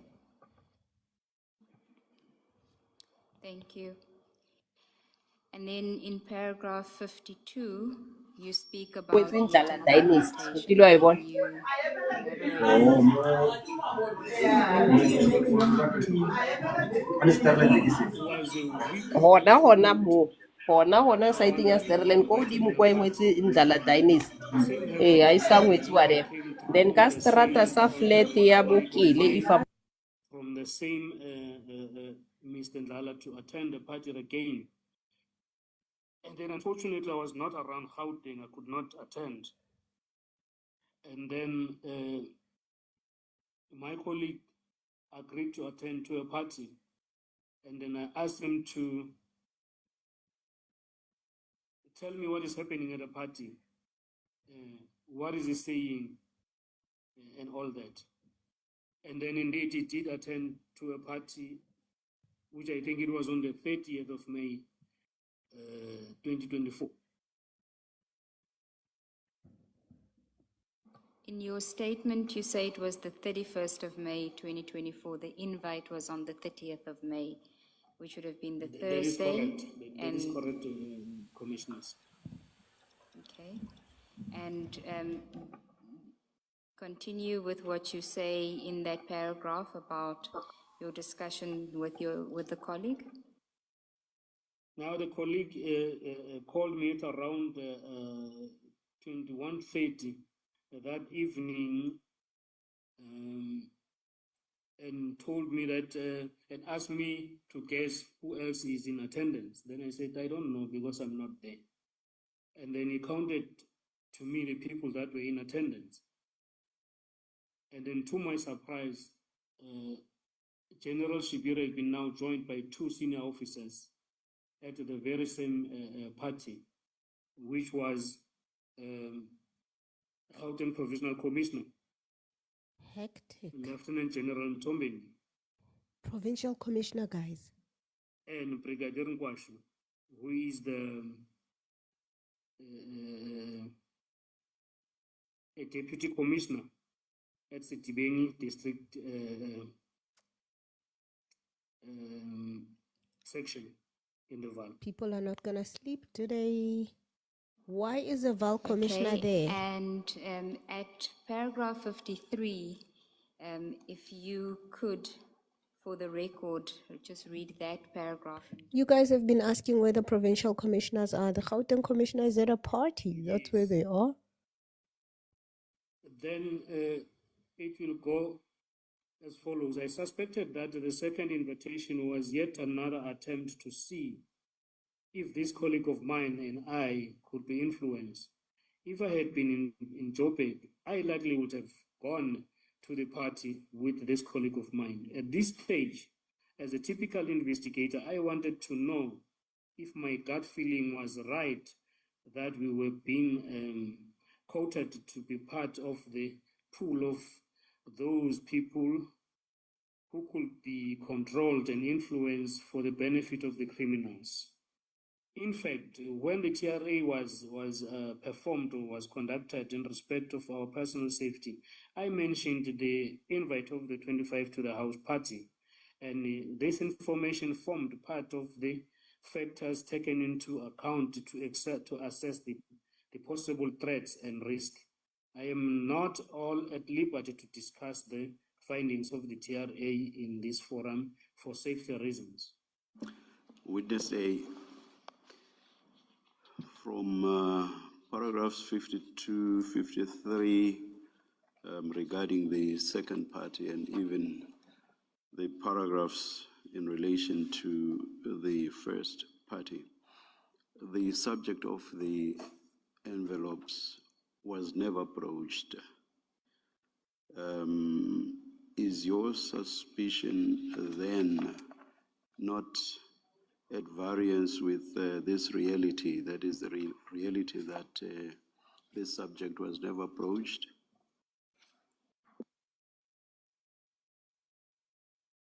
Yes, Commissioner, if I understand the question correctly.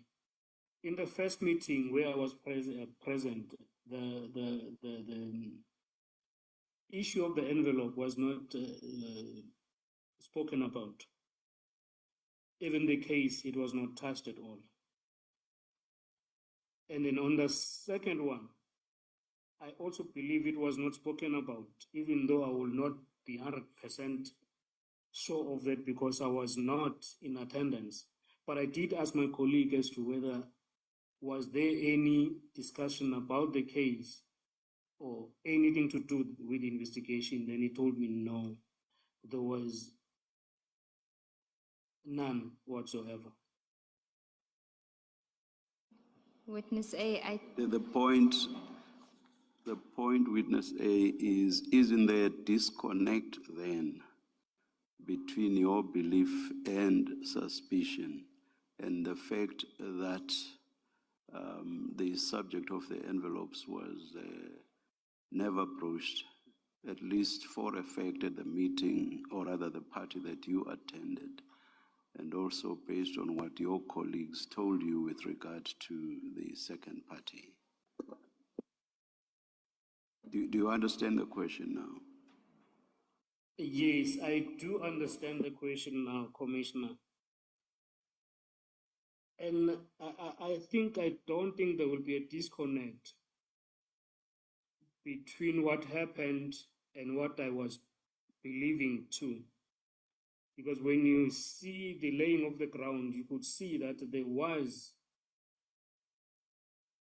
maybe a need to see if maybe we could be approached. As to why it was not done, I wouldn't know, because it appeared later in the investigation that actually one of the senior officers that was there did really make other means to get through to the investigating team. I don't get that. Please repeat the last bit. I don't follow you. I'm saying the belief, and then the fact that the case was not discussed, and then the belief that I believe that we're being brought to these two parties so that we can be maybe brought into the team of the people that will work with suspects. I'm still saying that. Then I'm saying this because one of the senior officers that was at the party that I didn't attend did eventually make means to get through to the team at the later stage. And then that will be dealt with by witness B. Thank you. Thank you, Commissioner. Sorry, witness A. Just following up from the chairperson's question, I understand that you did not attend the second party, but the first one you did attend. That's correct, Commissioner. Yes. Now, did any of the people that you suspected to be involved in the Swart murder also attend that party? They did not, Commissioner. Yes. And did anyone at that party, let's forget about General Shibiri for the moment, did any of the people present at that party discuss with you anything related to your work, specifically the investigation into the Swart murder? No, no one discussed anything that had to do with my work and the investigation into the matter of Mr. Swart, Commissioner. Yes. So this gut feeling that you're referring to in paragraph 53 of your statement, where did it come from? The gut feeling comes from the fact that one of the senior officers that attended the party, as I mentioned prior, did actually eventually make the means to get it through to the investigating team. So then that gut feeling could not have been formed on the day of the party. It must have been formed sometime later. That question doesn't make sense. You have a gut feeling first, and then you get your evidence after. You can't get a gut feeling after the fact. It was formed today, and I always had a gut feeling to say, this cannot be a coincidence. This could not be happening. It's just that now no one took it a step further to say, hey, come, let's discuss the case. But the gut feeling always have been there.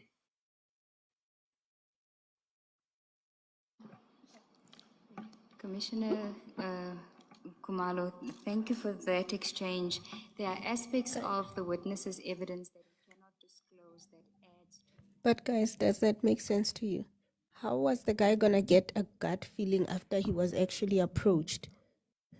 You get a gut feeling first, and then the thing you were having a gut feeling about and fearing happens after the fact.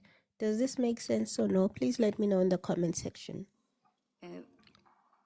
Witness A, can we then deal at paragraph 17? You have a new topic. Before you go to paragraph 54, you mean, new topic. Okay, before you do that, witness A,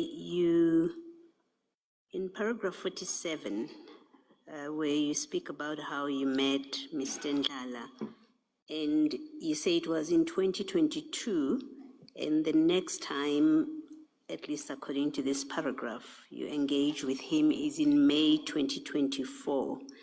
In the period 2022 to 2024, what interaction, if any, did you have with Mr. Ndala? And I ask the question because we are here, among other things, or primarily because of allegations about members of the SAPS associating and having relationships with people who are not SAPS.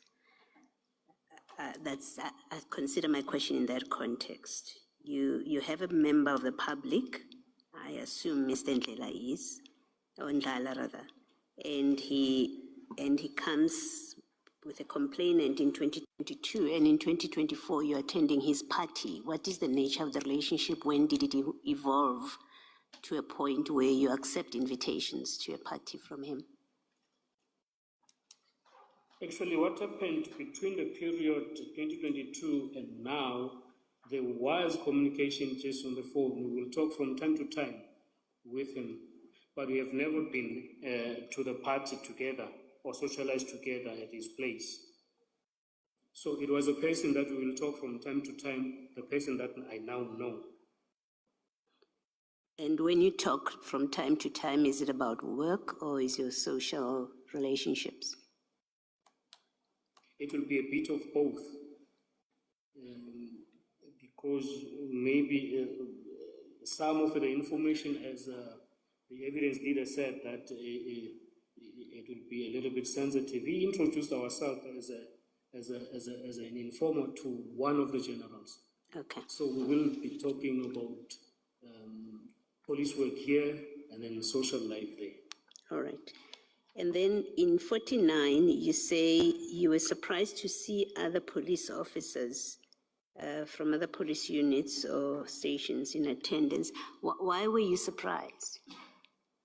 You are at a party in what you describe as a boutique hotel. Why were you surprised? I was surprised because I will take it that if that was the case, he was supposed to tell me that, or tell us that I will also have other people in attendance. Yes. Then we will make our minds as to attend or not. Just for the matter of fact, if we knew that the generals would be there, in the first instance, I don't think that I would have attended. Thank you. Thank you, Mr. In that case, if you had found General Shibiri at the party the first time around, you do not say the second time around you did not attend because you thought General Shibiri would be there. You did not attend for whatever reason. Can you explain that? That is correct, Chairperson. That will be a little confusing. Because now They're asking very strange questions. Sorry, Witness A. Absent an explanation, it gives me, or rather this gives me the impression that but for your other commitment, you would have been there. And that is correct. And I would have thought that you would have expected that General Shibiri just might be there at the second party. Now, if you say had you known the first time around that General Shibiri would be there, you would not have attended. Can you explain now your acceptance that but for your other commitment, you would have attended? I think now it changes the scenario because now we've got the situation where in the first instance we met with the general, he was there. Even though I wouldn't have attended if I knew that he was going to be there. But now I was eager to know what would follow, if there will be a follow-up invitation, because if, for instance, there is an invite, then I do not go there, then I might not know what actually these invites are for. So that, I believe, it will give me the chance to actually understand or even learn as to what exactly these invites are for. To the extent that I did report that to my superior, then I did tell them that I will go to a next follow-up meeting quoted about the first invite, I got the instruction that I must stop communicating with this person who was inviting us to those parties. But then I asked for a permission to say, if I cut that communication, then the risk that I think I will be running, I would not know what is happening behind the scenes about the criminals or the cartels, which then will be revealed to this commission that keeping an open communication to this guy or to this Mr. Lala helped me to understand the connection of Mr. Katiso to the cartel.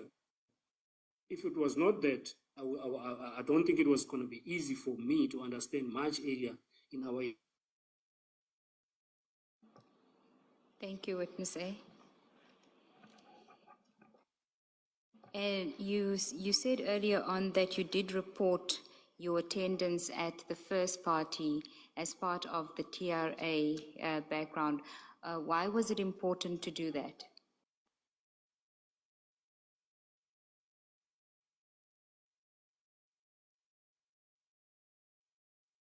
Chair, I think we've lost the Witness A. Are you there?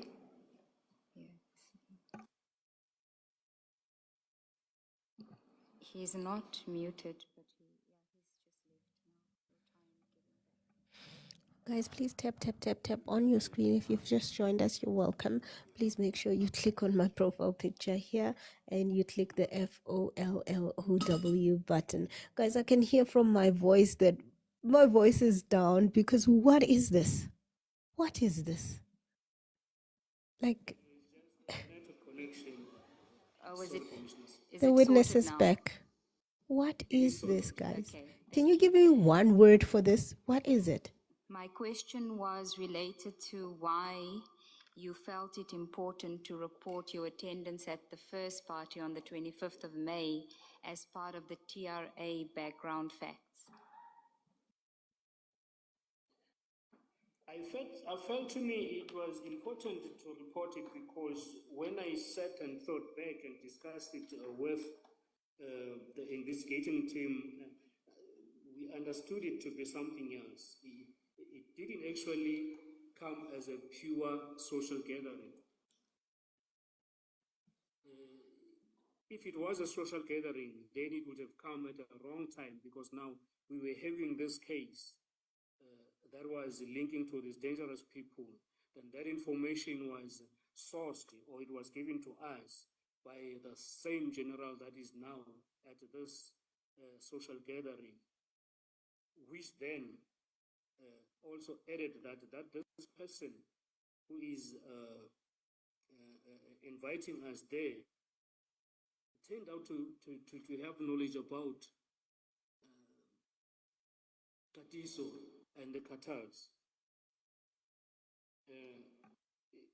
Even though I did not mean to discuss it to that extent, because I think for me it's a little sensitive. There is actually more to it.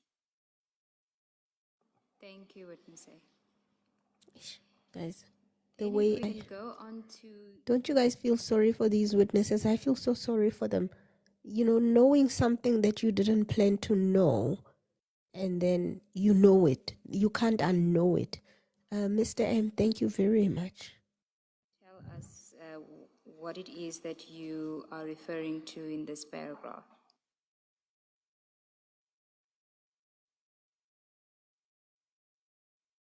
Yes, commissioners. This one, I think it will be dealt in detail by witness B. Yeah, but then just to give a little background on it, we had, as we first requested that General Shibiri assist us to fast track the finalization of the report. And then we did eventually get the report that was given to us. But when we went through the report, we we found that there was some omissions or there was something missing that was very crucial in order to linking the two scenes, which would be the scene that happened in Bramley and the scene that happened in Vereeniging.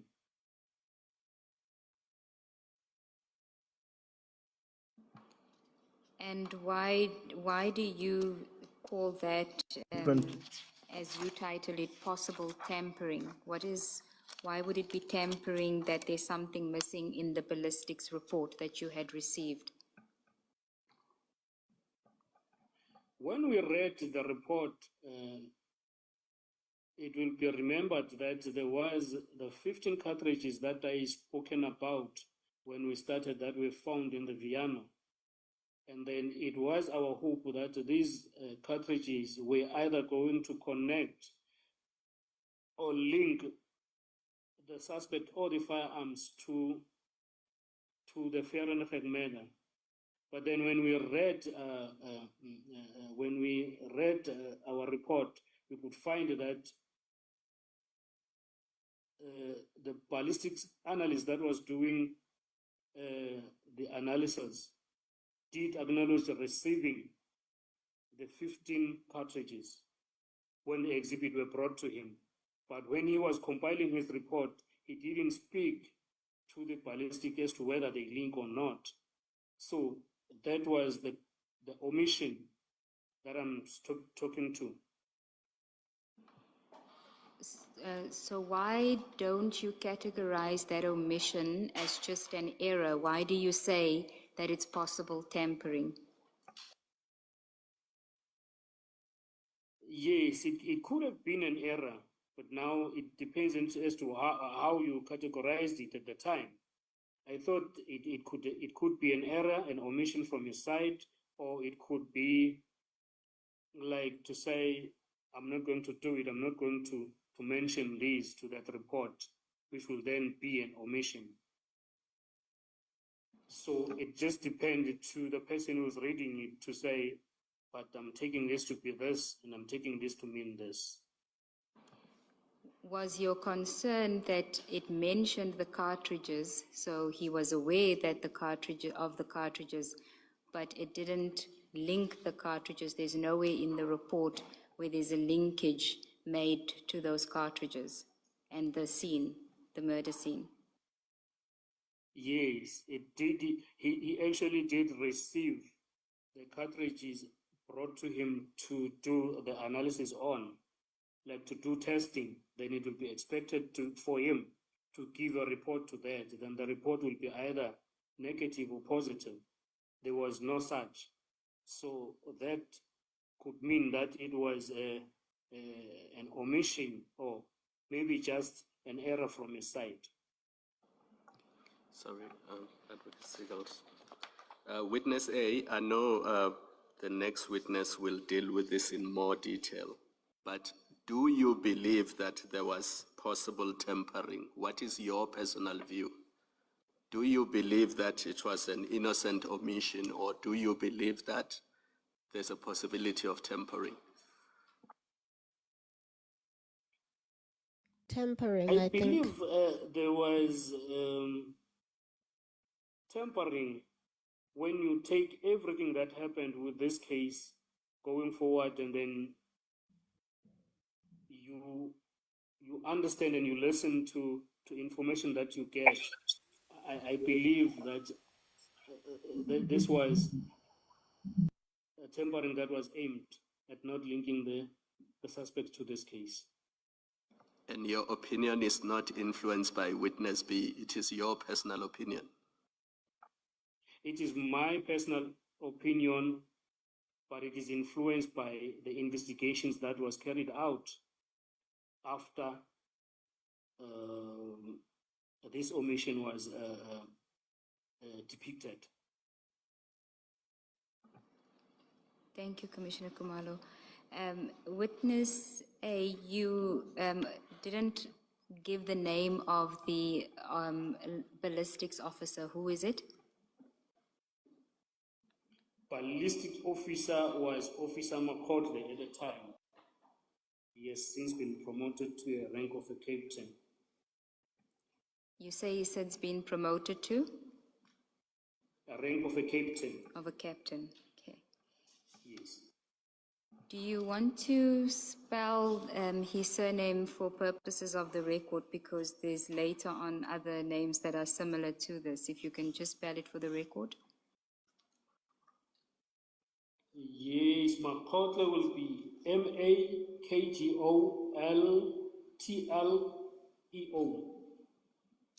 You mixed up some of the letters. Please start again, witness A.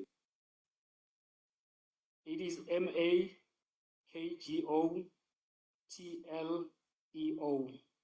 as far as I understand it, Chairperson. So it's not OE, because it appears as OE and you repeatedly say EO. It is OE. My apology, Chairperson.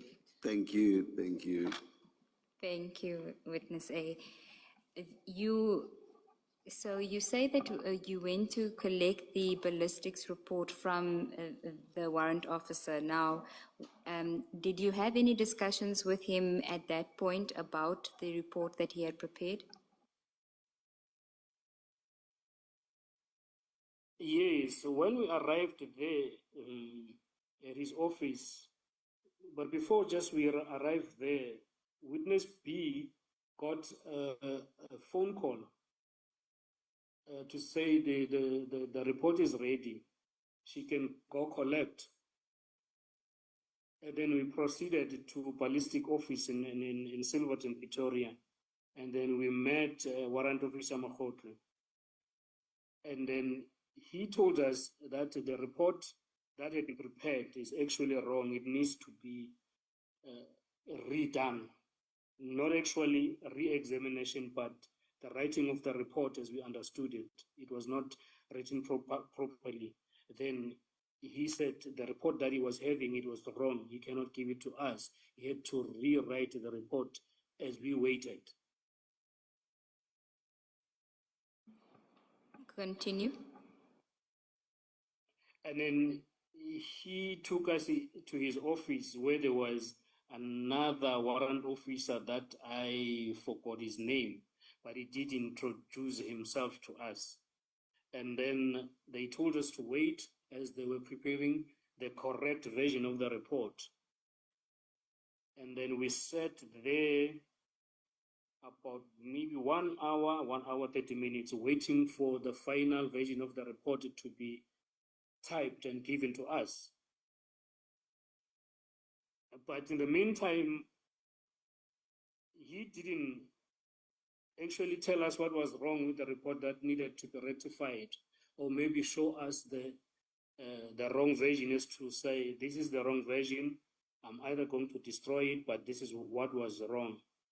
But we just trusted him as an expert to say he saw whatever it is that he says it is wrong. Now he needs to correct it and give us the right version. And then at that time, we were just happy with that.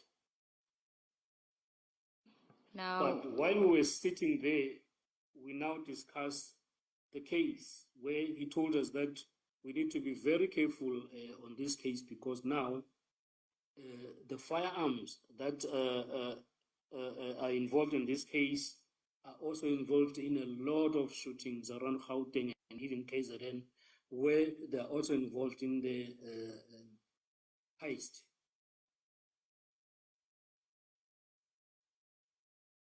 yes, continue. And then he said, even communicating openly to other people about this case is very dangerous, because it seems like the people that are involved in this case are very dangerous, looking at the involvement of this case, of these firearms to other cases. And then our expectation at face value, it was that the report that he was compiling at that time was going to show us what he was speaking about, which was not the case. When you say what he was speaking about, what are you referring to?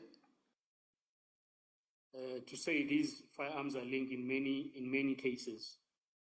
So you were expecting the report that you were waiting for an hour and a half from him to fix the error would set out in that report the linkages that he was telling you about while you were waiting for the report.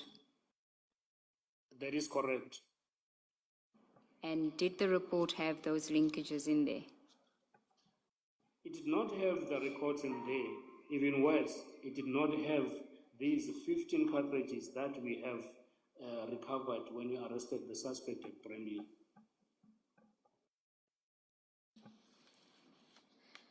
Thank you, Witness A. And we note that you say that Witness B will deal with this in more detail.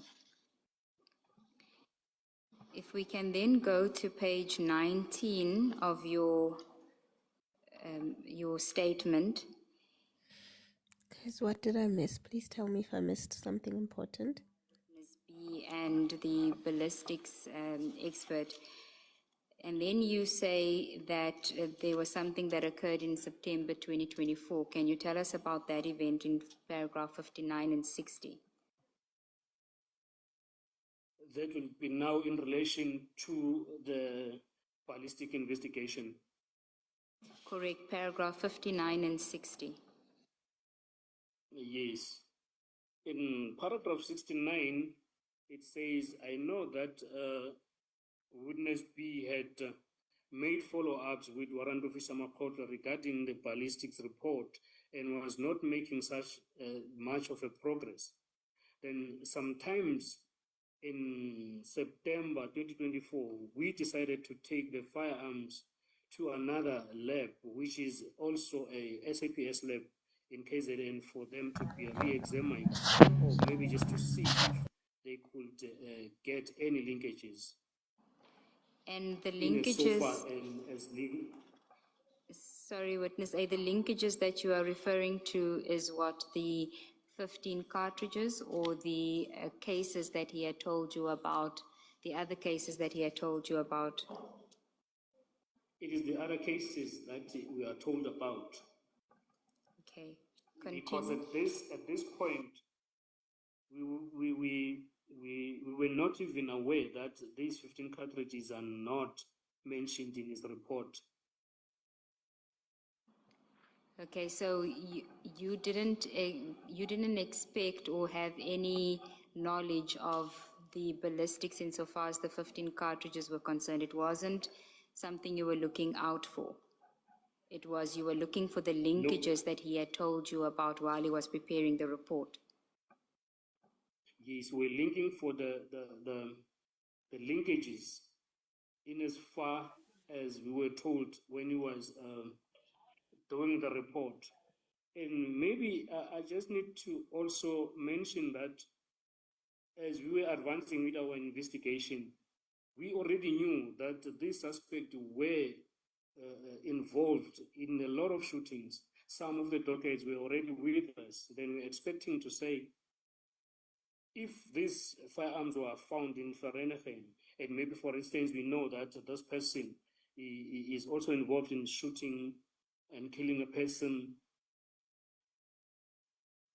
there, on a docket that I'm also carrying here, then I was thinking, why am I not getting a linkage? Or we were expecting to get such linkages, but we did not.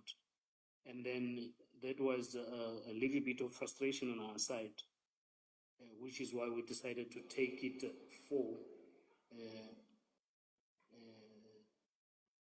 second analysis in KZN. Okay. Witness A, just so that we don't lose each other, please go to paragraph 55 of your statement. Yes, Commissioner. The firearms you refer to in line 4 of your statement, where you say you accompanied your colleagues to the forensic laboratory in Silverton to collect firearms. Are these the firearms that were collected or taken or confiscated when the arrests were made after the Swart murder? Are those the firearms? That is correct, Commissioner. Guys, can you please tell me what is the date when they went to the forensic lab with this guy to fetch the pew-pews? Yes, Commissioner, we left with them, and then we booked them at the police station where the docket was open, which is Bramley. And then now, if you go to page 19, paragraph 59 of your statement, you say sometime in September 2024, we decided to take the firearms to another lab in KZN to see whether there were any linkages. Are you referring to the same firearms?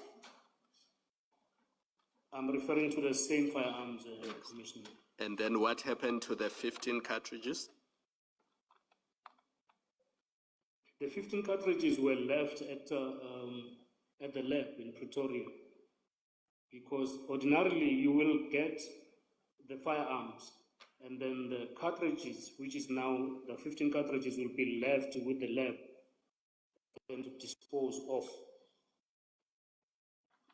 So we didn't take them, we just took the firearms. All right, thank you. Thank you, Commissioner. Okay, so we're now at paragraph 60. You talking about the second opinion. You took the firearms to another lab. Can you elaborate on that? Yes, we then took the firearms to the second lab in KZN for them to be re-examined. And then when we got there, we were asked as to what the issue was, and then we had to explain to say, this is the information that we got when we got to the lab the first time in Pretoria, but now we trying to read the ballistic report. We cannot see what was said by Warrant Officer Mokhoto. Then we're struggling because now we understand as people are involved in other cases, and a lot of other cases that we're investigating, but we don't see it here. And then would we please be assisted? You may continue with who was it that was assisting you at that lab in KZN? We were assisted by Warrant Officer Kada. And what did he tell you? Sorry, I didn't hear that, Commissioner. I interrupted you, so you were saying Warrant Officer Kada?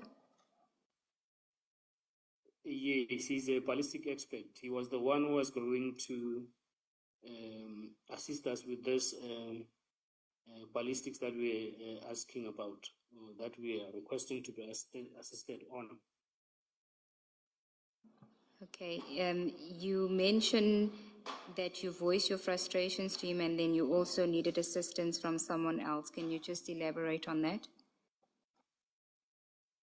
Yes, we informed him what has happened, and then we gave him a little bit of the case, and then we also gave him the report that we got from Pretoria, because we were carrying it with us, to say, can he read through it and interpret it to us, because it's quite a technical report. You need someone who understands it well to read it back to you and tell you what it actually says. And then at a first glance, he said, but there is 15 cartridges that was taken to ballistics. And then there is nothing mentioned about them in the results, because now the expert will receive the exhibit, then will do the examination, then will give the results thereof, which will then be negative or positive. And then it was actually him who alerted us that there is no mention of the 15 cartridges in the results, but they are being mentioned as coming in to the lab. And then just for the sake of completeness, you mentioned the Major General Mbuso Kumalo. What was his role in this process? His role was to facilitate that we get assistance in KZN, because now, ordinarily, when you are here in Gauteng, you take your ballistics to the nearest lab, which is in Pretoria.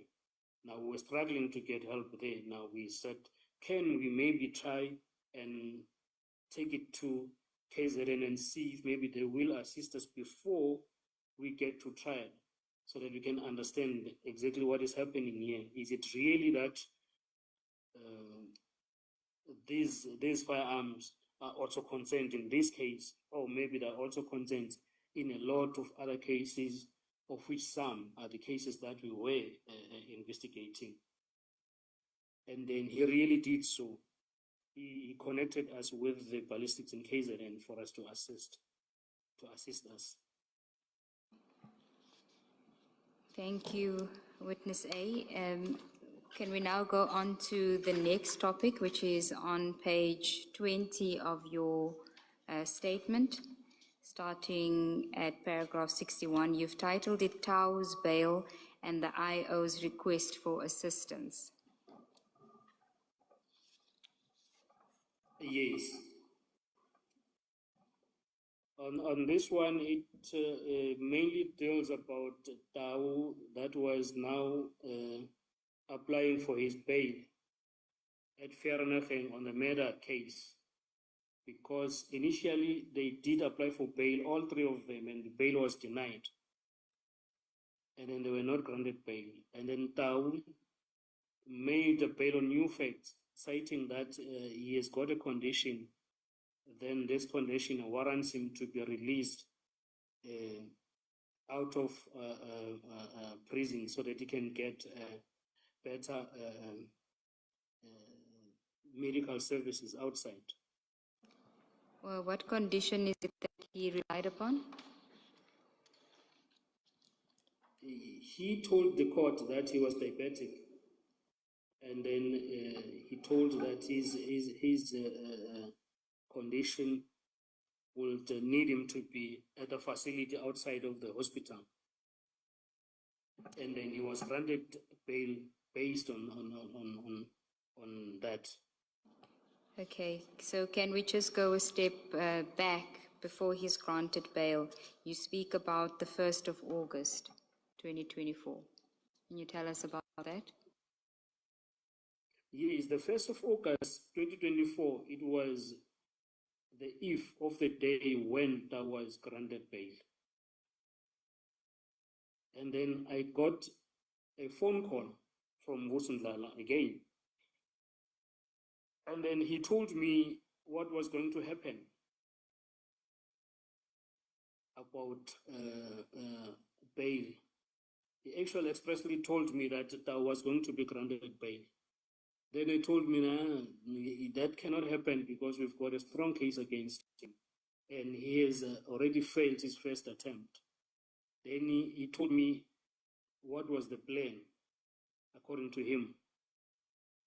And then he said, Tau is going to pay his way out. If that fails, he will escape. If the second one fails of escaping, he will eliminate the investigating officers, meaning he will kill them. Oh my gosh. Then I said, he's just making stories. He's not going to, that's not going to happen, meaning getting bail, not talking about killing or escaping. I was talking about bail because I was so strong that the case that we had against him is actually very strong. Witness But A. what happened on the second? Witness A, you say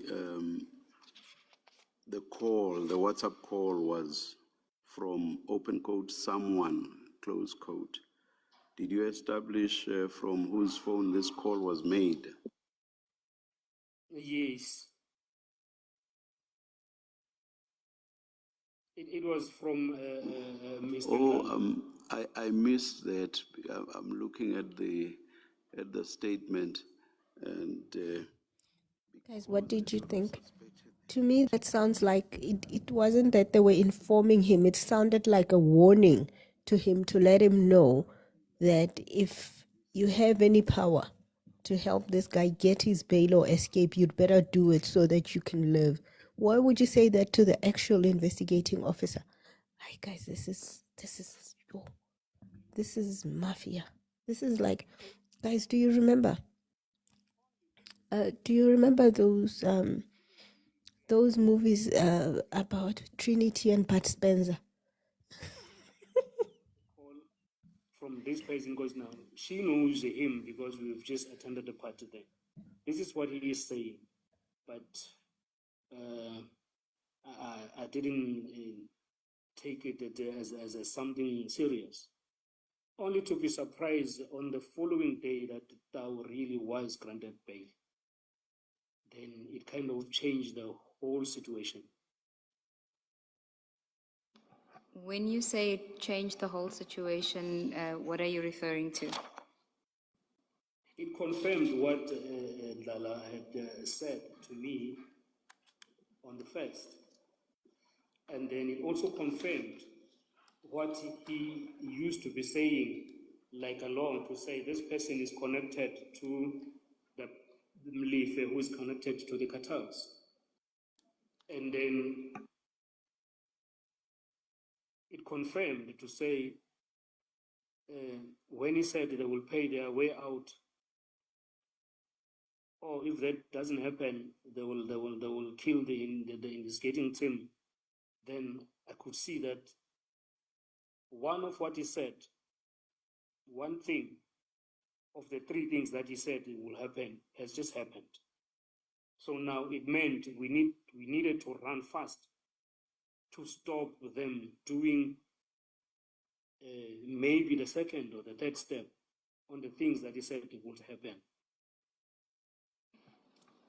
Now, and then Guys, please tap on your screen. If you've just joined us, you're very welcome. Happy Monday. DC Destroyer, how are you, my friend? Guys, please click on my profile picture. If you are new to the live, click on my profile picture and connect with me by clicking FOLLOW. If you want to watch, guys, I am on the Red app as well. Just look for Miss Media TV. So I also thought of that, right? I also thought of that. Listen to me when I tell you things. Then I asked him, how did you know? Then he told me that he was called by General Shibiri, who told him that, hey, Tau had just been released in Fernachem on bail of 10,000. Now, my suspicions that I had that were not confirmed were coming to reality now to say, hey, what I was suspecting with the parties going to his office, could it be that he knows something that we don't know? What? And then, Witness? yes, Commissioner. Yes. What did you understand him, or what did he mean when he said, he also said that I did not want to listen to him when he tells me about such things? What does that mean? You discuss with him ordinarily and his place in your work? He will tell me a lot of things about this case. Amongst the things that he will tell me is to say, hey, Mfo, recuse yourself from this investigation because it is dangerous. The people that are behind this case are actually dangerous. You will get yourself killed. Then I will take it as if just someone who just want to intimidate you. Then I'll say, hey, it always happens. And then he will go on and say, the person that you're working with, who's now witness B, is not telling you that she has already received money in order for her to release Tau or not to oppose bail for Tau. Then I told him that is impossible. It's not going to happen. So in a nutshell, those are the things that he was telling me. But the 2nd of August, it means that we needed to work very fast to alert our commanders at the very highest level of what has happened and what was coming along, because most of the things, it was just between me and witness B and maybe a few other people, but not reported directly to the senior officers. But on that day, we thought that we actually need to report this and lay the foundation as we were coming from the first appearance to this day, so that the senior officers can take a decision from there. But other than that, we were feeling scared. We were feeling Oh, really, really shame. scared. Oh, shame. To such that I requested to be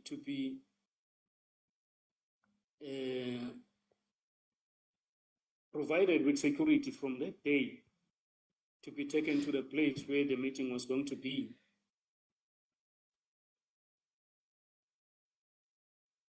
In order for us to pave the way forward. And then we held a meeting that took us through, not through the night, but it took us late into the night, trying to think what it is that we need to do, how are we going to approach this, who is going to be looking at our safety, because at the meantime, we were also waiting for the TRA application that was in place, that was applied for. You say that, I hope I won't be making you repeat something that you said. You say that at the time you had the telephonic interaction with Mr. Ndlala. Yes. Only two of you investigators were remaining. Originally, as I understand, there were 5 of you, not so? That is correct. What had since happened to the other 3 investigators? The other 3 investigators had recused themselves. Had what?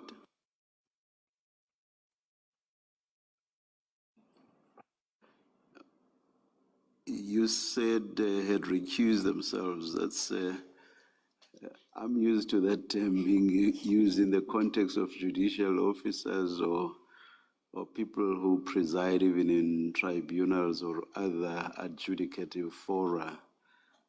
So I'm not used to it in the context of investigators. Can you explain what you mean?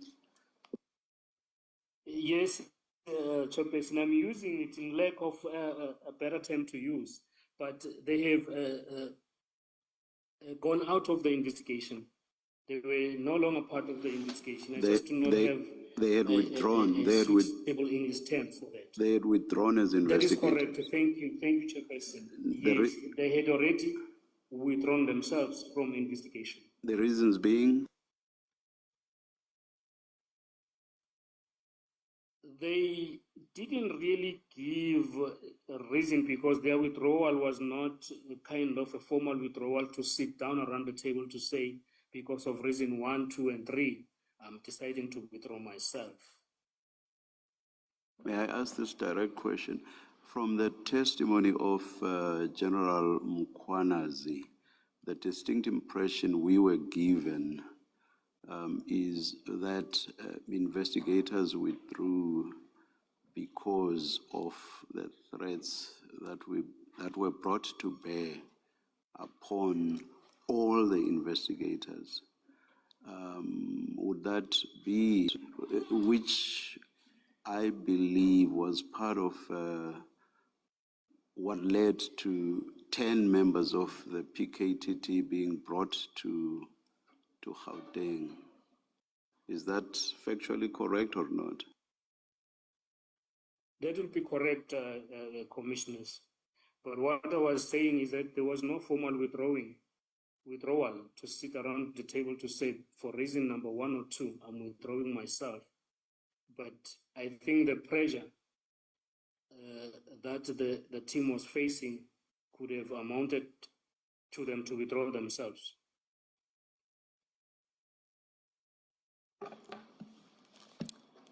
Thank you, Chair. You were still on the issue of Tao's bail, And we are at paragraph 65 on page. TK, I was also thinking like Matlanga knows very well what he meant. He knows very well.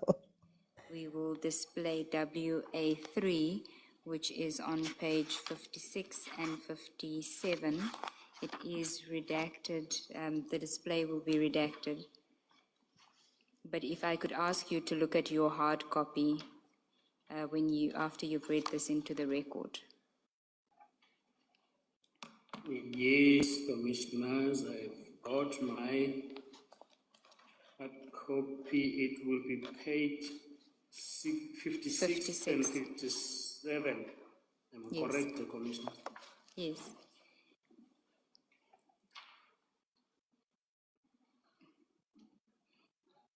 Can you tell us what it is that we're looking at without mentioning the name of the person who's sending this message? Yes.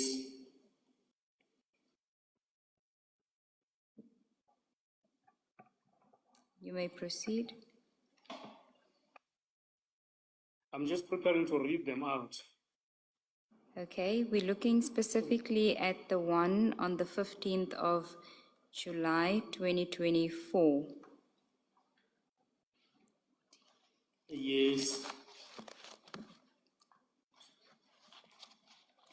It says chat 1.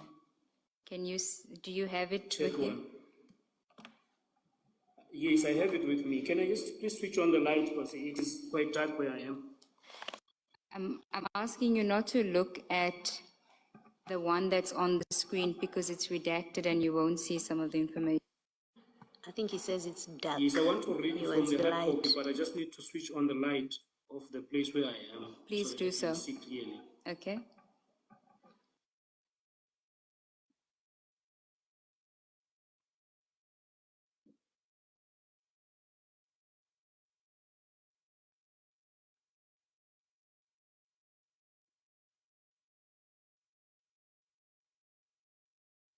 Yes, Commissioners. Witness A, if I can ask you to first read paragraph 65 of your statement into the record, and then we will go to the WhatsApp chat on page 56. So first read 65. Yes, the paragraph 65 goes as follows. It says, our investigation also revealed that in a WhatsApp chat on the 14th of July 2024, someone sent a message to Mulife saying, appearance for bail application today. Next court appearance, bail will be granted for him. Tao's next appearance was indeed on the 2nd of August 2024, and he was granted bail. On that day, Mulife sent a message to that person saying bail granted with emojis. The next extract from this chat is attached as the paper that I'm having here. Okay, so then if we can then go to page 56, which is WA3, do you know where this chat came from whose phone this chat came from? Yes, it came from the downloads of Mr. Mulife's phone. Sorry, you say the downloads from Mr. Mulefe's phone. There's no way. When was his phone obtained? His phone was obtained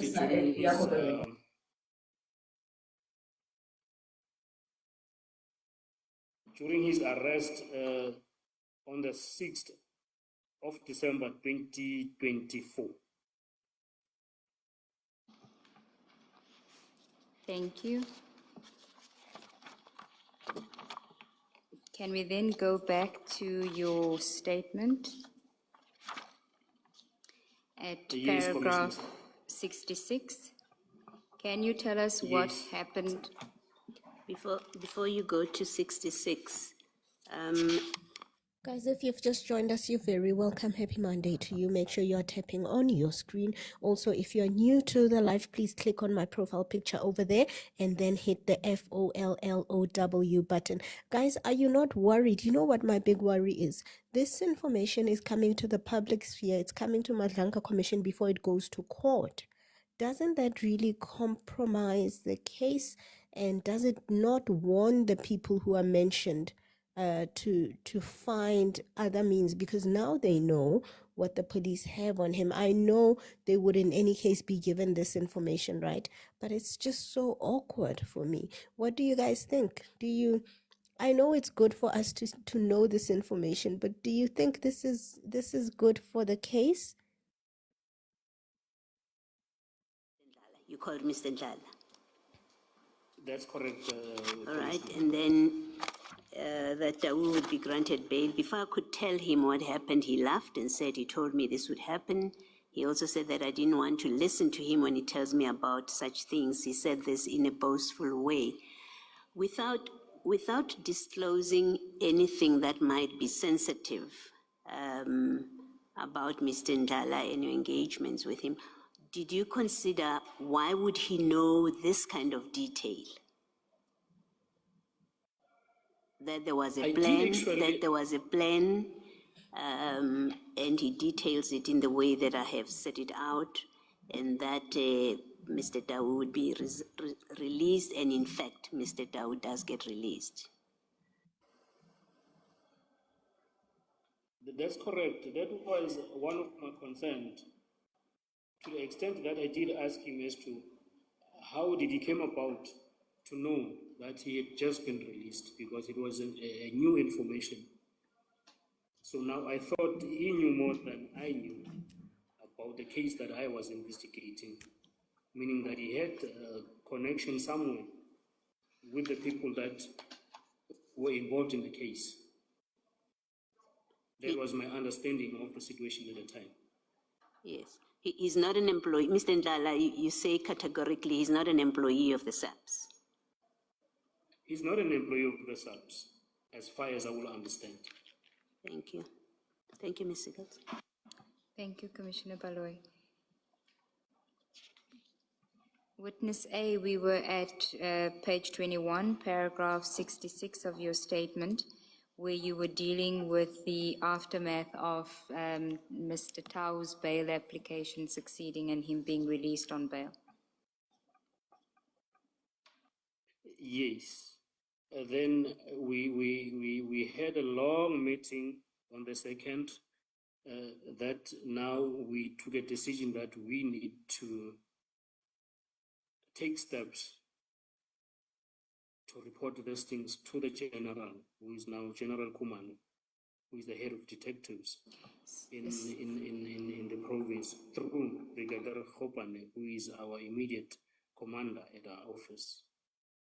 And then this was now on a Saturday, and my leave was starting. I was supposed to have gone somewhere for leave, but I thought I cannot leave until I see that we are getting help on this. And then now we started to be engaged in what I call as a runaround. We were driving around out there trying to figure out what it is that we're going to do, because it was not safe to drive to our places. It was not safe to even go to the office, because now the police were also involved in this. We're trying to get hold of Brigadier Khopan on the phone, and then she was not around the province. She was attending at the funeral outside the province, and then the network was bad. The phone was not going through. Now we wanted to get a hold of General Kuman, who is the head of detectives. We didn't want to report to any other person junior to those two. But now the challenge that we had, we did not have direct communication with the general at the time.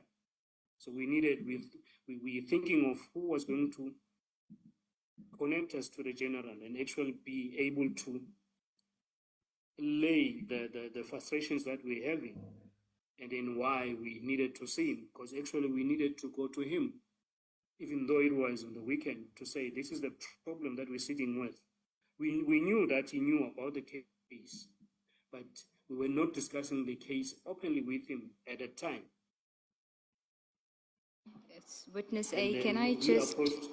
I just ask you, you say that you couldn't get hold of Brigadier Khopane to get assistance.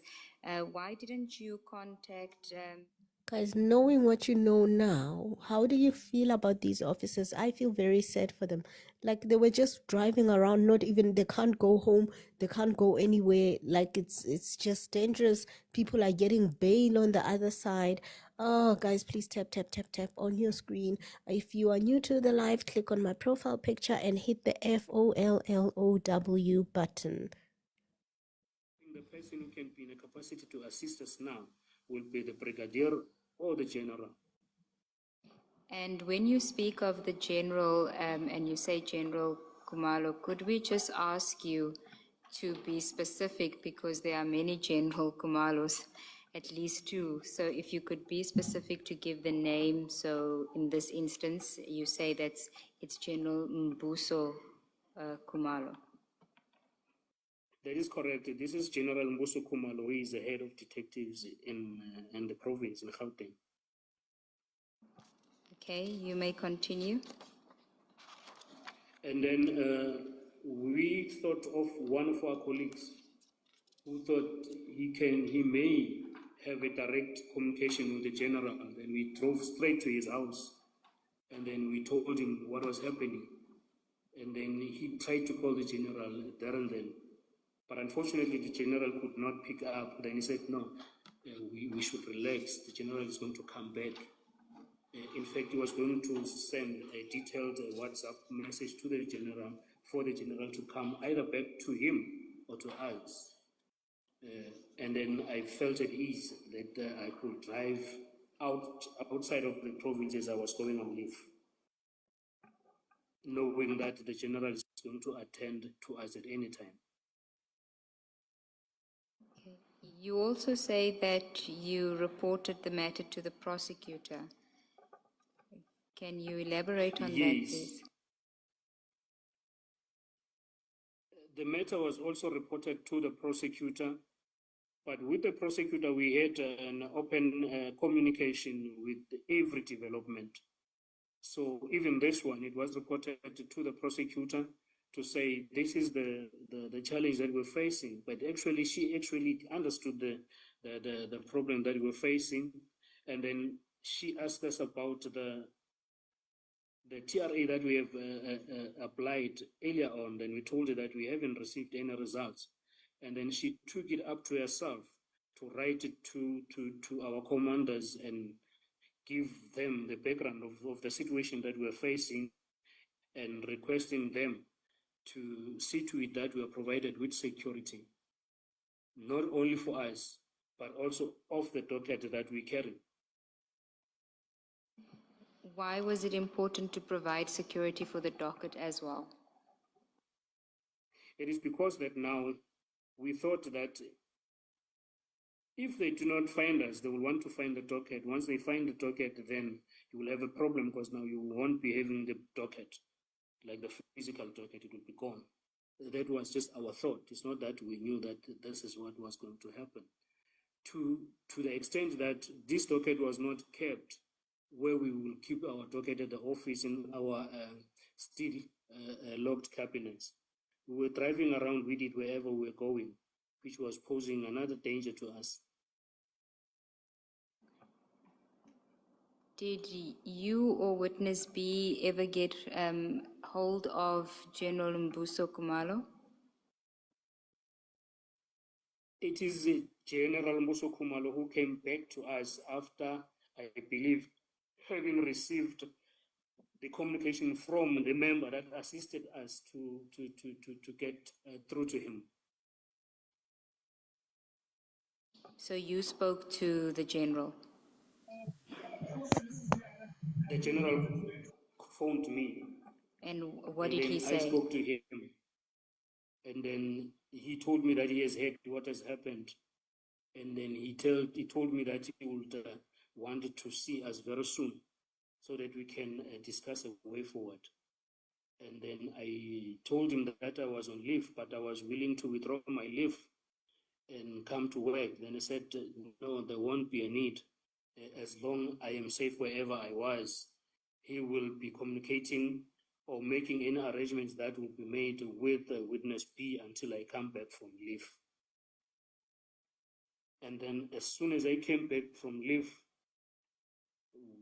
we went to General's office, and then he addressed us, he asked us some questions, and then he told us that he's going to assist wherever he can. And then he just gave us the layout, what his wish and what he thinks should happen to this investigation. Okay, can I just take you a step back while you were still on leave at paragraph 69 on page 22? You speak about an event that Yes. occurred on the 8th of August. Can you elaborate on that? Yes. On the 8th of August, I would have been on leave, because I think I came back on leave on the 16th, if I'm correct. And then I was informed by witness B that the TRA has been conducted, the threat risk assessment had been conducted, and it was classified as high risk, which in other words meant that our lives were extremely in danger. And who conducted And that TRA? Sorry, I didn't get that, commissioners. Who conducted that TRA? It was Colonel Nduli from Crime Intelligence. Okay, proceed. Yes, then when I came back, we started doing our investigation. Then we will be meeting with the officers that were assessing our risk, getting information from us, asking us how we're feeling. That is what we were told. But I would believe that they were also checking the places that we were staying at, even though I didn't know that. But there were background checks that were done on us, I believe. Okay. And then at paragraph 70, you speak about an incident. May I, before you go to 70?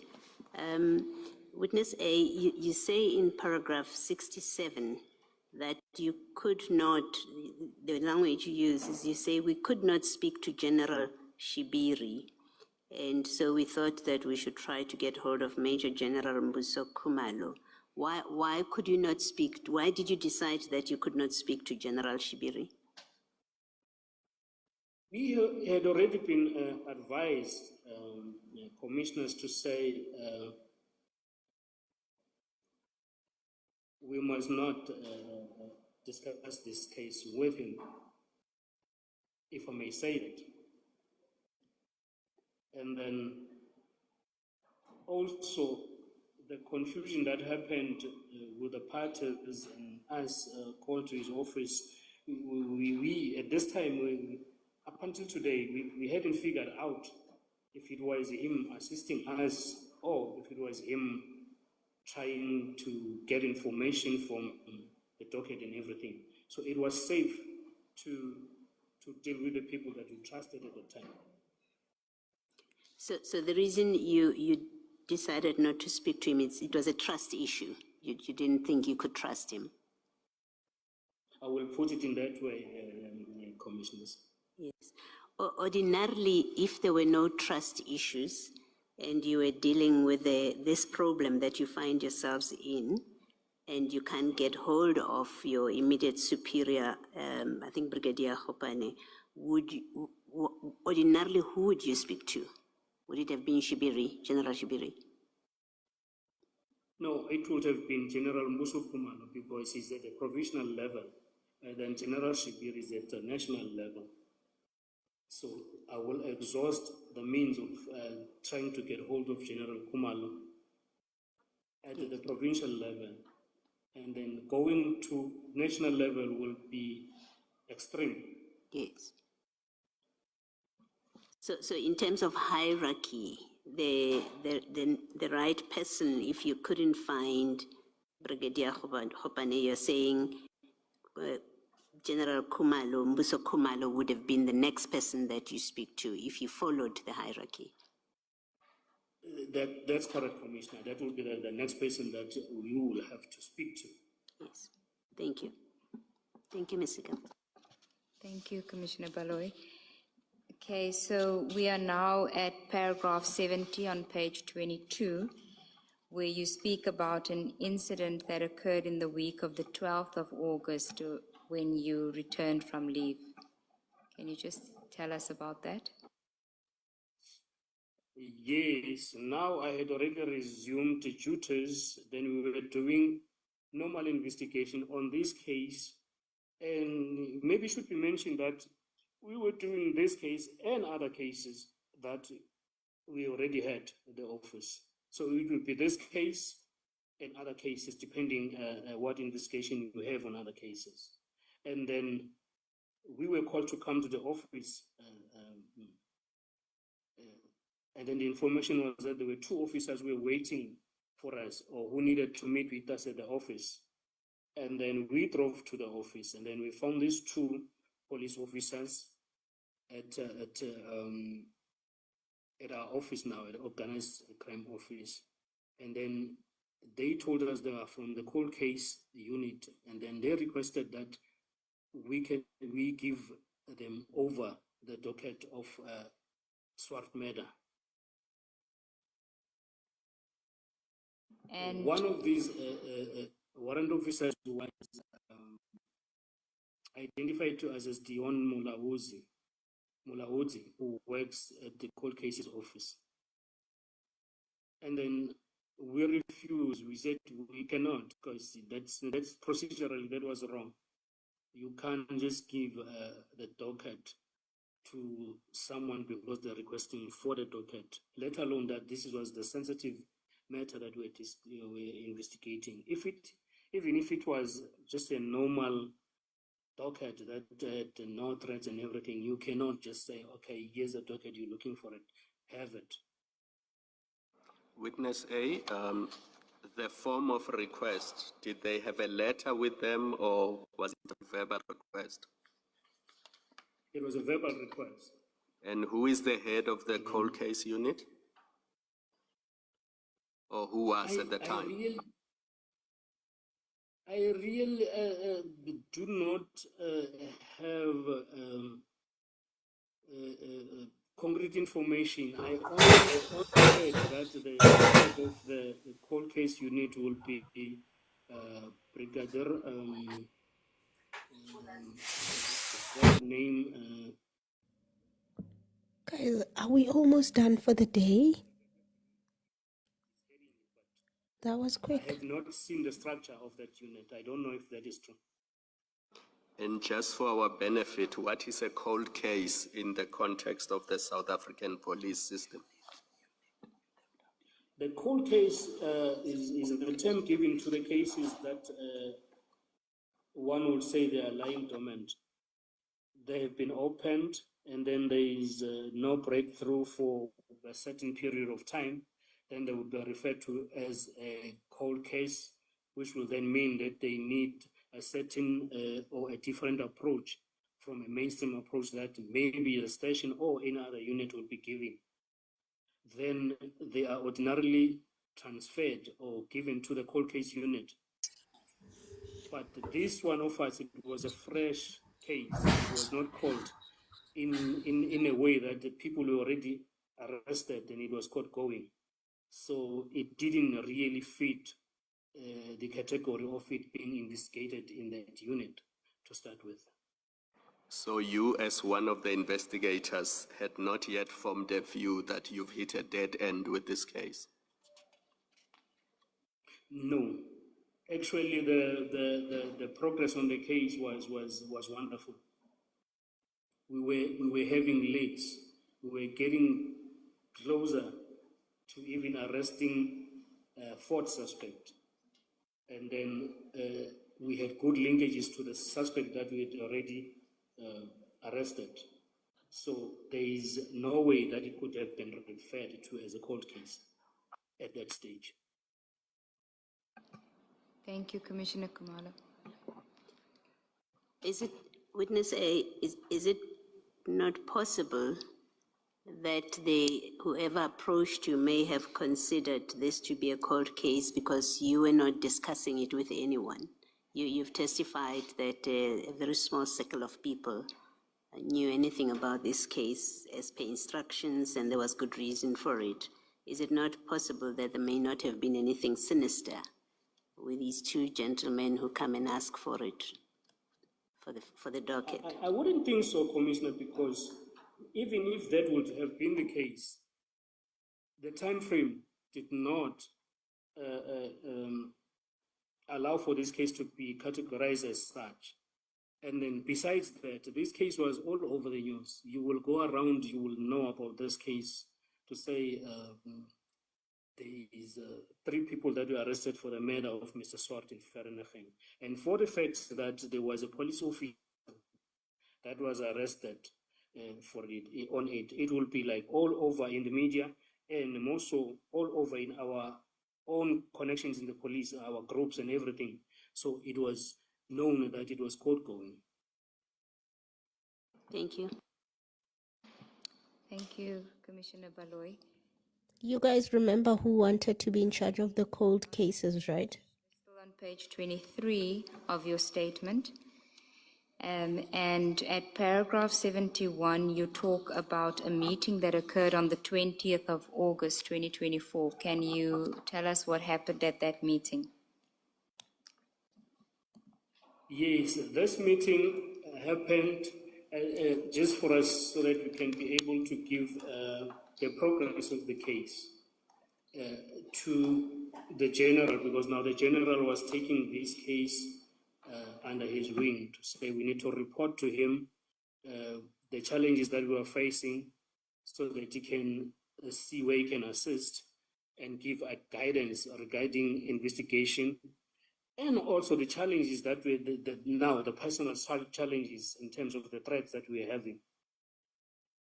So this was one meeting of the regular meetings that we're having with the general. Some will be just over the phone if he has time. If he doesn't have time, then if he has time, he will call us to his office to say, brief me, what is happening here?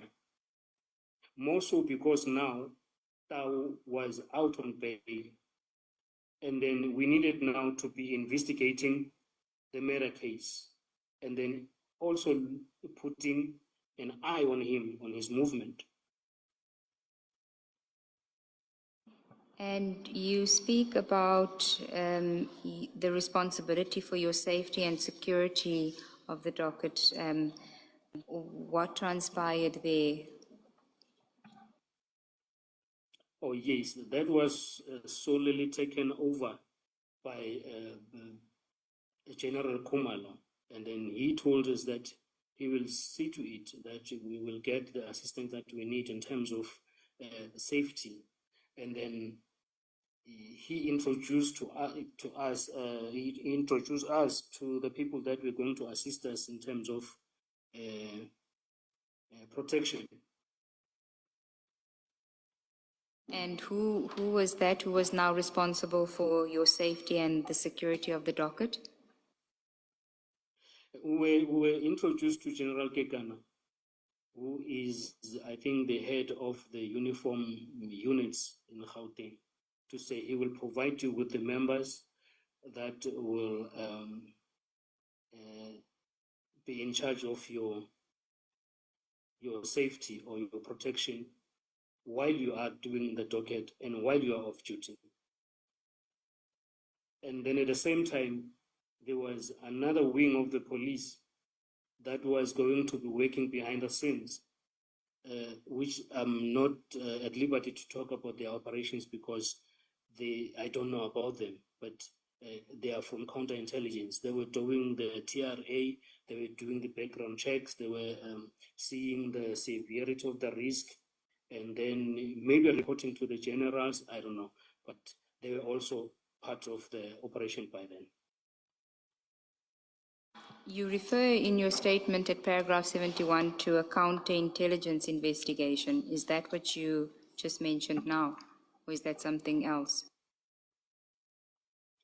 Initially, the counterintelligence came in as far as giving protection and assessing the situation, maybe which then led to the counterintelligence investigation to say the investigation itself, now the overall investigation need to be taken under the counterintelligence. I will talk to that extent. But initially, it was not the counterintelligence doing investigation. It was us doing investigation under their protection up until the time when now we were introduced to their wing of investigation, which included the PKTT, as it is called. Okay. At paragraph 72, maybe that would be the concluding topic for today. You speak about events of the 5th of September 2024. Can you just tell us what happened on that day? This one was one of the eventful days because we were not already provided with the units that were going to guard us. So we were visited at home late at night by the unit that needed to guide us and guard us or provide protection to us and our families as we were sleeping. And then it came as a surprise because we were not really noticed or given a notice to say people were going to visit you at night. From my side, I heard by the sirens outside and then when I opened the window, I saw 5 marked police vehicles with the sirens and blue lights on. And then when I went to them, they told that they were being tasked to come give protection to me overnight. And then in the morning, the other team was going to take over. That one will be the TRT. And then we will be doing investigation, and then the other team that came at night will come change. They were changing shifts. So was it 24-hour protection? It was actually the start of a 24-hour protection. Thank you, Chair. I think this may be a convenient time to adjourn for the day. Let us adjourn and resume at 9:30 tomorrow.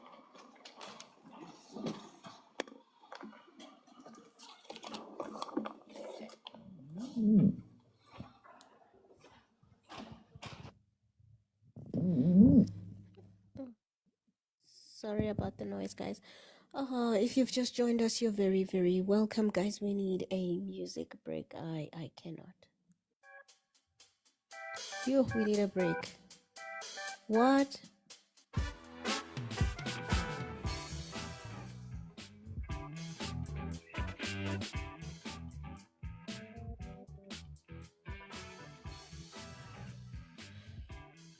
Hectic. How are you guys feeling? One word in the comment section. How did that make you feel? Let me know in the comment section. Just one word.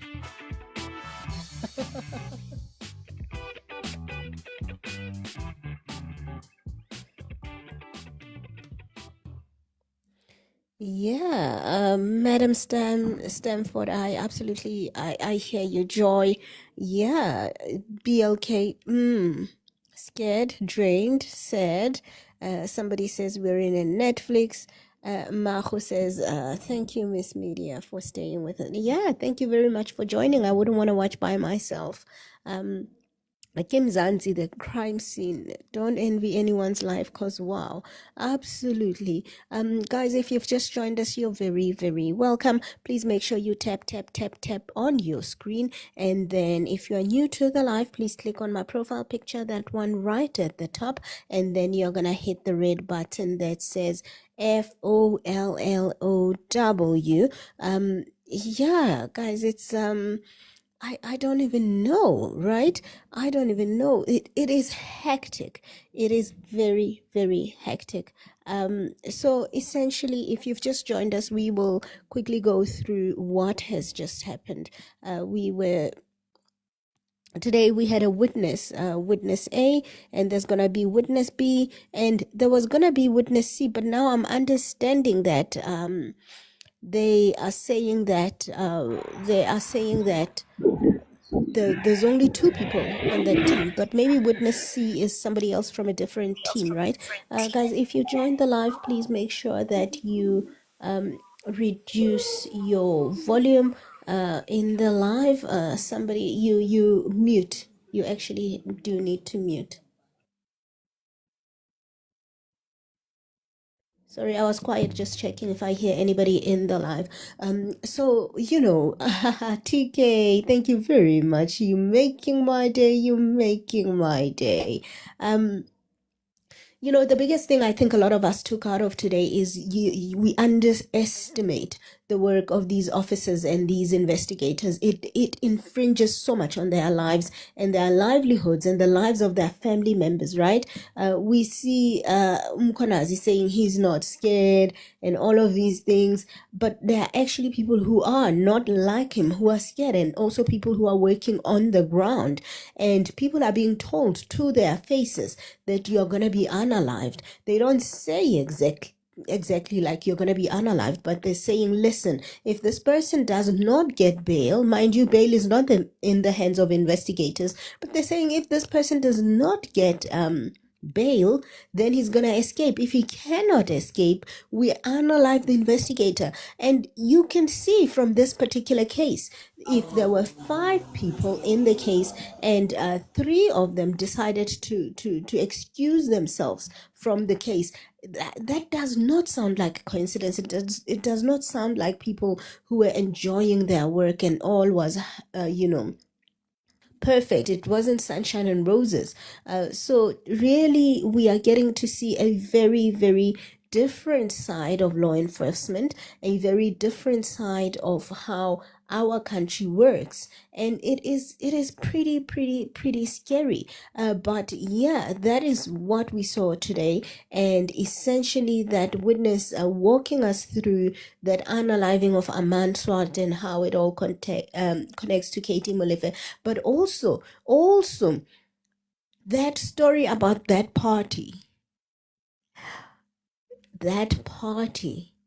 Guys, doesn't that sound like something from some horror movie, from some, I don't want to say the word because then they're going to say I'm saying yeah, it sounds like a story from, those stories I'm talking about. Guys, if you've just joined us, you're very welcome. Make sure you're tapping on your screen. Make sure you click on my profile picture over there and connect with me by pressing the red button that says FOLLOW. Let's hear what the people in the panel have to say. I don't know if there's any moderators in the live. Can you please assist me with the panel? BKL, how are you doing? Hi, Miss Media. Hi. What a long day we What a had. long, stressful day. Yo, so depressing and so scary, guys. I'm actually, speechless where I'm sitting right now Mm, to say, who are we going to trust, guys? mm, Who are we supposed to trust if things like happens like this? mm, It's really scary.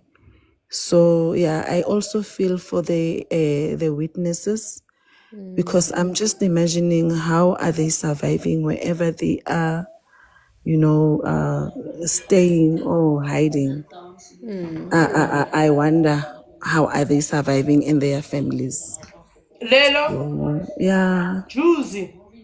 that's all I can say. We need to pray for their protection. Indeed, we need Thank to you pray for very them. much. Yeah. No, thanks a lot. Absolutely. Thank you so much. No, guys, imagine their families as well. How they must be feeling. Mommy, how are you doing? Mommy, how are you doing?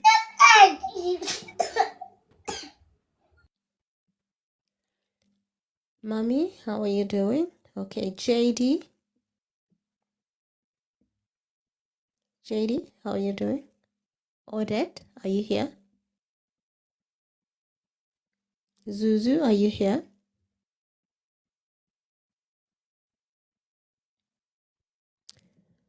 Okay, I'm gonna drop everyone from the panel and then we'll take a new panel. Maybe other people requested earlier when we were still doing the non-speaking panel, right? So I'm just dropping everyone and then we take a new one. I know BLK is here. Muriaki, I know, is here. Guys, if you've just joined us, you're very welcome. Please make sure you're tapping on your screen. Start with connecting with me by clicking on the circle that is my profile picture, and then you're going to hit the red button that says FOLLOW. So we have just gone through 6 hours, around about 6 hours of testimony by Witness A. Witness A is an investigator who was working on the case of the unaliving of Aman Swat. That is an investigator that was working on the unaliving of Aman Swat, and he's really taken us, into the details of what happened in that unaliving. So essentially, he first walked us through the scene after Aman Swat was unalived. He got to the scene, but the police had already worked on it, so there wasn't much to see there. But then evidence that followed afterwards, it connected a lot of the dots, right? They were able to place Michael Puletau, who's a former police officer who was supposed to be on duty on the day of the unaliving of Aman Swat. Was it the unaliving? No, I believe the following day. Was it the following day or that evening? But soon after the unaliving, he was supposed to be on duty, but he was busy with his shenanigans, allegedly. All of them are still in court. Nothing has been proven yet, but we can see from evidence that the evidence was quite strong. So they were able to place his vehicle in Vereeniging, close to QTech, where all of this happened. They were able to place it there the day before the incident, and then the following day they were able to place another vehicle which seems to have been working together with him there as well. And they say on the day of the unaliving, both Pule and another alleged hitman, they switched off their phones and possibly left them in Joburg. Was it Joburg or Pretoria? They left them in Joburg, and then their phones were off right until the time that the unaliving was over. And the police have found 2 burner phones, and they believe these burner phones were used among these 2 men to communicate with each other. Fortunately, they were able to extract some information for those burner phones. But also the really chilling part of it was how they were in constant communication, allegedly, with Katiso Katie Molefe. Okay, in Q, yes, you are right. I say what I like, you're correct. It's in Q in Joburg, and they were in constant communication with him, identifying people, sending each other pictures and not, and when they were eventually done, about an hour and a few minutes after the incident, there was a message sent to Katiso Molefe, and that message said Abuti Reshapo. I think that's what it said. Abuti Reshap, which the investigator says, it seems to have meant that we are fine. We didn't get unalived, we didn't get arrested.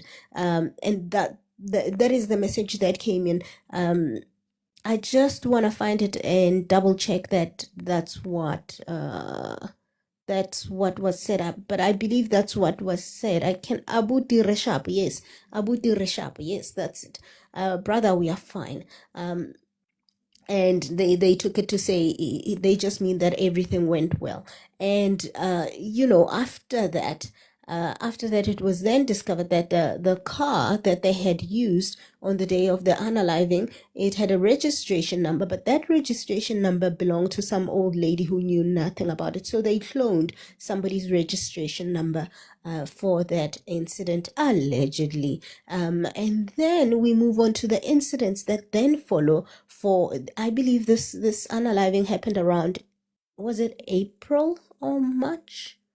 It happened in early 2024. So Witness A, then walked us through what he experienced after the fact as they were investigating. One of the early things that happened is that they were called by one of the senior officials in the SAPS, and he wanted an update on the case, and 3 of them went to go meet with him at his office. It's Major General Shibiri, and they went to go meet him in his office, and he wanted an update on the case, and they told him. But then at some point he told them that these people are extremely dangerous. You've got to be careful, and you must know that there are 3 envelopes. There's one envelope for the investigating officer or officers, there's another envelope for the prosecutor, and another one for the magistrate to ensure that these people get bail. Of course, these investigators were not impressed, and one of them actually did question about what exactly the major general meant, and it was quite clear to the major general that these people are not really interested that much. And then they say he never said to them, if you get these envelopes, you must decline them. Thank you very much, Andy. So BKL, thank you so much. They never actually said what should happen with those envelopes if they do come. So the witness says his understanding was that they were sussing them out. They were kind of figuring them out to see if they are open to discussing some sort of deal, which they were not. After that, they were then invited to parties on 2 different occasions. The first party, witness A did go. The second one, witness A could not go because he was out of town. He was not in Johannesburg at the time. So he did not go to the second party. But at the first one, he found the same Major General Shibiri at that party. And he says no mention was made of the case, but he does believe they were now starting to lure him into possibly seeing how I guess I cannot find the right word. How to figure out if he can be manipulated a little bit or enticed into helping to get rid of this thing. So the party happened, and then it was over. Then there was another party that he did not go to. Yes, it does seem like they wanted to bribe them, but nobody actually said it exactly in those words out loud. And then after the second party, witness A says, I was suspicious. I already had a gut feeling. And they say at some point, one Gauteng senior official did actually verbalize or show that what they wanted was a bribe or some underhanded thing to happen. And the interesting thing, apparently, at that second party, there were a lot of Gauteng cops, top brass, including the provincial commissioner of Gauteng. And it looks like those parties were specifically being held mostly for police officers, but not to do with SAP's work. It's kind of like some secret society type of thing. That was my understanding of it. And these meetings were being held at was it the White House on the Hill? Is that what they said? They said, oh, the little White House. What did they say? The White House on the Hill? Anyway, they believe that it was a house, and it actually happened to be 12 on Hill Villa and Spa, which is in Northcliffe and owned by Lerato Kganyago's husband. Initially, Lerato was named as one of the owners, but she removed her name, and now I believe it is owned by her husband. So this is where all of this was happening, and the person who was inviting them to this place is called Vusindlela. I could not find who Vusindlela is. I could not link this Vusindlela person to Lerato Kganyago's husband, but Lerato Kganyago's husband is Tamindlela. But I could not find the link. They share a surname. And Major General Shibiri did say to this Vusindlela, you must tell us if you're opening a police station here at your place. So it sounded a little bit like that Vusindlela is the owner. Ndlala, I'm sorry, not Ndlela, is the owner, or at least part owner of the hotel. At some point, I cannot remember. I remember this hotel, boutique hotel being co-owned at some point, but I cannot really remember. I wasn't paying attention. So I am not sure, but I couldn't find him as a co-owner when I did a quick search of him. But that is the person who was inviting them to these parties. And yeah, after that, they feared for their lives. They had to get some assistance with protection, and that is where we left it off for the day. I think I missed a few bits, but that is basically the brief summary. Definitely not complete, but that is the brief summary. I say what I like. Yes, it was co-owned by her. She removed the name. She removed herself from being one of the co-owners. Thank you very much, Key. She removed herself from being one of the co-owners, saying that she wants to focus on other I guess other interests or her other interests. So she's currently no longer a co-owner as far as I can tell, but yes, she was definitely previously a co-owner of it. Guys, please tap on your screen, and if you're new to the live, please go to my profile picture. You're gonna hit the red button that says FOLLOW. Guys, please do call in, give us some insight, some things that I have missed. I know I've missed some things, so please do help me out. Let's fill in the gaps where there are some gaps. Let's see. I say what I like. Welcome back. Hi, Miss Media. Are you okay? I am good. I am good. Earlier on, before they resumed, I think the point we were touching on was the link to the SK group. Yes. So what witness A said is, Aman Swart worked for QTech, and this SK group was acting as a middleman, and then there was Transnet. So Transnet was procuring springs, right? And then this SK group would go to QTech for QTech to manufacture those springs. So a spring that QTech manufactured for 150 would be sold to Transnet by SK Group for maybe around 1,005 one spring, for example. So now, when that happened, somebody from QTech became a whistleblower and reported the matter to Transnet that, guys, you are being cheated by this person because this spring they are procuring it from us for 150 and selling it to you for 1,005. So that person that raised the alarm was, yes, somebody saying 350. I'm not, I'm inclined to believe that. I'm not that sure about the numbers, so I might be wrong with the numbers. What then happened was, this heat, I'm suspecting that KT Molefe, his connection to this, if he's not part of the SK group, then highly likely he was carrying the Pew Pew incident out for on behalf of the SK group. I say what I like. You've got to remind me on the Transnet issue. There was a tender. Let me Google this before I say it out loud. Okay. That I believe either his nephew or let me just verify, and then we'll come back to it. Let me just verify, and then we'll come back to it. Please keep going.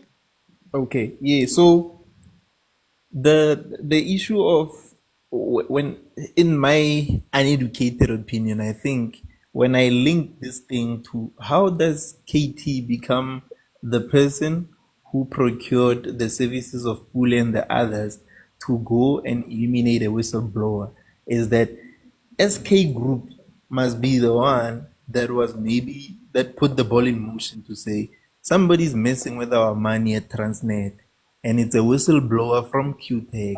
So we need to deal with that person. That's how it's then getting to be Aman Swart was maybe they call it a botched pew pew because he was not the target per se. Somebody from QTech was a whistleblower, and then maybe they thought it was Aman Swart. Then they went and they did what they did to him. So another one was the You know what else I wanted us to figure out? At some yeah. point, they said they sent photos of two people, but only one person was unalived. Who's the second person? Oh Did yeah, they explain? we were touching on that earlier as well. So what happened was KT sent a name and a phone number to Tau. Ne? Tau sent that information to Lerato. Then Lerato, there's another message that follows of Pule Tau asking KT to confirm the place of employment because Lerato had asked what the place of employment. Then KT confirms that it's QTech. Then Pule Tau sends that information to Lerato and says to Lerato, uh, there you go, do your IEC magic. That's why earlier I spoke about my thinking. I hope that Lerato does not work for IEC because if that's the case, it means people at IEC are able to give people our information because they've got our addresses, our ID pictures, our photos, and all those type of things. So possibly Lerato from IEC might have searched on her system or whatever and found two people from the name that she was given and the number and sent that information to Puletau. Then Puletau sent those two pictures to KT Molefe to say it must be one of these two people. Ah, so they got That's my those pictures how understanding. from the stakeout From Lerato. from Lerato. Yes, because they said she must do her IEC magic. So if I'm reading it correctly, Lerato found two pictures related to this information that she was given. Then that information was sent to KT that it must be one of these two. Then they went to QTech on different days to stake out the place with the Mercedes Benz C200, and then on the other time with the V Class that they were busy going up and down checking and all of that. So the other one that I wanted to touch was the this warrant officer slash captain, the ballistics guy. Yes. Yes. So on the newspaper, when I first read about this thing, I read it on Times Live. This guy, at the time when this thing happened, he was already captain warrant office. I'm not sure, but witness A, when he came across this guy, he was still a warrant officer. TK says I'm confusing. Which part is confusing? Maybe I can try to clarify. So this guy Itumele Makotre, at the time he was a warrant officer. That they requested a ballistic test from him. Then he had the report, and then the report didn't say anything about the 15 cartridges and whatever. You remember that part? Yes. So this guy from the newspaper, when I read it, it said that these guys from KZN that are attached to the PKTT, they came to Pretoria and then they called him. He was at home. When they called him while he was at home, he told them where he was. And then they said to him, can we please meet at Silverton Police Station? He went to Silverton Police Station. That's where they met. So they requested from him that they want the ballistic report related to this pew pew that this witness A is talking about, the one that is linked to the Amansor thing, right? Then he drove with them to the Silverton Ballistics Laboratory. Then when they got there, that's when Sibia touched on it at hoc the other day as well, that he says They roughed him up, they took the laptop, and then they tampered with it and whatever. So this guy is the one who they've promised us that he's gonna come to the commission to come and speak about his kidnapping and his torture, because that's what he claimed, that they tortured him and then kidnapped and whatever. So it's for me, it was a bit sus that when this guy dealt with him in 2024, right? The Amanswar time. Jiggy Jiggy, when I check him now, he's now Captain Itumele Mapotre from Warrant Office. But those things might not be connected. But I think somewhere, somehow, maybe GCI Ops must be having an issue with him regarding his omission of the part about the spent cartridges from the report, because that is very, very sus. And also not linking, not doing the linkages.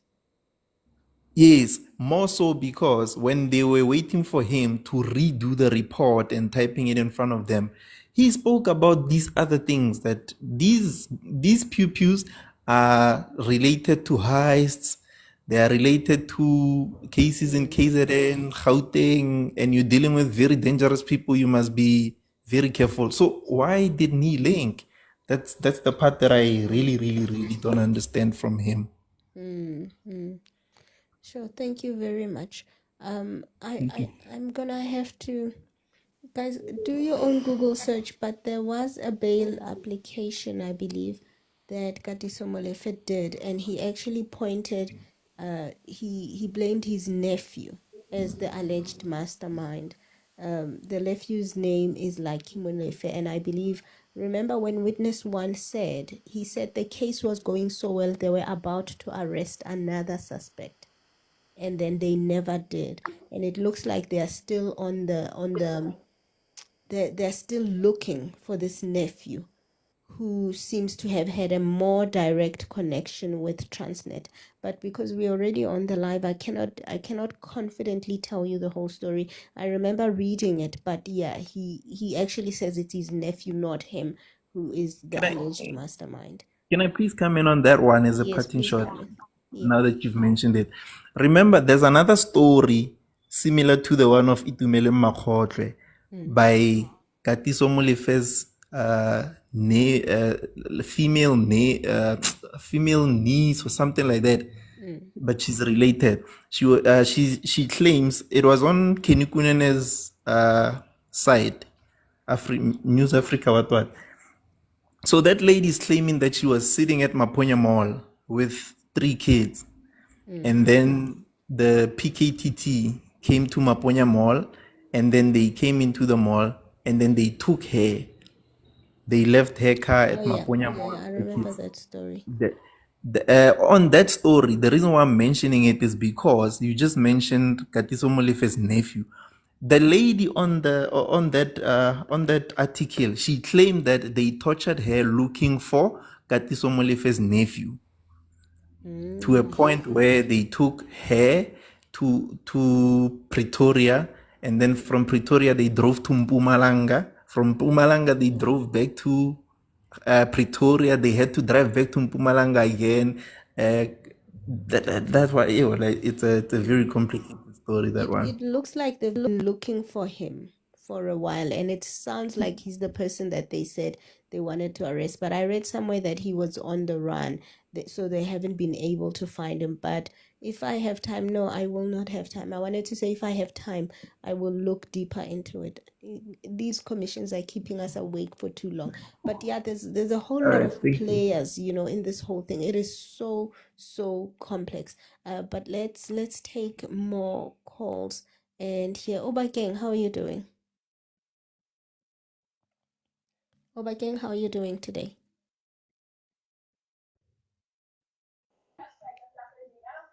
Hello, Hi, how are you? can you hear me? Perfectly. Can you hear me? Oh, yeah. Hello? I can hear you, Hello, Oba Miss Gang. Media, can you hear me? Absolutely, I can hear you very well. I'm not sure, Zong. I think my mic is not working properly. Eh? Oh, really? I can hear you well. Everyone in the comment section, can you hear Oba Gang? Okay. Lily Pop, how are you?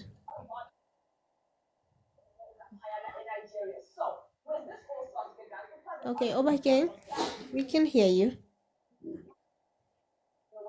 Oh, how are you? I'm This very whole well, thing, Miss thank you. Media, honestly, is very. It's so scary to think that it's corrupt. A simple case, a person would even be afraid to go to the police station just to go open a case. Because I live here in Alexandra, né? When you go to open a case for someone, a person tell you that, no, I know Detective Mang Mang, and all of a sudden there's no case anymore. Well, now you're just forgotten as a victim. So this whole thing, I don't know if they could just change the whole police force and bring in new people who are actually dedicated into doing their jobs. Because I mean, we can't live in such a state. I'm It so is scared. very scary. I'm It scared for my is very kids, scared for scary. myself. It's scary. Mm-hmm. It's scary. Thank you so I think much. I'm not even following the commission anymore. Mm. Yeah, it is. It is quite scary, guys. We've got to be honest. It's yeah. Yeah, I don't even know what to say because it's one thing after another, and the fact that people are just going to court and then they're getting bail, and that people know beforehand that their friends are gonna get bail. It's just ridiculous. So, Imagine, yo. mm, And to think that they're even bribing the courts now. mm. Yeah, and you know what I think, and I hope not, right? But I don't think these cases are gonna go anywhere in court because the entire thing has been so contaminated now because all this information is in the public sphere. It's at Madlanga Commission. The whole of South Africa knows it before it even gets to court. So I'm just wondering how contaminated the whole cases are gonna be, all of them. So chances are everyone is just gonna get off scot free. It will be very hard to prove a lot of things now, given where we are. But let's hear what TK has to say. TK, how you doing? Hi guys, I'm okay. And how you guys doing? We are very well, thank you. Yo, I don't know what to say actually. But this whole thing is basically showing that rich people or people with money cannot be arrested, period. Mm, Because if you can buy, your life through, you buy police officers, you buy investigators, you buy prosecutors, including the judges. I mm. mean, I think that's that because to try and clean the whole, judiciary, it's going to take us what? Well, it's impossible, I It's think. impossible. It's Mm, impossible. it's It is impossible. what it is. But then we obviously thank the legs of Mkwanaze to basically enlighten us. Because I mean, before the Mkwanaze saga, we all trusted that if you take things to court, that's where justice is going to happen. But it looks like we've been fooled. Mm, mm.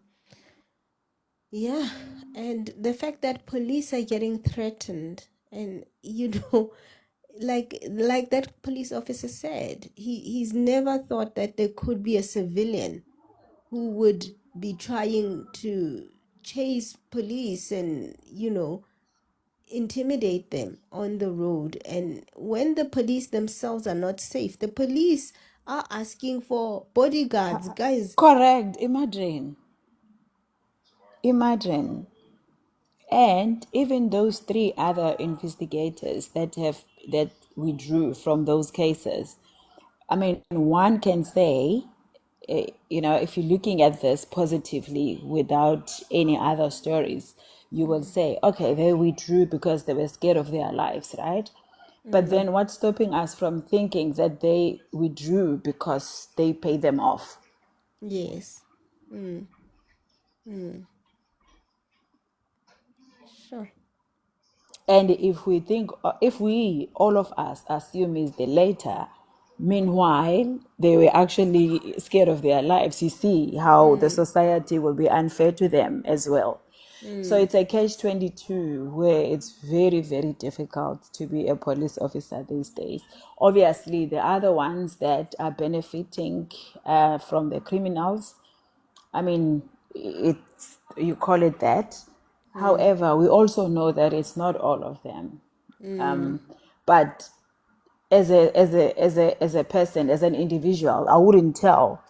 How are you Who's gonna the. know? Yeah, How how am are I you gonna gonna know? know? How are you gonna know? You cannot know.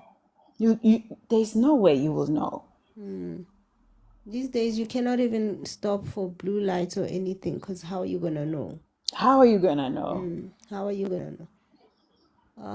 So yeah. So yeah, that's my 2 cents. But tomorrow it's going to be a very big day with him Kuno on the other side and Madlanga continuing tomorrow. Continue. So we'll just be in between the screens. But yeah, Yeah, I think the good thing is that we know. There's nothing we can do about it, but we know, you know.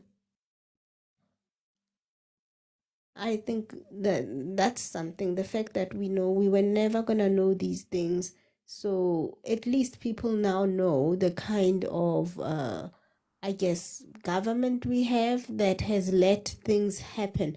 Not that the government doesn't cause these things, but they let them thrive, right? They let them correct. thrive. They let them happen. It's not like they didn't know about these things for so long. They all knew. And instead of doing something about it, they are disbanding the PKTT. Correct. Guys, do you still believe that, well, no one believes we are right? But then the more evidence and witnesses that are coming forward, now we know what was the intention of shutting down the PKTT. Because obviously now they were brought into Gauteng and they were helping the Gauteng investigators, including the lab in KZN that was used. And then someone said, hey, these people are getting closer to us. So what can we do to make sure? Because they know for a fact, if a Gauteng provincial a commissioner attends parties, guys, then it means Gauteng needed to be defended from somewhere. And then the ask obviously came to KZN. Nevertheless, KTT then was disbanded for that reason. Sure. Yeah, That's thank you what. very much. It's I don't even know what to think about it because it's just so much, you know. Today I think we absorbed the most amount of information than we did before because it's first hand. It's from the ground, you know. Everything else has been hearsay. I was told this, even Mkwanazi, I was told this, I was told that. And now here are people saying I was invited to a party. I was told about brown envelopes. I was told that these people are dangerous. I was told that someone will escape. It's it's crazy. It's crazy. Yeah. But thank you so much, TK. Dolly, my Dolly, how are you doing? Hi, Sandra. All right. Right, inkosi wena unjani? Thanda umoya uphansi. Yho, ndothukile. Yho, Yini bazandilanda nami. kothusayo qho? Ndiyasaba Qho nami. kusisa kuvela izinto apha. Ndisaba i-PKTT. Izawulanda wena? Izawulanda mna. Why ingalandayo bamosha izawulanda wena? Andibazi. Mamela We'll never go. ndikuhlekise. Ndikuhlekise kulaa nto ndaniva niyathetha nithi upresident akenzi. Yabona upresident wethu noba singaze sibaleke sisithini yi-kingpin, yimafia qobo lwakhe. Ithi allegedly. Imbangiba nditsho 3 ID into efumanisiweyo una-3 ID and ke ngoku ezi 3 ID zakhe zinebhizinesi zoyi-3 ezi ID. Umntu othe eMzantsi akho mali. So ucinga ngoba ke ngoku angakwazi njani uexposa uMiss Media xa yena kuqala eyitya imali yena. akanawukwazi ke ngokuthetha into erongo eyenziwa ngabanye eyazi yena kuqala uyayenza. Sasimthethelele kuqala kwiphalaphala uyakhumbula simvalela si-South Africa into ephalaphala sithi akanawukwazi. Then ngokuze i-information yoba laa nto kuRamaphosa ulixoke from the beginning ngoba uqale ukuza apha uza apha uzawuba yipresident uze eMzantsi uze notatakhe sekekho nezelo kuloo ndawo ezalwe kuyo uwabazabalaze khangazabalaze shem. Okwesibini le nto kumamumela lathi bengamazi ntontoni kuthiwa wayedibene kwipati yomntanakhe uAndile uyamazi uRamaphosa before ezobuzwa ipalamente ngaye uzamphike Maggie. before ezawubuzwa ipalamente amphike wayedibene naye epatini yomntanakhe qha udlala hide and seek laa tata. So ithi ke ngoku le nto xa bendithetha nababhuti ke badiphi kwiinto zepolitics uthi no Ramaphosa eyena mntu dangerous apha kuyo yonke le game omchunu zingqekana. Umntu odangerous nguRamaphosa noZanoid Moti ii-controllers zayo yonke le nto. Ndabuza njani ngubani uZanoid Moti wathi msetsho uzamfumana umntu othiwa nguZanoid Moti. uZanoid Moti yena uthuma uPaul Civil Paul O'Civil something like that lo emenshiywe ngumkhwanasi. Yes, uthuma yena athuma uSibiya. uSibiya ke ngavaya uthi mchunu kuyothiwa Ramaphosa yigroup yonke enye leya. Uduthi lapho ndikethethayo uthi oyena mntu dangerous kakhulu ke apha ngababini. Aba basezantsi bajongileyo abanokwenza nto but abayithuba ngayenza ihamba uRamaphosa nolantuka nalawuzuneti ntontoni Moti wathi uyabona bona ngabona benoyenza ingxaki because ndiyanijonge amasebe la bona badangerous bayaplana phaa ngoba athi ke ndivezela athi jonga uzuqaphele imbangi babe ulantu kukatisi uyakhutshwa uyawazanyela uba masuye eRhawuteng ayolola into ebheyili kungenxa ba uthe yena akazuhlala trongweni. So kuthi ke ngoku into ebangi babe kunyanzeliswa uba la 400 mayenzeke because uthe yena akaphinda ahlala etrongweni uyawuhlala neebhadis zakhe. So iibhadis zakhe ngabo ke ngoku wathi uba kakhutshwa yena uyambona ngonokhetha yona le yakho umyawu namhlanje useJoburg naye nizawuva naye kuthiwa ukhutshiwe naye ungaphandle because of bathi ngoba dikiwe kuhlala ngaphakathi bazawucula nabo ngoku uba benza indlela uba mabaphume ngaphandle ngoba yabanyanzelisa ke ukuba maba-commit crime because bayayazi babanezigandala zaziwa ngaba bantu abafumana chance babeyifumene kunathi uba makajampe ibuilding because aba bantu abaya bayingozi bona kuqala. So ngoku bayanyanzelisa ke ngoku into uba mabakhutshole ngaphandle. Ukhutshole ngaphandle uyayi-understand uba kuzwa kokomkhwanase qha ukhutshole kwabo ngaphandle ayikho into abaza kuwepha ngaphandle bazodila nabo bamosha indlela yabo because uzawuvele athi ke thi ezithethela upresident wenu athi akayazi because le nto ibithethwa ngumkhwanase uyayiqaphela athi umntu uyabulala abulale abanjwe akhutshwe ngebheyili aphinde enze the same thing aphinde aphinzelwe ngaphakathi aphinde akhutshwe ngebheyili oojaji bethu abakhoyo ke yile nto ke ndithi nditheveni uba ndincokole naye lo bhuti ndana into enewari ngomkhwanasi because xa bebhizi bephusha abasetrongweni uba baphuma abadangerous bafuna bazomthuma kumkhwanasi because bona bohlulakele ngumkhwanasi. Yile ndithi imafia ke ngapha kufuna sijonge ubani bani ngulumkhulu yabantu lempumlo ngoyena ke enkosi. Enkosi Dolly. Hey guys, you know we're still gonna hear things and yeah, it's all allegations, right? And just to say, Ramaphosa has not been implicated as yet. He may not be. He has just been mentioned in passing on a few things, but a lot of names have been mentioned and a lot more, I believe, will still be mentioned. Guys, please tap on your screen. And also, if you're new to the live, please click on my profile picture right at the top. And you're going to hit FOLLOW. Mamela Miss Media, ne?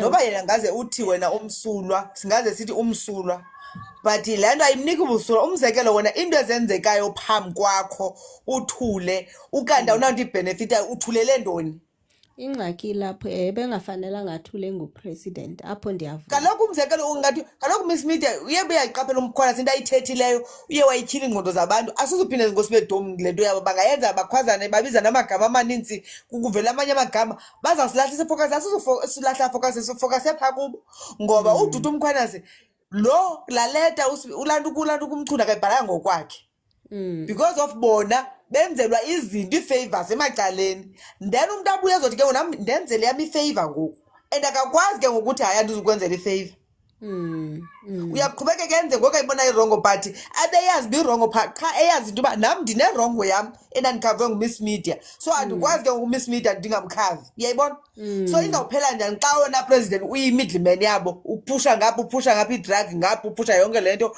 ngapha uthe ebantwini intontontoni njengale nto ngumchunu athi akho mali ibhajethi ibingekho imbangi adilize PKK into PKTT ngamanga because ayikho imali bayityile imali le bayisebenze engxakini zabo ababhizi ezimafia zabo. Sure, hectic. Enkosi Dolly. Guys, I'm going to end the live in the next 10 minutes. I will be back for like an hour and a half from around 7 or 7:30 for those who are coming back from work. All of us, it's I think, what is the time now? Is it 5? It's almost 5 p.m. Yeah, so I will be back around 7 or 7:30. We'll just do another 10 minutes. Nontantla, how are you doing? Let me just take a few more calls. Otherwise, we just gonna end the live. I will be back in about 2 hours time. What is the time? It's almost 5 p.m. Thank you very much, Sasa Berry. Nomfundo, thank you. Druza, thank you. By the way, guys, if you're new to the live, please click on my profile picture and hit the FOLLOW button. Ponycliff. Now I'm waiting for Brown. Everybody is waiting for Brown. Napiadi. I mean, guys, if the police are scared, the police are asking for bodyguards. They're living at safe houses. The police. What about you and me? If the police are living at safe houses and they're scared, they cannot even show their faces in public. Like it tells us that there is a huge problem. There's a huge problem in the country, but we can only be grateful that it's out there. We can only be grateful that we are able to talk about it. We can only be grateful that, we are hearing about it firsthand. So I suppose that is a good thing, right? I suppose that's a good thing. Let's have a chat with, Buhlali. Buhlali, how are you doing?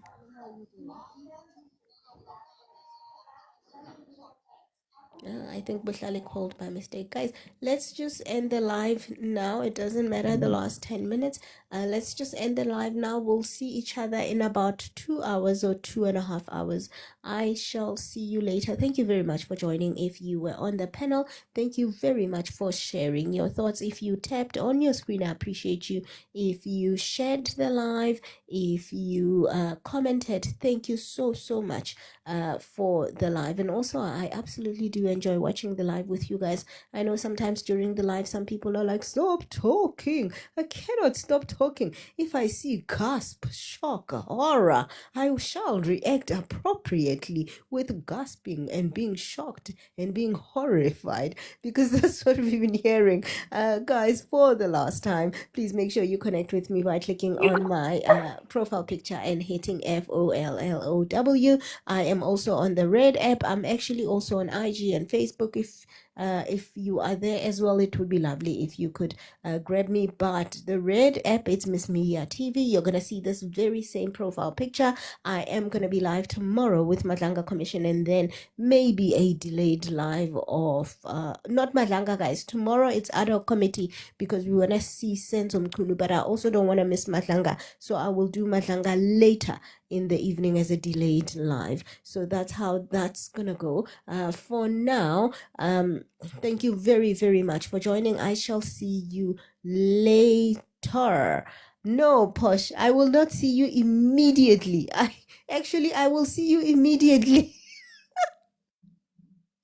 I will see you immediately, guys. I will see you immediately after 2.5 hours. Goodbye, everybody. Have a good rest of your evening.